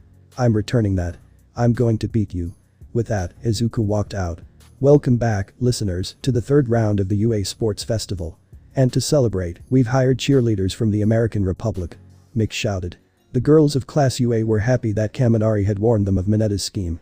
He had mentioned that he would have gone with it, but he was too disgusted by how far the perverted teen would go. Now, for the next hour, enjoy the recreational games. This round is one-on-one fighting. Awesome. I'm gonna be on TV. Kirishima declared. Is it always a one-on-one? Mina asked. The first 2 are different every year, but the last one's always a one-on-one. Siro responded. Last year it was a Chambara match. He said. Now then, let's draw raffles to see the rounds. Midnight declared. And the final 16 can decide whether or not to participate in the recreational games. Izuku decided to not participate. Excuse me. Ejiro murmured, hand raised. I'm withdrawing. Gasps filled the air. Why? Izuku exclaimed. This is a rare chance for the pros to take notice of you. Iida added. I can't remember the battle at all, except for the very end. I think it was that purple-haired boy's quirk. Izuku turned towards the only one with purple hair. Him. He thought to himself. I know this is a great chance. Ejiro continued. And I know it's foolish to waste it. Ejiro. Izuku murmured. But everyone here competed by giving their all. I just can't be up there with everyone without knowing what really happened. You're worrying too much. Toru stated. If you're gonna say that, then I didn't do anything either. Mina replied. Ejiro facepalmed. It's not that. My pride won't allow it. And then another voice spoke out. I'm Niranjeki Shota of Class 1B, and I also wish to withdraw for the same reasons. He stated. It doesn't seem right for those who did nothing to go to the final round. He stated. This is an Unusual turn of events. Mick said. We'll have to see what Midnight thinks of this. Aizawa muttered. I accept your withdrawal. Midnight shouted, cracking her whip. Now then, we'll have to move 2 people up from the 5th place team. However, one of the 5th place team members raised her hand. Excuse me, but my team barely did anything during the battle. I think it would be better for Team Tetsutetsu to have that chance, as they fought until the end. The rest of her team nodded. Kendo? Tetsutetsu asked. This isn't collusion. It just makes sense. She replied. After a brief discussion, Tetsutetsu and Ibara were the 2 to go into the top 16. And now, here's the bracket of the matches. Midnight shouted. Despite these being random, I can't help but think there's a pattern. Izuku thought to himself. It kind of bugged him slightly that he couldn't figure it out. Izuku looked up and saw that he was going to be up against Shinso. And then he looked at the other brackets. If both Todoroki and I win, we'll be facing each other. He thought to himself. And Shinso was the purple-haired kid, right? So I'll be against you, Izuku Midoriya. This sounds interesting. He had sneaked up behind him. Izuku let out an eep of surprise before hurriedly taking a few steps back. He's the guy from the crowd. Izuku realized. I look forward to our match. The purple-haired kid monotoned. I am MPH. Izuku was cut off by Ejiro covering his mouth with his tail. Midoriya. Shinso smirked and walked away. What was that about? Izuku asked. Don't answer him. Ejiro told him. Meanwhile, Todoroki was also paying attention to the fact that he and Midoriya would be duking it out. It will be sooner than I expected. He thought. Alright. Let's leave the tournament aside for recreation. Mick shouted. At that, Izuku just went into the lockers. Ejiro went with him and explained a few things. However, the hour was soon up. Hey everyone. Are you ready? Mick shouted. Cheers answered him. And now, the moment you've all been waiting for. The final tournament of the first years will commence. And this also portrays a fact about being a hero as well. That fact is that heroes may have to only rely on themselves. Heroes will have to rely on their heart, body, wisdom and knowledge to rush up. Izuku was listening in the tunnel leading out. And then a familiar voice filled the air. Hey. Sorry I'm late, but have you figured out one for all yet? The emancipated form of Toshinori Yagi asked. All Might. And no. No, I haven't. I'm really worried. Izuku murmured. I haven't been able to control it. I still need to learn. As it is, I have to use blacklight, but I'm scared that I'll kill someone. He was nearly crying at the end. I see. You are a good person, Midoriya. I'm positive that you'll be able to control your Quirk. Thank you All Might. Izuku sputtered. Toshinori Yagi. The symbol of peace said. Huh? Izuku asked. That's my name. Toshinori Yagi. I think it's time you knew that. Izuku nodded. Thank you, All M. I mean, Yagi-sensei. Izuku said, correcting himself mid-sentence. Remember, don't fear your quirk. Toshinori said. Izuku nodded. Also. He then turned back into All Might. When you're scared or worried, just smile. You've made it this far, my boy, and it's okay if it's a bluff. Stand tall and don't forget the high hopes I have for you. Izuku nodded again, smiling. He turned towards the end of the tunnel. And now, the moment you've all been waiting for. Mick shouted. The finals are about to begin. And for match number 1. He's done incredibly well, and his quirk is nothing short of extraordinary, but he still cries so much that it's amazing he isn't dead from dehydration. It's Izuku Midoriya from Class 1A. And he's up against. Well. He hasn't really done anything to stand out yet, but he's still here, so that's something. From Class 1C, Hitachi Shinso. The rules are simple. To win, get your opponent out of bounds or immobilize them. If you can get your opponent to verbally concede, then that also counts as a win. And don't worry about injuries. We have Recovery Girl on standby. Meanwhile, Recovery Girl was analyzing something. No. That's not possible. This doesn't make any sense. I'll have to rerun the tests. But I've already done that 3 times. Since that's the case, you are free to put your morals and ethics aside. Mick shouted. Of course, anything life-threatening is not allowed. Semidus will stop the match if anything goes too far. Said Teacher Pro waved. Izuku breathed a sigh of relief. Semidus, due to his quirk, could probably be able to shrug off the tendrils. I give up, huh? Shinso asked. This is about testing your strength and your spirit. You can't worry about anything. Ready? Mick shouted. Start. Shinso shrugged. Then again, it's not like you'd have anything to worry about. My quirk gave me plenty of trouble as a kid. I know you know. Why else would that kid Ejiro, right? Spend the hour with you? I was bullied throughout elementary and middle school. Everyone said my quirk was perfect for villainy. And look at you. You can run up walls, make shields, and you can make claws. Don't answer him. Don't answer him. You're lucky to have such a heroic quirk. At least your quirk doesn't have a body count. Izuku screamed. And then he realized his mistake. I win. Shinso calmly stated. In the stands, Ajiro screamed. I warned him. Body count? Mick asked. Aizawa sighed. Well, since he brought it up. You know how 10 villains were declared dead during the USJ incident. Midoriya killed them. He did. Mick stammered. How? Ask him if you want to know. Izuku, despite not being in control of his body, shivered. No. No. Why? Why, of all things, did I say that? And then Mick continued. Midoriya. Why aren't you moving? You just have a blank face. Is this Shinso's quirk? As Mick continued, Aizawa decided to speak up. This is why I say that the entrance exam isn't rational. Take Shinso for example. His quirk is incredibly powerful, but it only works on humans. It was even tested by Nezu. Therefore, he wasn't able to pass the practical part of the exam. Shinso just stared at Izuku. It's nothing personal, Midoriya. However, I intend to win this. Turn around and walk out of bounds. And Izuku's body turned. In his mind, Izuku was freaking out. No. Is this his quirk?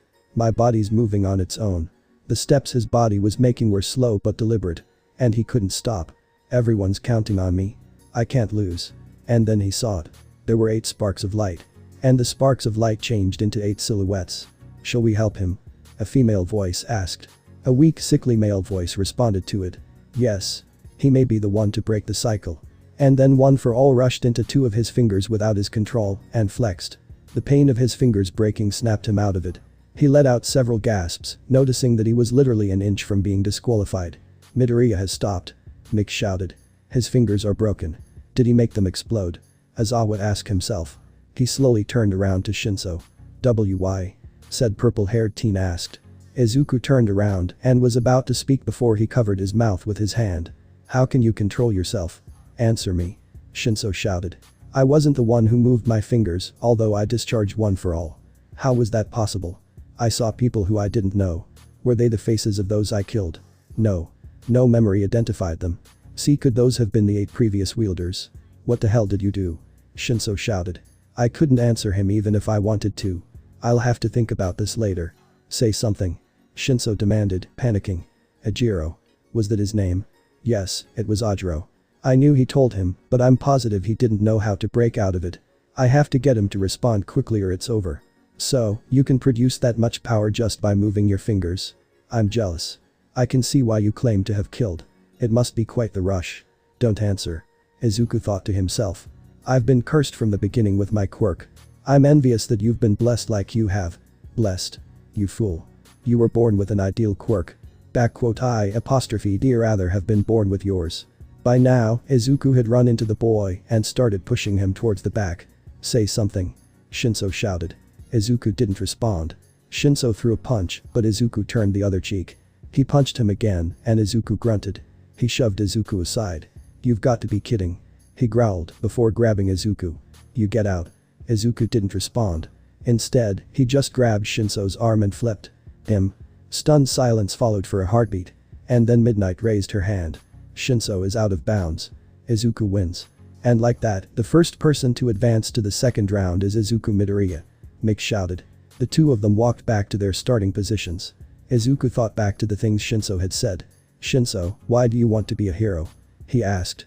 You can't help the things you long for. The boy stated before walking away.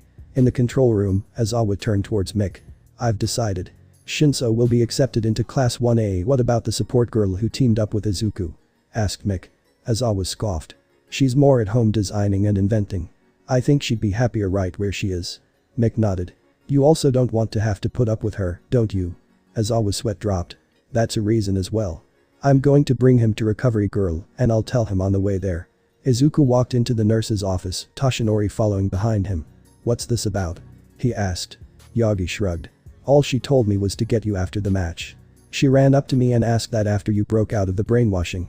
Izuku nodded. Welcome, both of you. Recovery Girl stated. Now then, you're probably wondering why you're here. Do you know what this is a picture of? She held up a picture of a spiraling helix. That's human DNA. Izuku answered. Correct. Do you know what this is? She held up another picture. That's RNA. Izuku said. From smallpox, actually. Recovery Girl stated. Izuku nodded. Smallpox may had been eradicated before quirks popped up, but the American Republic still had some. Russia used to have some, but their sample was taken to the American Republic when it collapsed into a five-way civil war. Izuku was brought out his musings when Recovery Girl held up a third picture. Now, do you know what this is? She held up a third photo. That's a third strand of viral RNA. What's it from? Toshinori asked. Recovery Girl sighed. After the obstacle course, Aizawa came in here. He mentioned that the robots didn't react to Izuku. He then asked me to run a DNA test on you. I had to recheck the sample 4 times before I realized it. She pointed to the third picture. That's Izuku's D. No. That's Izuku's RNA. He has no DNA. He's not human. And right there, Izuku's hopes and dreams were crushed into a fine paste and everything faded from his mind. Not human. Those 2 simple words were echoing around Izuku's head. Not human. I'm sorry about this, Izuku. I couldn't come to any sort of different conclusion. Not only are you not human, but you're not even an animal like Nezu. You're a viral mass. Not human. That's impossible. A mass of viruses can't be intelligent. Nezu may be an intelligent animal, but the idea of a virus, or even a group of viruses being intelligent is absurd. Toshinori protested. Recovery Girl shook her head. His prior blood test. Checked out as human. My theory is that during the USJ incident. That's what the media is calling it. Izuku's quirk evolved past the point of no return. I thought it was just a mutant quirk. But this is something else entirely. Not human. Still. This is impossible. Toshinori stated. Don't you think I know that? Aizawa told me that he suspected something because the robots were only supposed to go after humans in a short range based on DNA scans. I told him it had to be a glitch. I told myself that after the first test. And then I repeated that after the second test. And then I said that after the third test and the fourth one as well. However, I had to face the facts after the 5th test. It wasn't a glitch. Izuku is, officially, not human. Not human. Bullshit. A voice rang out.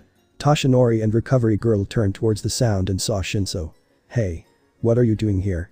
Recovery Girl demanded. I was told by Aizawa-sensei to come here and he mentioned that Yagi-sensei was also here so I'd be able to say goodbye as well as get a checkup. Whatever do you mean? Toshinori asked. Shinso beamed a smile. I'm going to class 1A. He exclaimed. Yagi clapped at that. Well done, young Shinso. I told you your quirk was useful in heroics. Indeed. I've heard that your boss, All Might, teaches heroics. I'll suggest a raise. There's no need for that. Toshinori stammered. Recovery Girl had to stifle a chuckle. Oh, but there is. The general course loves your lessons. Also, what was that about Midoriya not being human? Izuku was just sitting there, the words not human still bouncing around his head. He wasn't really paying attention to anything. Oh. Well. Are you sure you want to know? Recovery Girl asked. Yes, because it's bullshit of the highest caliber. By now, Izuku was beginning to regain focus. He doesn't even have DNA anymore. It's all viral RNA. Recovery Girl answered, handing him the photos. Recovery Girl. As a doctor, you of all people should know how important patient confidentiality is. Yagi scolded. Before she could answer, Shinso put down the files. I see. Izuku. Izuku lifted his head. Why yeah. And then his eyes went white. Yagi gasped. What is this, Toshinori? Recovery Girl asked. That's the expression of someone whenever Shinso's brainwashing them and it only works on humans. Izuku, show me what you can do with your quirk. He was cut off when Recovery Girl tackled him before he could finish. Don't. She shouted. Shinso was rather shook up, but he nodded. Okay then. Izuku, repeat after me, All Might is the worst human being to ever live. Recovery Girl snorted. He'd never say that. She thought. All Might is the worst human being to ever live. Izuku monotoned. All for one suddenly felt a rush of giddiness run over him and had no idea where it came from. Why did you make him say that? Yagi asked, a little insulted.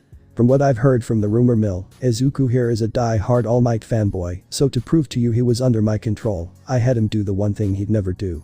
Izuku was released from it and Recovery Girl nodded. I thought he might just be going along with it in a vague hope that he was human, but apparently that's not the case. Izuku just stared. Congratulations, Izuku Midoriya. In spite of the fact that you don't have DNA, you're still considered human. Recovery Girl stated, wondering how the hell that was possible. How? He stammered. Young Shinso's quirk only affects humans. Nezu proved that. Therefore, since you're affected by it, you're still human, no matter what the DNA results show. Yagi declared, a smile on his face. Izuku then lied down on the ground. What are you? Shinso began to ask before Izuku wailed, the force of the tears blowing a hole in the roof and sending him 10 feet into the ground. Holy fuck. Was all Shinso could say. After Izuku leapt out of the hole and Shinso had left, something came to Izuku's mind. Oh, All Might. I just remembered. When I was brainwashed, I had a vision. I saw 8 or 9 figures. During the brainwashing, it was like my mind was filled with fog. They drove it away and allowed one for all to build up in my fingers. What if the ones who have passed one for all down the line still exist within it? He finished. He looked up and saw the frail form of his sensei shaking. That's scary. What the heck? That shocked Izuku. I thought you might have known about it. Izuku responded. I saw something like that when I was younger as well. Toshinori said. It means you're getting a better grasp at one for all. What do you mean? Izuku asked. I think it's a trace of themselves that they left behind when they passed one for all down. They can't interfere and you can't bother them. They didn't break your brainwashing. You saw the vision and your strong emotions helped overcome it. Izuku sat down and began rubbing his head. That explanation wasn't satisfying at all. He muttered. Don't get so hung up on it. Yagi shouted. After all, you need to see who you're fighting next. He demanded. Oh right. Thanks. Izuku shouted as he left the nurse's office. So Midoriya won, huh? Shoto thought to himself as he walked to his waiting area, only to run into Endeavor. You're in my way. He flatly said. You're acting disgracefully, boy. The number 2 said with zero warmth. Todoroki ignored him. If you used your left side as well, you would have won both the cavalry battle and obstacle race. Endeavor stated. Todoroki ignored him. Stop this rebellious behavior. I won't allow you to corrupt your duty. You were created to surpass All Might. Do you understand? Todoroki stopped. That's all you see me as, huh? I'll win using only Mom's power. I'll never touch yours. Shoto snarled. Endeavor laughed. You'll reach your limit eventually and then you'll finally work properly. Izuku casually walked towards where the rest of his class was sitting. Hey Deku. Uraraka waved. Nice work. We saved a seat for you. Iida declared. Thanks. He said. He then walked and sat down. The next match was Todoroki vs Zero. It went about as well for Zero as Izuku thought it would. However, he was still in shock at the sheer size of the glacier Todoroki created. Also it was right next to him. The creation of it shook the whole stadium. Zero had been immobilized, so he lost. It was a while before the next match could go forward as the ice had to be melted and then the stage had to dry. And then it was Kaminari vs Ibara. The battle was delayed for a few minutes as she spoke in a calm tone, criticizing Mick for calling her an assassin. Izuku was impressed. And after Mick stammered his start, Kaminari decided to speak. Hey, when this is over, do you want to grab a bite to eat? He asked her. And I'll comfort you about your loss, because this match will be over in an instant. He declared, using all of his electricity at once, frying his brain. Ibara just turned around and created a wall of vines, and then sent several out as soon as the voltage stopped. They grabbed the dumbfounded Kaminari and immobilized him. And like Kaminari declared, the match was over in an instant. It just wasn't in the way he imagined. Mick shouted. Oh dear, did a Class A member lose to a Class B member? Monoma mocked. Oh the shame. After all you're all supposed to be better than us. He was cut off when another Class B student chopped the back of his neck. Sorry about that. She cheerfully stated, waving. What the heck was that? Half of Class A thought simultaneously. And then they heard a certain thing. Kaminari's quirk is supposed to be really strong, but Shiozaki placed 4th in the entrance exam. Why wasn't she in Class A? But her quirk is vines, huh? It's a lot like Kamui Wood's quirk. Could they be related? Also, binding type quirks are really strong, and I've hardly ever seen anyone break out of them. Also the way she acted, along with her hand gestures, made it look like she is a Christian. Her hair had a pattern that looked like a crown of thorns. Possibly a reference to Jesus. That religion isn't very common in Japan, so where did she get it from? Is there an American in Class B? But I digress. It'd be impossible to get close while avoiding all of those vines, so most people would have to either tear them off or get close with brute force. Could I consume the vines? And if so, would she be able to separate them fast enough? I can't risk it. She'd probably go for someone's hands first to prevent that though, so there's that. You just finished your match and you're already thinking of ways to beat her? Uraraka asked. Did he even breath there? She wondered. Oh, I'm so sorry. It's just that this is kind of my hobby. He stammered. Bakugo chuckled. It's more than a hobby. It's his damn lifestyle. Kaachan. Izuku whined. He loves seeing quirks in action, and his dad encouraged him to write about them. Bakugo explained. Oh right. I've been putting these together for Class A as well. Izuku said, holding a page up to Uraraka. See? It's your zero gravity. She stared at it, wide-eyed, before chuckling. Deku, you've been amazing since we've met, but this is just reaffirming it. Huh? Izuku asked. And then Mick saved him from embarrassment. Alright. It's time for the fourth match. It's Tenya Iida vs Mei Hatsum. To everyone's shock, Iida was equipped with gear suited for his quirk, and Mei had made it. He's too trusting were the thoughts of the entire class. They were expecting it to sabotage Iida, but they were wrong. Mei had used Iida as a walking advertisement. After 10 minutes, she casually walked out of the match, smiling. Mei Hatsum is out of bounds. Iida wins. Midnight got out, obviously confused. The next match was Yuga vs Mina. Mina used her acid to slide around and avoid Yuga's naval lasers. This led to him eventually being unable to use any more, and Mina knocked him out, advancing to the next round. The next match was Momo vs Fumikage. The crow-headed boy used Dark Shadow to quickly push the tall girl out of bounds. The next match was between Kirishima and Tetsutetsu. Kirishima managed to eke out a victory and advance, but that was after a draw. If you break it before its job is done, I'll destroy everything you hold dear. Why you can't? That's illegal. Izuku stammered. Endeavor chuckled. Illegal? I am the law. If I say something's legal, it's legal. Now, your mother's name was? Inko, right? Izuku snarled at the not so thinly veiled threat. Don't touch her. The number 2 chuckled. Oh, have I hit a nerve? Well, you better not harm him, or she'll have an accident. The way he said that sent shivers up Izuku's spine. Endeavor dropped Izuku. Go. Leave my sight, monster. He growled. Izuku watched the man turn the corner and leave, before walking toward the exit. The first match of the second round is gonna be a big one. Mick shouted. On one side, it's the student who could probably literally freeze hell over, Shoto Todoroki. And on the other side, it's the student just bursting with surprises. It's Izuku Midoriya. The two faced each other. So, you're here. Todoroki stated. Todoroki. Izuku replied. Up in the stands, Iida turned to Fumikage. Tokoyami, what do you think of this match? It depends on whether Midoriya gets close to Todoroki or not. It also depends, laughed. Anyways, you and Todoroki can shoot off large-scale attacks constantly. It isn't fair. Shiro leaned forward to join the conversation. And you can do it with no time lag. Katsuki scoffed. I don't just fire them off willy-nilly. Imagine muscles. If you overuse them they tear and it gets harder to use them. Go over that and you can seriously damage them. The same is true for quirks. There's always a limit. Even for your quirk. Kirishima asked. Can you sweat indefinitely? Bakugo asked. Kirishima shook his head. Exactly. Back at the stage, Todoroki was beginning to understand. An endurance match, huh? Well then, I'll finish you quickly. With that he fired off yet another blast. Izuku used another finger. I've used up my right hand. He noticed that his right middle finger was almost healed. Just as I thought. I'll heal fast enough to reuse it. And then Izuku noticed Todoroki using his ice to get close. Shit. He thought, using his left middle finger. The blast destroyed the ice Shoto was using, but the teen just leapt off of it and covered his fist in ice.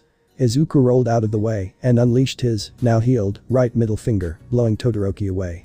The teen managed to catch himself. Are you telling me to stay away? Shoto asked. Izuku then grew his claws, noticing that all the pain in his fingers went away. And why do you think that is? Izuku mockingly asked. And then he noticed something. He's trembling. Is he afraid or is it just the cold? I must say thank you Midoriya. His face is clouded over. Izuku's opponent motioned over to Endeavor. He did look angry. However, even with your regenerative abilities, you can't keep this up. Eventually you'll be unable to. How about we end this? And with that, he let loose yet another high-powered attack. Izuku just casually lifted a clawed hand and sliced the ice away. I noticed that you're trembling, Todoroki. You're cold, aren't you? After all, there has to be a limit to how much your body can take. And you could easily use your left to take care of that, right? Like you're one to talk. I know you're not even fighting at half strength. Shoto stated. You want me to fight with all I have? Really? Izuku asked. Very well, but I expect you to do the same. He replied with zero emotion. And with that, the tendrils sprouted. And the tendrils return. What are they and what can they do? Mick shouted. Aizawa turned and then remembered that Mick hadn't seen what they did. Did my old man buy you off? Todoroki growled, sprinting towards Izuku, but then Izuku slammed a tendril right next to Todoroki. Shoto stopped, both from knowledge of what those things did and basic instinct. Quite the opposite actually, but that doesn't matter. Izuku said to the now standing still teen. He slowly got up and took a step forward, tendril advancing at an equal speed. Todoroki froze it over with ice, but the tendril vibrated so fast that it shattered the ice. I'll have you know that they're immune to cold. Izuku emotionlessly stated. I tested it out when I was younger. I stuck them in a freezer. Nothing happened. You sound like you don't like them. Todoroki observed, keeping an eye on the tendrils. And why would you think that? Midoriya sarcastically stated. Is it because you know damn well what they're for? He was shouting now. That frightened Shoto. Izuku took another step forward. Then another. And another. The tendril moved forward as well, and Todoroki kept backpedaling, trying to freeze them. Why is everyone so afraid of those? Mick inquired. Aizawa rolled his eyes. Why are you doing this? Todoroki shouted in fear. Izuku smirked. You wanted me to give it my all, so here I am, doing just that. Up in the stands, Toshinori froze. That tone. What? Are you not going to as well? Is that it from you, Shoto Todoroki? Are you just gonna refuse to use your full power? Are you going to handicap yourself just because you think your quirk is too much like your father's? Well, news flash. It's not his. It's your quirk. You know nothing. Shoto shouted. Izuku stopped, his face expressionless. Wanna know something? In spite of my quirk, I have an extra toe joint. And somehow, that knowledge was leaked out. I had to deal with the stigma of being quirkless throughout my life, with only Kaachan, his family, and my family knowing otherwise. I've had to deal with bullies, both from students and teachers. Heck, there was only one teacher who didn't see me as garbage. She stood up for me. That year was the only year where I didn't have to repeat a certain mantra in my head over and over. Wanna know what his was? Izuku was smiling savagely. Don't hurt them. Don't hurt them. You, Shoto, know nothing of the hell I've put myself through in an attempt to keep those who despised my existence alive. Up in the stands, the rest of Wana turned to Katsuki. Is that true? Sato asked. Bakugo nodded. Every day he got bullied, save for our second grade. And every day, I heard him muttering that mantra. I was there when his quirk first activated, so I knew what it did from the very beginning. And you know what? At least once a week I'd have a certain nightmare. I'd see Deku slaughter the entire class, saving me for last. I'd wake up the moment before a tendril gutted me as he roared. Every jeer, every punch, every time they picked on him, I felt fear. After all, there's only so much anyone can take.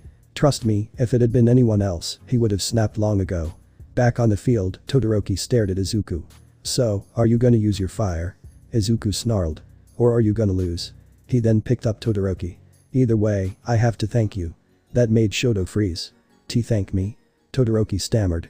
Izuku grinned sadistically. All Might paled. That face. That tone. Thank you for such wonderful comedy. He yelled, throwing Todoroki just short of the disqualification line.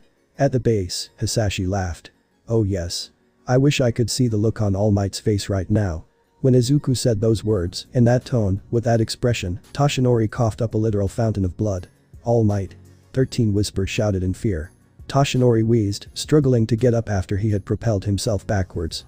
He was shaking, both from blood loss and flashbacks. No. No. No. Izuku Midoriya is not him. Izuku Midoriya will never be him. Izuku Midoriya cannot possibly be anything close to him. Yagi mentally screamed. He noticed 13's hand. Thank you 13. He gasped. Shoto saw Midoriya moving closer and closer. So are you gonna get it through your head that it's not your dad's quirk, but your own? He snarled. In response, Todoroki lit up his left side, unleashing a torrent of fire. What is this? Mick shouted. Up in the stands, Yagi realized what Izuku had been trying to do. So you made him use his left side. Were you trying to save him from himself? Back on the stage, Todoroki sent a burst of fire at the tendril. The tendril shriveled and retreated. Why did you help your enemy? Todoroki shouted. Because you needed it. Izuku shouted back. Now that that was out of the way, Izuku primed one for all into his leg and his right arm. Meanwhile, Todoroki slammed his right foot down, no longer at risk of giving himself frostbite. Midnight. Semidus shouted. If they go any further. Right. She shouted. She ripped her suit a bit to release the gas that put people to sleep. Izuku was the closest, so he'd be the one affected. However, he just shrugged it off. Todoroki let loose another glacier, and Izuku used his leg to dodge it. I have to get closer. He thought. Todoroki primed his fire side and let loose. But first, he decided to say something. Midoriya. Thank you. The two attacks met, but only after going through several cement columns Semidus had hurriedly thrown up. The resulting collision, along with the previously cold air, created a massive explosion. Said explosion blew Midnight, Semidus, and Mick back, although Mix was from shock. What the heck was that? Mick muttered. Aizawa just sighed. That was the two most powerful students deciding to give it their all. He flatly stated. What is going on? The smoke is blocking the stadium. Mick whispered, now beginning to sit up. Midnight blew away some of the smoke and saw an interesting sight. Izuku's right arm had become a blade, which was impaled into the ground, barely holding him in bounds. Shoto, however, had burned through his uniform on one side and was slumped against the back wall, the force of the collision having pushed him there. Shoto is out of bounds. Izuku Midoriya advances to the third round. Midnight shouted, cracking her whip. As Todoroki walked back towards the waiting rooms, he saw his old man standing in front of them. "So, what happened to not using your left side?" Endeavor mocked. Shoto said nothing. "Now that you're working properly, you need to be taught to use your left side." Todoroki still said nothing. "However, your loss was embarrassing. So after you graduate, come work for me. I'll train you on how to be an upgraded version of myself. You know. Back then. For one brief shining moment, I forgot about your existence." The number 2 gaped. "It was the best moment of my life." And it helped Midoriya's statement sink in. "It's not your quirk. It won't ever be yours." With that, Todoroki walked away, leaving Endeavor snarling. "That brat." He growled. He wondered if he should arrange a gas explosion wherever Izuku lived, but decided against it. After all, if that monster decided to tell All Might about his threat and he carried it out, then he might actually be arrested. At Recovery Girl's office, said nurse was poking around Izuku. "If this were anyone else, you would have permanently damaged your bones. Even normal regeneration would have had effects," she said. "You're saying that his regeneration isn't actually regeneration?" Yagi asked. Recovery Girl nodded. "His body is just forcing itself to change. For example, he should have had bone bits in his joints. However, it seems that the bone bits just became part of his joint, changing from bones to ligaments. And then, the excess parts were moved to where the bones used to be and were turned to bones. It isn't regeneration. It's transformation. I knew that my mass just shifted around, but I didn't realize it changed so much." Izuku croaked out. "Indeed. Your biology is unique," Recovery Girl said. "Don't get me started." Yagi muttered. Izuku walked back to the waiting room. "Deku." Uraraka shouted. "Hey everyone. When's the next match?" Iida was the one to explain it. "They have to repair the stage." Uraraka nodded. "Deku. Were you planning on using the tendrils?" she asked. Izuku paled before shaking his head furiously. "No. And no, I won't. I was just trying to frighten Todoroki." Iida tilted his head. "Why are you all so worried about Midoriya's extra limbs?" he scolded. Everyone sweat dropped at him. "You've never seen him use them, and it shows, Iida." Uraraka deadpanned. Mineta scoffed. "I agree. What's so bad about them?" Saya bitch slapped him with her tongue. "I know you were knocked out, you disgrace of a human being, but that's no excuse. Iida, just ask literally anyone in Wano besides the Wanab rapist here." In a few minutes, it was time for the matches to continue. Iida beat Ibara by maneuvering around her, and he politely but forcefully pushed her out of bounds. Next was Fumikage vs Mina. He just used Dark Shadow to push her out of bounds. Like the previous match, it was over in under a minute. The match after that was Kirishima vs Bakugo. Kirishima was practically immune to Bakugo's blasts, at least for a while. Eventually his hardening ability ran out and Bakugo knocked him unconscious. And finally, it was time for the third round. The first match was Iida vs Izuku. "So Midoriya, why is everyone so afraid of your extra limbs?" Iida asked. Izuku looked around. "There are too many people here to answer that, Iida. I'm sorry. I'll tell you about that after I beat you." Iida started chopping the air. "No. I'll defeat you." "Start." Mick screamed. Iida immediately tried to run around Izuku and kick him, but Izuku caught the kick in his claws. Iida backed up and tried in the opposite direction. This time, Izuku used his shield against Iida. The bounce back almost sent Iida out of bounds. Iida then fired up his engines for a reciprocal burst and slammed into Izuku. Izuku wasn't prepared for it, so he tumbled head over heels. Iida grabbed him and ran towards the disqualification line. However, Izuku's blade appeared and the extra weight sent them both toppling over. Izuku managed to get a kick in, and that little bit of extra oomph pushed Iida out of bounds. Elsewhere, Ingenium was lying on the ground, bleeding. Stain was over him. "I'm sorry, Ingenium. I never would have gone after you. You're far better than most heroes." Stain picked up Ingenium's phone. "I see your younger brother is calling you. Do you want me to hand you the phone?" Ingenium coughed. "You're a lot nicer than I expected." Stain laughed. "That's because you're one of the heroes who's extremely close to being a perfect hero, and you don't use your status to commit crimes." The call timed out. Stain immediately dialed 119. "I bid you farewell." With that, the hero killer fled the scene. Back at the stadium, Bakugo was fighting Fumikage. Dark Shadow was able to absorb the explosions, but not for long. Soon, Bakugo had Fumikage pinned, a continuous explosion going off. Did you know Dark Shadow's weakness? The bird-headed boy asked. I figured it out during the match. You were a great opponent, Tokoyami. Now give up. Fumikage sighed. I surrender. As soon as midnight called it, Mick decided to announce the next fight. And now the finals will be between Izuku Midoriya and Katsuki Bakugo.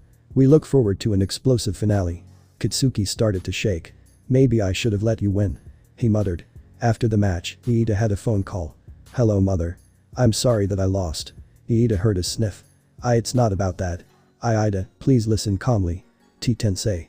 A villain got him. She broke down in sobs. Stain watched as the police and emergency personnel loaded Ingenium onto an ambulance. It wouldn't do to have him be attacked. It's a shame that I had to fight you, Ingenium. You were one of the best heroes. The closest thing to account against you was that heroics is a family business to you. However, you still put your heart and soul into it. I'm truly sorry that I had to cut it short. At least you'll be able to spend more time with your wife and soon-to-be-born child. And then he stabbed behind him. His sword went through a black mist. Please remain calm. We are of the same mind. Kurogiri spoke. I have been looking for you, Hero Killer Stain. Izuku was sitting down, still thinking about the events of the day. To think I got as far as I have. He flashed back to when his dad was home, comforting him after thawing out the tendrils. For some reason, his quirk would shrink away from his dad, but he didn't know why. All he knew was that his father provided relief from the constant desire to consume. His dad would hold him close, and Izuku could just cry into his shoulder. Flashback. Why am I cursed with this, Papa? Why? The 4-year-old Izuku cried into his father's arms. Hisashi rubbed his back. Don't say that, Izuku. You're not cursed. His father replied. How can you say that? My Quirk K killed somebody. His father's eyes hardened. What you did was self-defense. Remember that. Then his eyes softened. Look at me, Izuku. Don't try to run from what you are. It will catch up to you. However, don't just blindly accept it either. Mold it. Change it. Make it what you want to make it. Flashback end. Izuku walked up to the stage, where his best friend was waiting. Bakugo looked confident, but Izuku could easily see the fear in his eyes. It's the final battle of the UA Sports Festival. The top of the first years will be decided with this very match. Mick shouted. On one side, we have the teary-eyed kid with the quirk that keeps surprising us all. Give it up for Izuku Midoriya. And on the other side we have the ruthless but surprisingly civil Katsuki Bakugo. Start. Izuku immediately pulled up his shield just in time to absorb a blast from Bakugo. Said explosive boy then used his explosions again to get away fast. He's still showing fear. Then again, it's not surprising. And then Bakugo launched himself at his friend, priming a massive explosion. When it hit, Izuku was shocked. Instead of light and sound, it was mostly heat. He screamed as his shield shriveled up. How did you do that? He stammered. Did he modify the input of his explosives to mostly produce heat? Bakugo, who was once again a good 20 feet away, smirked. I've been training to fight off your quirk for years, Deku. With that, he swatted a glob of sweat, and when it hit, the shockwave was much stronger than it had any right to be. And that includes learning how to make thermobaric explosives. He unleashed another glob, and Izuku dove back to avoid it. Come on, Deku. I know you know just how to beat me. Show me what you've got. At this, Izuku sighed. Very well. With that, the tendrils popped up and rushed at Bakugo. The explosive team let off 4 massive explosions, sending them back shriveled. This still created a lot of smoke, so he couldn't see. Izuku lunged out, claws outstretched. Bakugo then sidestepped and set an explosive blast right on Izuku's back. Izuku activated his blade, which allowed him to stay in bounds, albeit barely. However, Katsuki appeared in front of him again and aimed his explosions downward. This blast severed the blade. Without wasting a second, he sent another explosion right into Izuku's face. This last bit was enough to remove Izuku from the combat area. And look at that. Midoriya is out of bounds. Mick screeched while Midnight cracked her whip. The winner is Katsuki Bakugo. Said teen, however, just walked towards Izuku. Hey Deku, what was your plan anyways? He asked. Izuku chuckled. I was trying to use your fear against you. I was hoping you'd duck or forfeit. Katsuki grumbled at that. That's really fucking low. Also, what would have happened if I hadn't moved and called your bluff? Izuku shrugged. They were aimed 6 inches from your feet. Did you really think I'd put you in danger? At the league base, All For One was laughing. Ha ha ha ha. Damn son, you even surprised me. I guess emotional manipulation runs in the family. And now, all of the events have been completed. The winner of the first year UA festival is Katsuki Bakugo of Class 1A. Mick screamed. The cameramen swarmed to the stage, where Midnight was waiting. The first year sports festival is completed. And now, we will begin the award ceremony. Fireworks ignited and then a podium rose. On it, from left to right, were Izuku, Bakugo, and Fumikage. In addition to Fumikage, Tenya Iida is also in third, but due to family issues, he had to leave early. However, it is not I who will award them, but him. Midnight pointed to the top of the stadium. Ha ha ha ha. I have brought the medals. As All Might was speaking, Midnight continued. Our very own symbol of peace, All Might will be awarding them. There was a silence as Midnight realized what had happened. I'm sorry for talking over you. She muttered. She did recover quickly, however. All Might, please award these medals to the students, starting with the third place medals. Midnight handed the medals to him. All Might put the medal around Fumikage. Good job, young Tokoyami. You sure are strong. He praised. You're too kind. The boy said. And then he was next to Izuku. Young Midoriya. Your quirk is very versatile, and you're quite good at thinking outside the box when the situation requires it. With even more training, you will become unstoppable. The symbol of peace gently put the medal over him as well. And you, young Bakugo. Congratulations on first place and well done pushing your quirk to the limit. Bakugo nodded. These are the winners this year.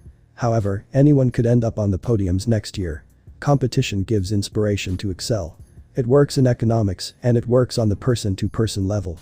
During this speech, Kaminari turned toward Sato. Why did he add the economic part? He asked. During his stint in the American Republic, he was inspired by their political and economic system. They're the strongest nation on Earth, and they were the strongest even before the emergence of quirks, so it's natural that he'd look at what their strengths are and wish to inspire other nations to copy them. Kaminari chuckled. So they're not the anarchy-filled hellhole that we've been told to believe? He asked. Remember what 13 said. The American Republic isn't like that.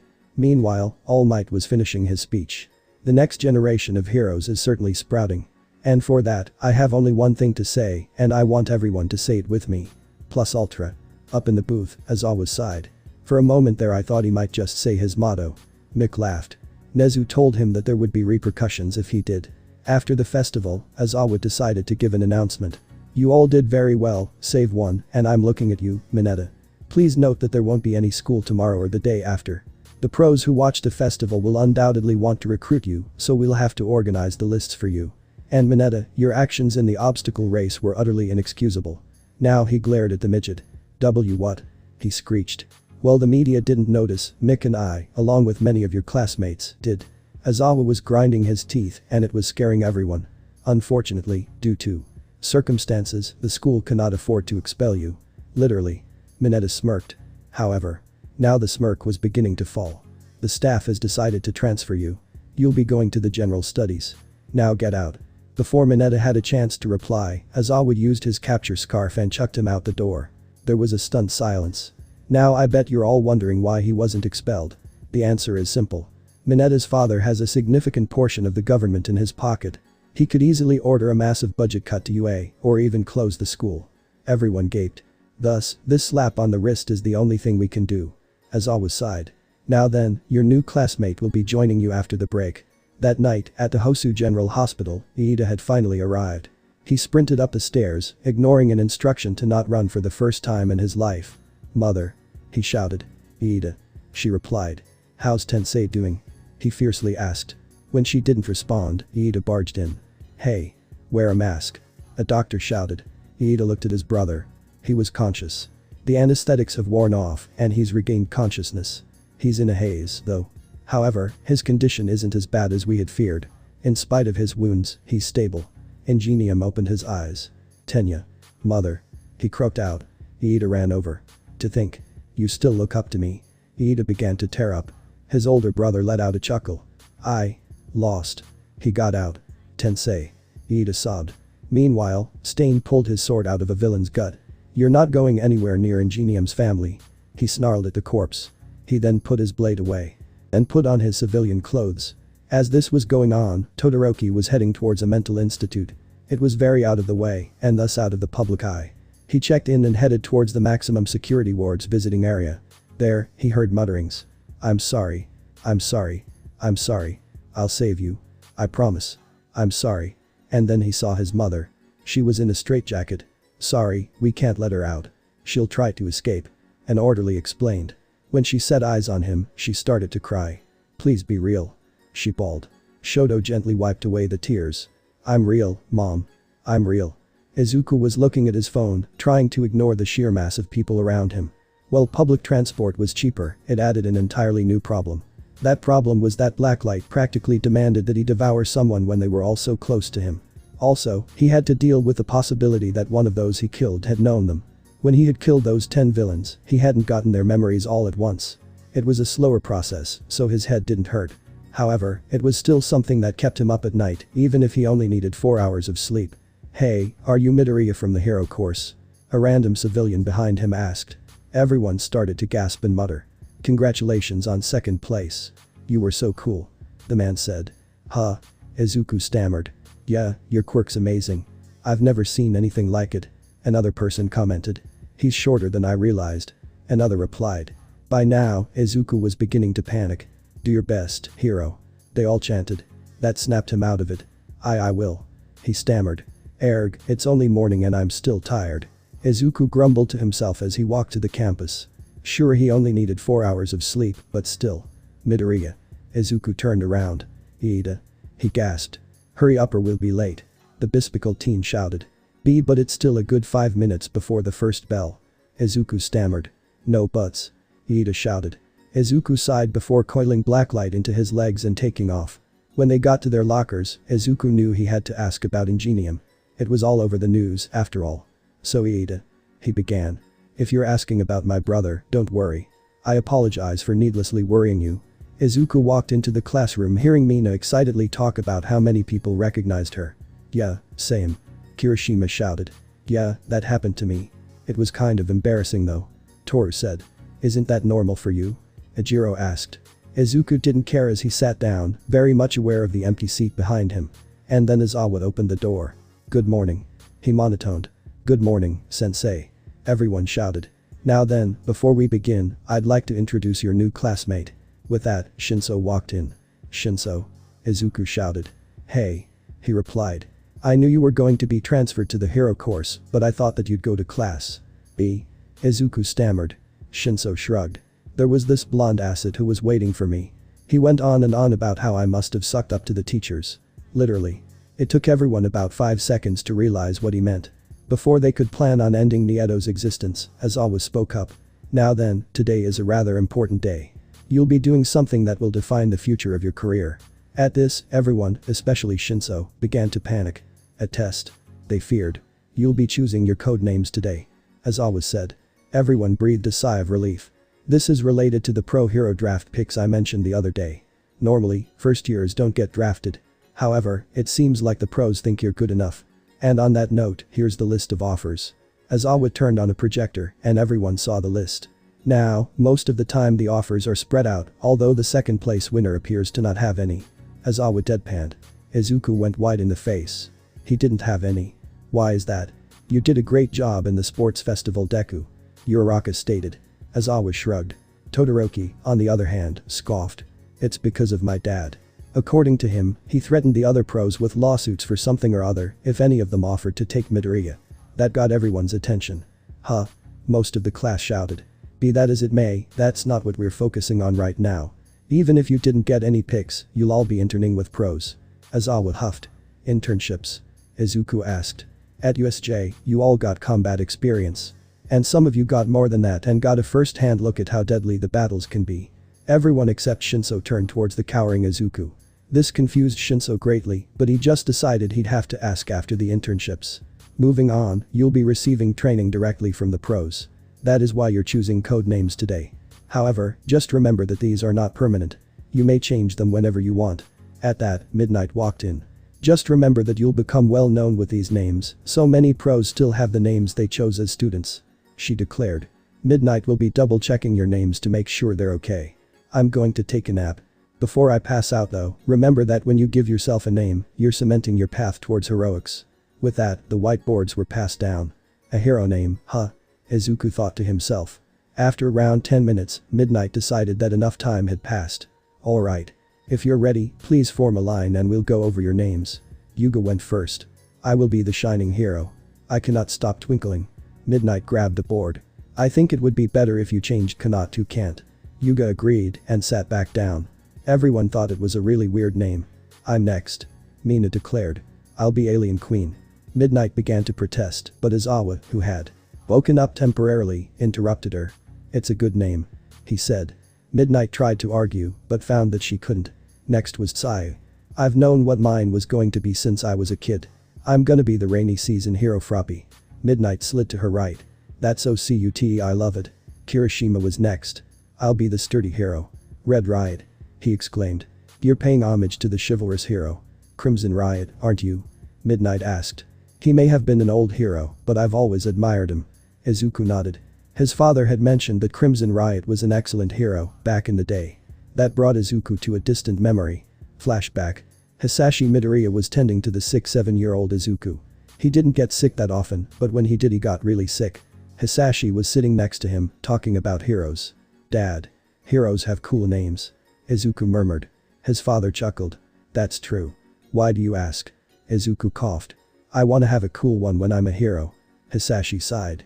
Well, your quirk is certainly unique, but it reminds me of a pre-Quirk video game series, and it's still played today. How about you name yourself after the protagonist? Flashback end. Izuku immediately began to write the name down. Meanwhile, Jiro ran up with her name. I'll be the hearing hero. Earphone Jack. She declared. That's good. Next. Midnight declared. Tentacled hero. Tentacle. Shoji said. It's like tentacle with octopus thrown in. I like it. Midnight declared. Taping hero. Cellophane. Zero declared. It's nice and simple. That's important. Midnight shouted. Martial arts hero. Tailman Ajiro stated. Your name reflects your body. Good idea. Midnight stated. Sweets hero. Sugarman. Sato declared. So sweet. Midnight squeaked. Stun gun hero. Charge bolt. Kaminari declared. I feel tingly. Midnight sang. Stealth hero. Invisible girl. Toru declared. That's great. Midnight said, allowing it. I do hope I do this name justice. Momo said, showing off her hero name. The everything hero. Creati. She declared. It's creative. Midnight declared. Shoto was next. Shoto. He flatly stated. You're just using your name? Midnight asked. Shoto nodded. Up next was Fumikage. Jet black hero. Tsukiyomi. He stated. God of the night. Midnight shouted out. Next was Shinso. The controlling hero. Puppet master. He stated. Are you Sue? And like that, Midnight fell prey to Shinso's quirk. Take 5 steps back. When she did, he released his quirk. Midnight was fuming at being played like that. Next was Koji. He was just petting hero. Anima. Got it. Midnight stated. Next was Bakugo. The explosive hero. K4. He declared. Nice usage of your name. Midnight decided. Next was Uraraka. My hero name is Uravity. She stated. It sounds stylish. Midnight exclaimed. Next was Iida. Ingenium. He stated, without any emotion. I see. You're carrying your brother's legacy. I heard what happened. I'm so sorry. Midnight said. And then she turned to Izuku. Are you ready, Midoriya? She asked. Izuku nodded and brought the board up. The viral hero. Mercer. He declared. Why does that name sound familiar? Midnight asked. It's the protagonist of the prototype series, not including the second one of the original run. A few years before the emergence of quirks, the prototype series was remade.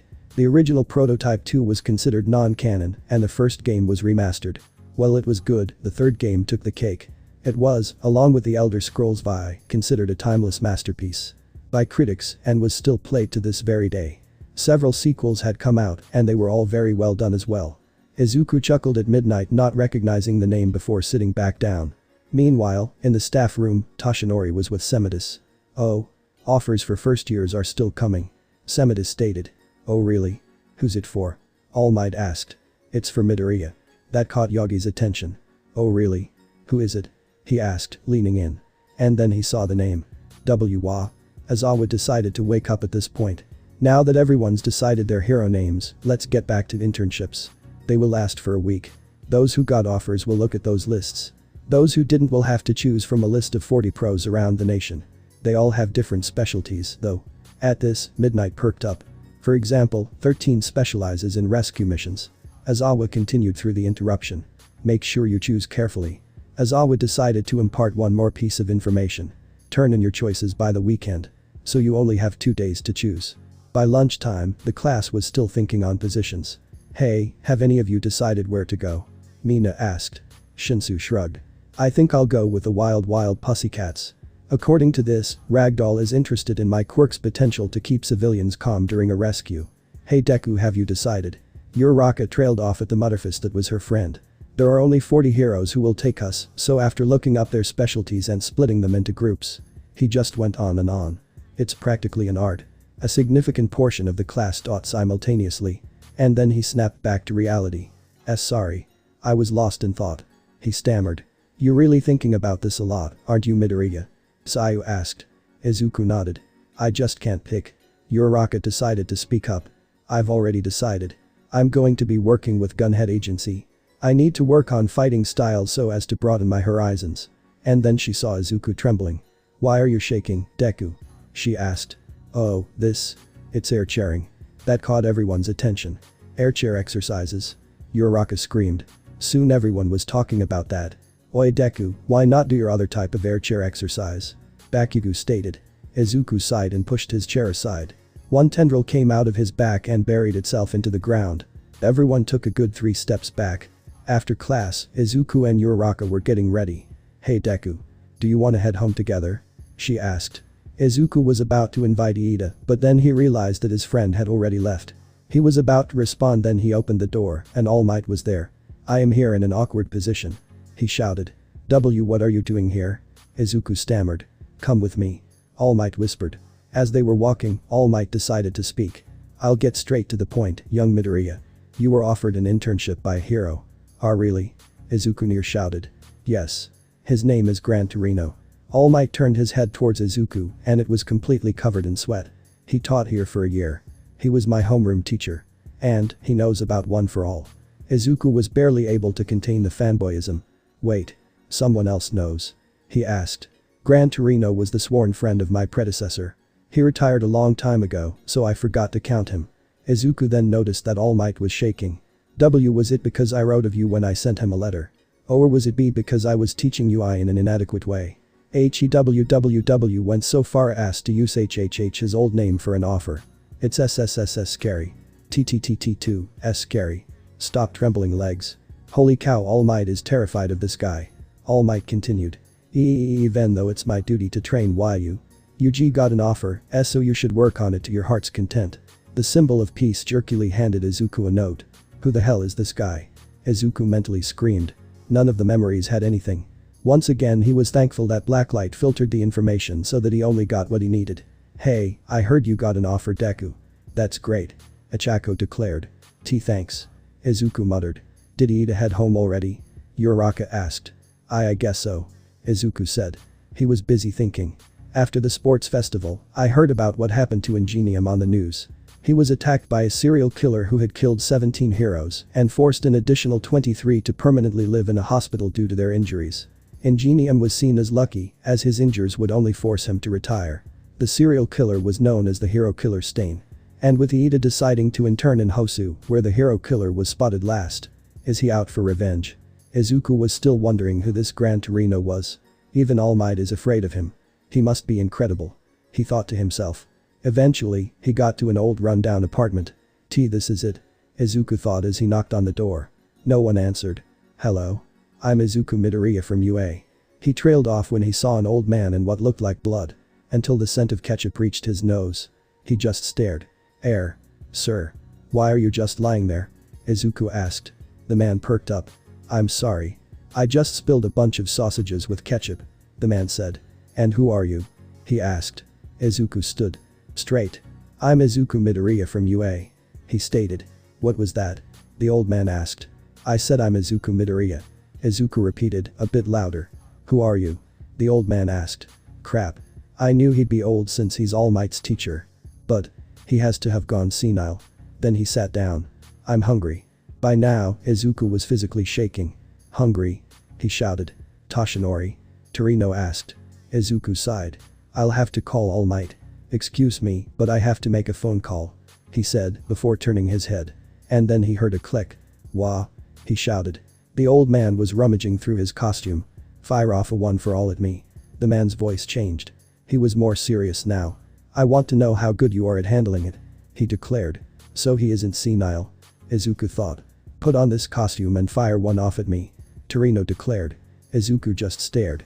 And then Torino turned towards him. Who are you? He asked. Izuku facepalmed. I'm sorry, but All Might doesn't have much time left. I can't waste time, sir. Izuku said as respectful as possible. Well. And suddenly Torino was literally bouncing off the walls. He was letting out a whooshing sound as he went by. He ended up above the door frame above Izuku. In that case there's even more of a reason to fire one off. He declared. I watched the sports festival on TV. The way you threw your power around was unbearable, although I must say that your ability to regenerate was impressive. And your tone when you said those words is way too much like All for Ones to be a coincidence. Gran continued. He's called the symbol of peace and the #1 hero, but All Might truly, and I mean truly, is terrible at teaching. Thus, I can't stand how you were using your power. Therefore, I'll need you to put on your costume and give it everything you've got. Izuku gave a near maniacal grin that almost made Torino kick the boy's face on instinct. It looked exactly like All for One's evil slasher smile. I look forward to working with you. As Izuku opened the container for his costume, he noticed a slip of paper. An instruction manual? He asked. Dear Izuku Midoriya, due to a request from Nezu, the suit is made entirely out of organic materials. However, there are materials here that are far harder than most things on the planet. Also we changed the design. You look so much cooler. He sighed. I wonder if every single support company is like Hatsune. He wondered before rereading something. Organic substance by instructions of the principal. He asked. And then tried to take it off and soon found out that when he tried, there was, in fact, skin underneath. He then walked back to where Torino was.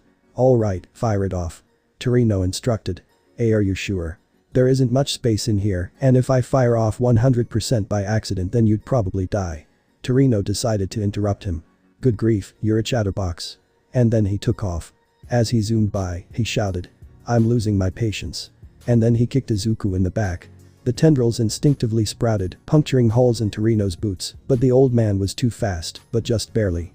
Izuku let out a choked cough and fell to his knees. Oh come on, I didn't hit you that hard. Torino stated. It's not that. You hit where my feeding tendrils are. That brought Torino up short. Feeding tendrils?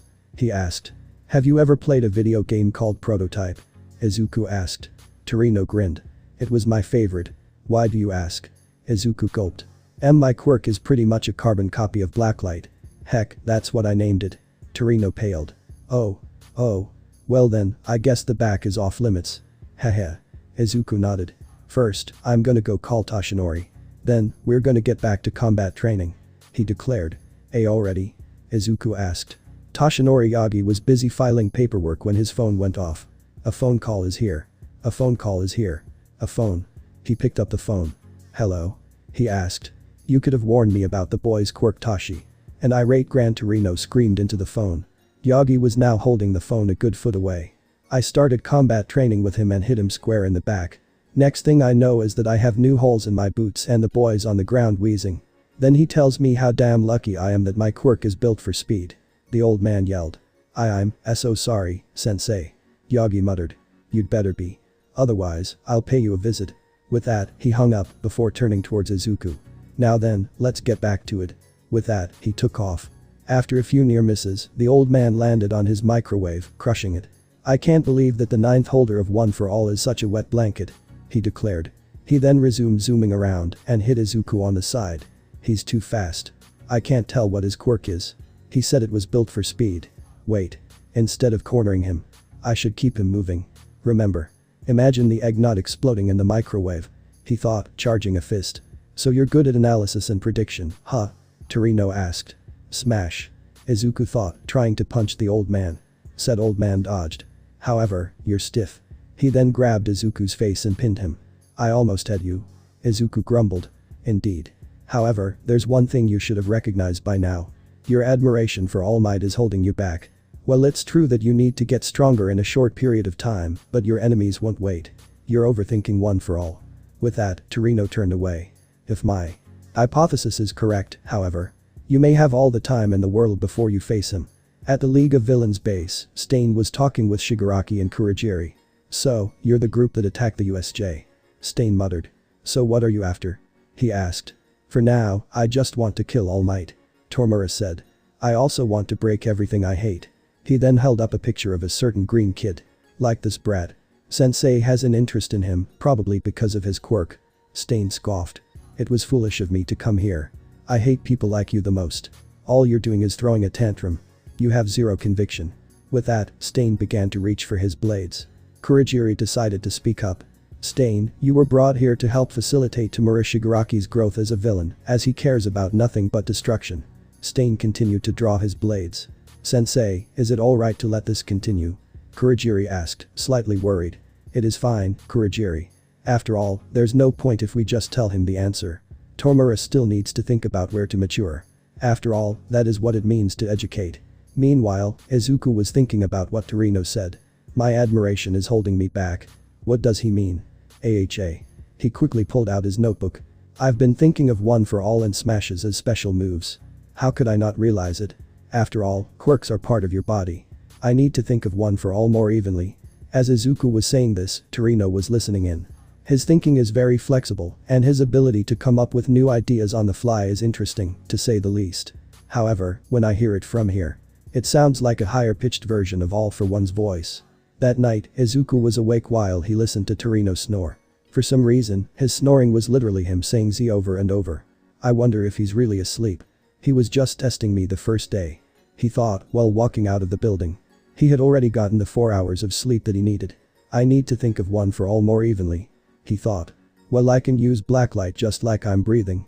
Oh right, I don't have to breath. But that's besides the point. I still need to master one for all. And then he looked up. Alright, if I just use 5% then I could jump from building to building. Although I could probably just use blacklight. This will be good practice. Okay, imagine the egg not exploding. Izuku felt one for all building in his legs, and then he released it. Of course, this led to him slamming into a building. I should have known this would happen. Izuku mentally ground out. Okay, I need to cushion my arms as well, and then I should be able to leap from wall to wall. Maybe I could try doing that with blacklight as well. I can run up walls, but if I can jump off of them as well, that would be cool. Izuku then got up and started charging again. He still hit the wall too hard and fell. Alright, I'll try that again. The same result occurred. Good morning. Torino declared. He was expecting Izuku to be tired, but he wasn't. Hey sensei. I'm sorry but I got carried away in training. Izuku stated. I tried to put what you said into practice, but I still have a long way to go. Torino nodded. It's to be expected that you didn't get it immediately. It's hard to get that from All Might as he got it almost immediately. Thus I taught him differently. That caught Izuku's attention. All Might is a student. What was he like? He shouted. Torino turned and chuckled. It was nothing but practical training for him. I'd train him until he threw up. Izuku started to shiver. That's why All Might was so afraid of you. He thought. I couldn't train him half-heartedly as he was entrusted to me by a close friend who had very recently died. Torino said. All Might's predecessor died. Izuku asked. Huh? He asked. Delivery. Someone shouted. Oh, I'll get it. Izuku declared, heading for the door. So you haven't told him about the fate of your predecessor, Toshinori? Or the fate of every other one for all holder before her? Izuku carried in a box and then opened it. A microwave? He asked. Well, I broke the old one on our first day, so I had to get a new one. And now, we're gonna eat some taiyaki. Torino declared with a smile on his face. Taiyaki for breakfast? Izuku asked. I like sweets. Torino declared. Izuku watched the taiyaki in the microwave. I still need to learn how to use one for all like I'm breathing. If I can get my usage of it to be instinctive, then I'll be on my way towards being the world's greatest hero. Get it while it's hot. Torino declared. Izuku was still thinking about one for all. Why the long face? For now, just eat a piping hot taiyaki and… He paused to eat it, but when his teeth came down, they clanged off. It's cold. He declared. What? No way. I put them in the microwave on defrost and… Gran cut him off. You stuck a huge plate in, you idiot. It wouldn't turn. Is this the first time you've used a microwave? He declared. Mine at home doesn't turn. Izuku mumbled. I'm so. And then his eyes got wide. I've got it. He declared. He then picked up the desert. Gran Torino. The taiyaki is me. He declared. Are you alright? The aged pro asked. And no, that's not how I meant it. Izuku stammered. Up until now, I've just been using one for all. I've only used it where I needed it, when I needed it, like flipping a switch. However, my reaction times got slower the more I used it. Therefore, I should just keep it on throughout my entire body. With that, he summoned one for all while Torino watched. He's a fast learner. He thought. By now, Izuku was sparking with green lightning. Are you sure you want to use the taiyaki as a metaphor? It's kind of boring. Torino said. I'm absolutely fine with that. Izuku declared. So, can you even move like that? Torino asked. I don't know. Izuku ground out through gritted teeth. Why not try? Gran asked. So you have one for all going continuously throughout your body. If you can move like that, then you'll be completely different than you were during the sports festival. Torino said while grinning. He then held up a timer. We'll start with 3 minutes. He said. 3 minutes. Izuku grunted. Try to get a hit on me during that time. Torino declared, stretching his legs. Alright. Just don't go near my back. Izuku ground out. Torino nodded, face slightly pale. Duly noted. He said, before taking off. A few seconds later he kicked Izuku in the face. Pathetic. You can't react in time. You won't be able to save people then. He declared, zooming around the room. Izuku tried to bring one for all up, but the hits kept breaking his concentration. I need time. He thought. He then allowed his feeding tendrils to burst forth. This act made Torino pause. You're planning on using those? He shouted with fear in his voice. Izuku then powered up one for all. One for all. Full cowl. He shouted. He was trying to get me to stop. Torino thought to himself. Torino barely managed to dodge. He then flew behind Izuku. Izuku still managed to track him. When he leapt at Izuku, Izuku used full cowl to "These thing young Midoriya and I fought against?" He asked. Correct. We did a few tests on Nomu's DNA. He said. Why? All Might asked. What I'm about to tell you is technically a leaking of information. I'm only telling you because you're my friend and you of all people should know this. We found a few clues that lead us to the mastermind. At this, Toshinori perked up. We ran tests at a specialized institution. We realized that Nomu isn't mute. It's brain dead. As for a record, we found out that it was originally this man. He showed the symbol of peace of photo. This is a picture of the sludge villain in human form. Toshinori cocked his head. How is that possible? He asked. Listen very carefully. For one, a high-powered intruder broke the sludge villain out of prison, incapacitating the guards. For another, we found the DNA of 4 different people inside Nomu. The body was tampered with drugs and other methods. His body was modified to hold multiple quirks, leading to his higher functions shutting down. Of course, we're more worried about the quirks. It's not possible for quirks to be transferred by DNA, save one for all, or a 100% perfect integration. And to top things off, the night he was taken, a young boy who was diagnosed as Quirkless suddenly developed the sludge villain's quirk. The only way this was possible is if someone had the power to transfer quirks. I'm sure you know where I'm going. Yagi stood up. That's impossible. He declared. I'm sorry, All Might, but it's the only possible solution. All for One wasn't killed and he's beginning to re-emerge. Meanwhile, at the League of Villains base, Stain was still conversing with the villains. So you still want me to join? Well then, you just have a desire and conviction. No matter what you want to accomplish, you have to have both of those. He said, with Shigaraki pinned to the ground. Kurogiri. Take this guy out back. The man-child demanded. I can't move. The mist villain ground out. Is it his quirk? In a world overflowing with heroes, there are those who only wish to take advantage of the title. Money. Fame. That's all they want. Those who do that are my secondary targets. They deserve humiliation, a minor injury at worst, but nothing more. My main ones are those who use their status to cover up their misdeeds, and villains who idly throw their quirks around. They are my prey. He growled. Hey, look, I'm no longer paralyzed. Tomura then grabbed a sword, and his quirk immediately began to reduce the sword to rust. You really do talk a lot. Tomura said, crushing the sword. I don't have anything grand like that. I just want to crush society. All Might is the key point there. Stain growled and jumped off of the man-child. Oh, shoot. I'm still hurt. And we don't have anyone who can heal in our party. Tomura drawled. Stain sighed. Our goals are polar opposites. However, we do have a common ground to stand on. We both want to change society. Tomura scoffed. Fuck off. I'm the type of person you hate, am I not? The serial killer chuckled. Well, that's true, I was testing you. The true characteristics of a person appear when they're on death's door. And somewhere, deep down, there's a warped shred of conviction within you. Tomura grumbled at that. Kurogiri, I don't want him in our party. The mist man sighed. He will be a great asset if he joins. He said. The negotiations are over. Return me to Hosu. The hero killer licked his lips. I still have matters to attend to there. Kurogiri nodded. Before you go, I should warn you about that green brat. His quirk makes him grow 4 things out of his back. If one impales you, he'll devour you. Back at Torino's agency, Izuku was training. I have to keep 5% up continuously. An attack. He rushed at Torino, but the old man dodged. Izuku crashed into the wall again. Let's stop for now. If you keep having to fight one style, you might fall into weird habits. Torino said. I can't think of tactics right now.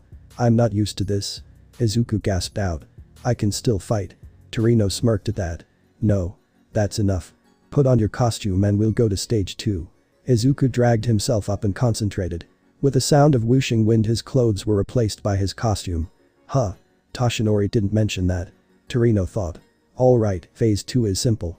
We're gonna fight some villains. Torino shouted, sticking his cane in the air. Now. Izuku screamed. Yes. If you only fight against me you'll have trouble when you go up against someone who uses a wildly different fighting style. Thus, this next part is teaching you how to go up against different situations. After all, this is an internship, so of course you'll be fighting villains. What you're saying is right, but I'm not ready. I'd have to rely on blacklight. Izuku stammered. Torino paused. And you'll be fine, right? He asked, apparently not impressed. Well. The last time I relied on it for fighting villains. I killed people. Torino was confused before his eyes widened. Oh. Ooh. That's why 10 villains were unaccounted for. Well, don't worry. We're going to be heading out. With that, he hailed a taxi. You see, due to the lowering population here, the crime rate is falling. Thus, most hero agencies are in large urban areas where there is a lot of crime. After all, where there are people there are messes. We'll be going to Shibuya, and fights break out there a lot. Izuku nodded. We're taking a bullet train, aren't we? He asked. Torino nodded. Don't worry kid, I'll take care of the big fish so you won't have to use your quirk. Izuku breathed a sigh of relief. We'll be passing through Hosu. I wonder how Iida's doing. Meanwhile, Iida was doing patrol with Manuel. So, you're chasing after the hero killer, huh? He asked. Iida paused. What? He asked.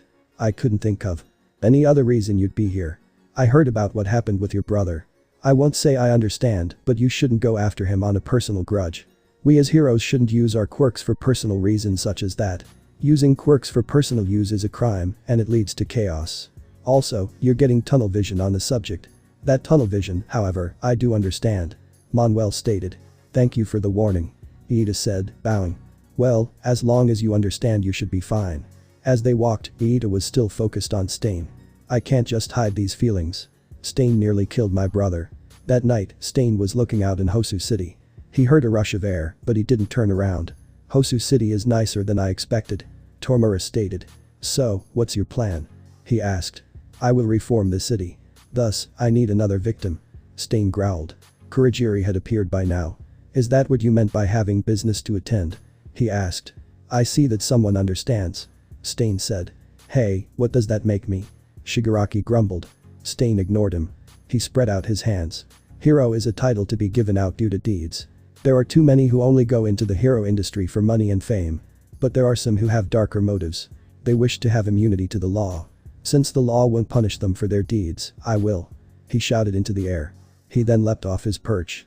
He talks all high and mighty, but he's just trying to start a grassroots movement, isn't he? Tormura asked.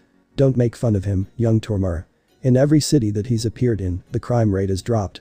And in some cases, criminals that heroes have been looking for months of even years are found dead. One key case was the child trafficking ring in Kyoto. Remember the tunneling terror? Tormura scoffed. Kurogiri, bring out the Nomus. 3 genetic abominations proceeded to step out of portals. You think you can get away with stabbing me? If I want to kill you, I will. Shigaraki stated. That night, Izuku was riding the bullet train near Hosu. The train won't arrive until later tonight. Is that okay? He asked his mentor. Don't worry about it. There are more skirmishes then, so it's more fun. Torino stated. Izuku paled. That doesn't sound like fun. He muttered. Izuku pulled out his phone and checked his messages. Torino scoffed, but Izuku ignored him. Iida read the text, but he hasn't replied. He usually responds within 3 minutes though. Hey. Look at that. That building just exploded. Someone shouted. Huh? Torino asked. Izuku turned at that as well. Passengers, please hold on to your seats. And then the train side imploded. A hero was thrown through. What the heck are why? And then he was pinned down by a green hand. Another hand pried the side open, revealing that the thing had 4 eyes and an exposed brain. Anomu? Izuku asked to himself. Stay. Here. Torino instructed before he took off. He rocketed at the Nomu and kicked it in the face. The blow made it let go of the hero. It also threw both of them out of the train. Gran Torino. Izuku shouted. He then looked out and saw a glowing light. What is going on? He asked. Meanwhile, the pro hero native was fighting against someone who he thought had been a pro. Until he saw what he did to that woman. Gazer. Why? He shouted. Gazer laughed. I do what I want. As a hero, I am above the law. He cried before grabbing a knife and stabbing native in the side. The pro coughed up blood at that. Why, you're no hero. Native gasped. Gazer chuckled and stabbed his former ally again. Oh. Well, guess what? They'll find your body and blame it on someone else. I'll get away scot-free, just like Alwa HRG. Native looked up and saw a serrated blade coming from Gazer's back. Filth like you must be purged. The blade retracted and Native would have screamed. It was Stain. Going for TT the 2-for-1 deal. He stammered, out of both fear and blood loss. Stain just put his finger in Native's blood and licked it. At that, Native locked up. Stain then pulled out a needle and some thread. What? Native asked. You're a good hero, Native.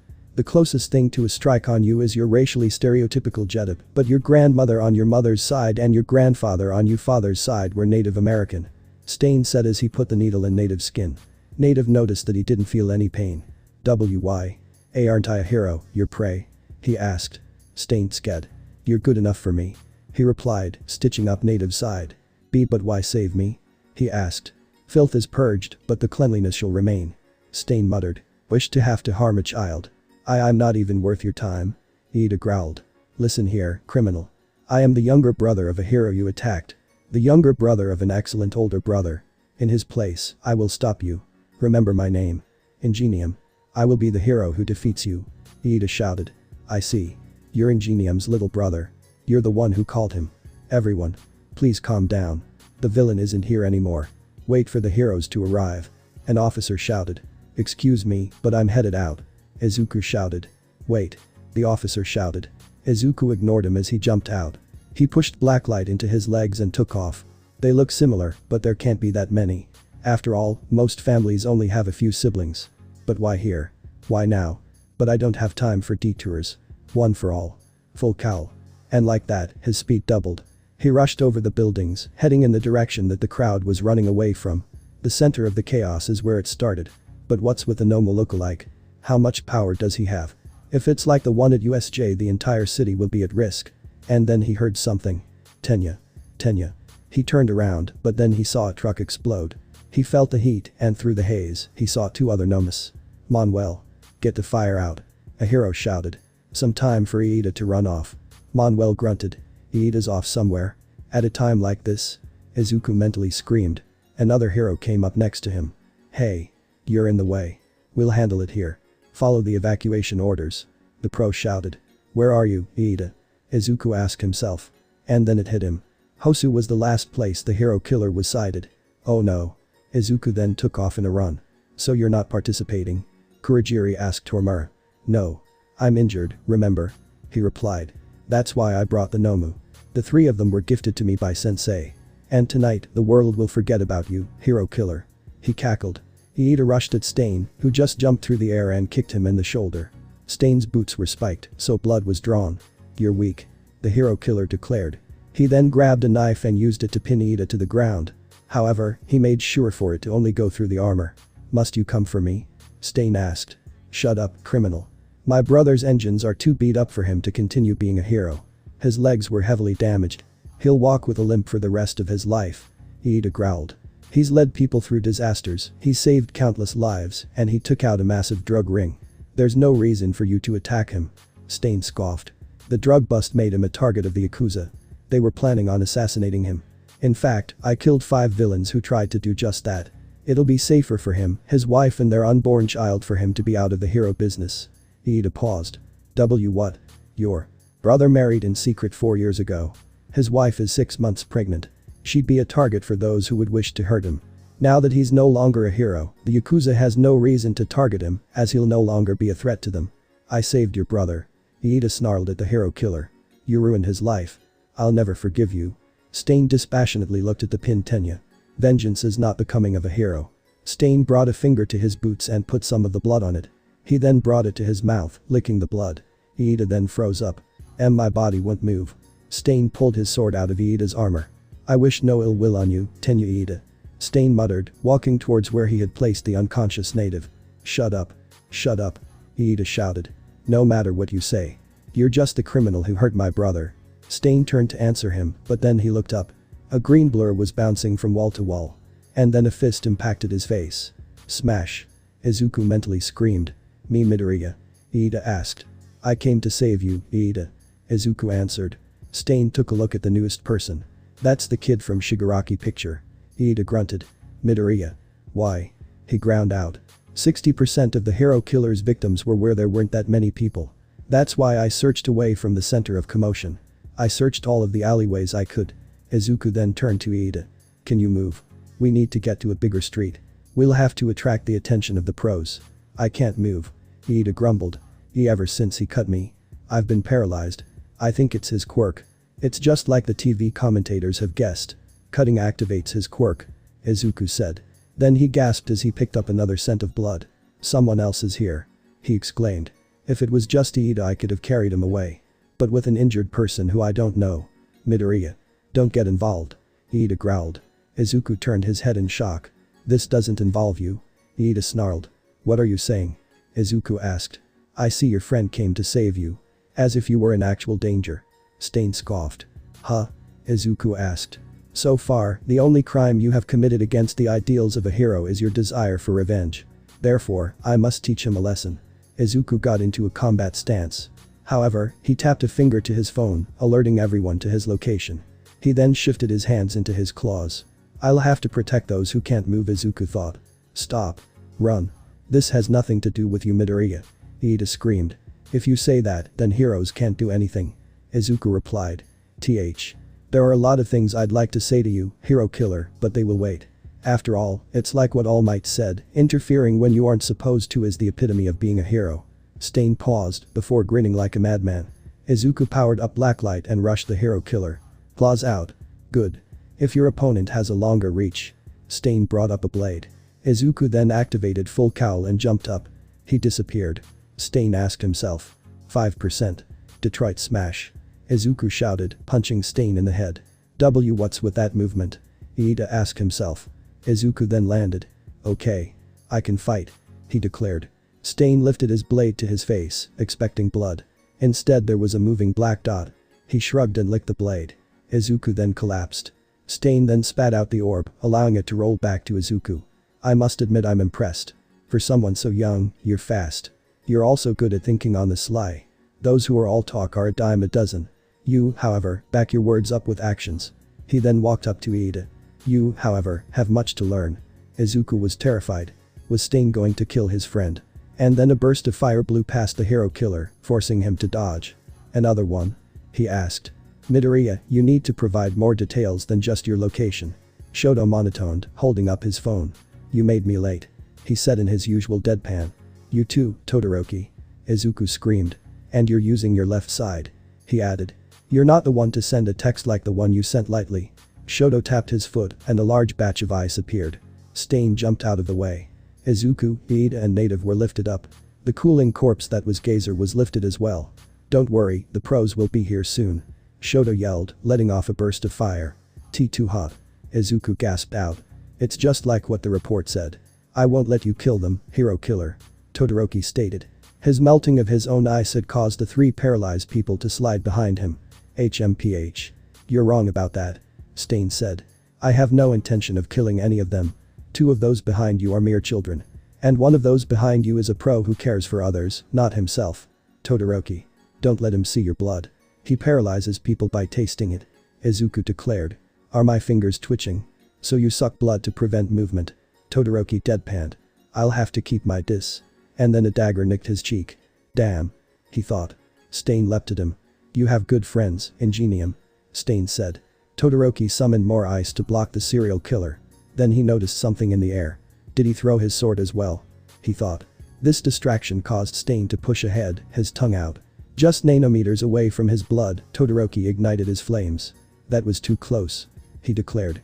As Todoroki fought Stain, Iida was having a breakdown. Why? Why are you two fighting him? He growled. I inherited my brother's name. I have to be the one who fights him. You inherited his name, huh? Todoroki asked. Because. He then created a massive glacier, forcing Stain to back off. I've never seen Ingenium with that expression on his face. Iida gasped. Is there more to your family than meets the eye? Shoto asked. By now, Izuku was beginning to stand. He also noticed the blood on the streets. Is that Todoroki's? He asked. He sent a tendril towards the blood. When it touched it, the blood dissolved into black goo and was absorbed. Midoriya. What? Iida trailed off. My tendrils aren't extra limbs, Iida. They're meant for devouring. Izuku stated, emotionless. By now he was standing. You'd block your own view against an opponent faster than yourself. That's foolish. Stain snarled, cutting through the ice. I wonder. Todoroki began, but then 2 daggers impaled themselves into his arm. You're pretty good as well. Stain declared, coming down. And then Izuku activated full cowl and jumped up. He blocked his sword with his claws. He then grabbed Stain and dragged him across a wall. I can move. He shouted. A time limit? Todoroki asked. Native was stirring. NNNGH. What's going on? He asked. Midoriya was paralyzed a mere 30 seconds before you got here, Todoroki. Iida declared. Stain, meanwhile, was also thinking. That was too fast, even for a typo. Was that black stuff his blood? When Izuku let go, he stumbled. Get back. Todoroki shouted, a wall of ice separating Izuku from the hero killer. Izuku hobbled back towards Todoroki. He takes in a person's blood to keep them from moving. It could be less effective for a few reasons. One possibility is that the more people that are under it, the weaker it gets. Another is if the amount ingested adds time, or if a type of blood affects it. Mine's type B. Native slurred, still out of it. Mine's A, Iida stated. Blood type is correct. Stain said while smirking. However, that doesn't explain why you were out of the paralysis so quickly, or why your blood was black, for that matter. He stated, pointing at Izuku. My blood is special. Izuku ground out. And by special, I mean pure virus. My original plan was to carry those 2 out of here, but that's not going to work. Todoroki stated. He reacts so fast that he can avoid my ice and fire. Our best bet is to avoid close quarters. Izuku nodded before a tendril popped out of his back. Todoroki, you've lost too much blood. Izuku said, the tendril going around and consuming it off the ground.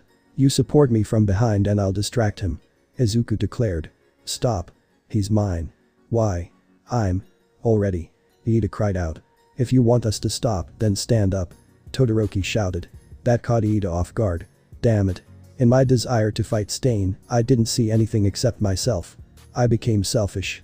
These were his thoughts as he watched Izuku and Todoroki fight. Eventually, Stain managed to get a scratch on Izuku and paralyzed him. Todoroki was currently trying to fend off Stain by letting out blasts of ice and fire. You have a strong quirk, but you're over-dependent on it. Stain shouted, now inches from Todoroki's face. And then Iida fired up his engines and kicked Stain away. So you're free now, as well. Have you thought about your motives? The hero killer asked. Todoroki. Midoriya. I dragged you 2 into this, and I apologize for that. But now, I won't allow you to bleed anymore. Iida declared. Stain started to chuckle. I see.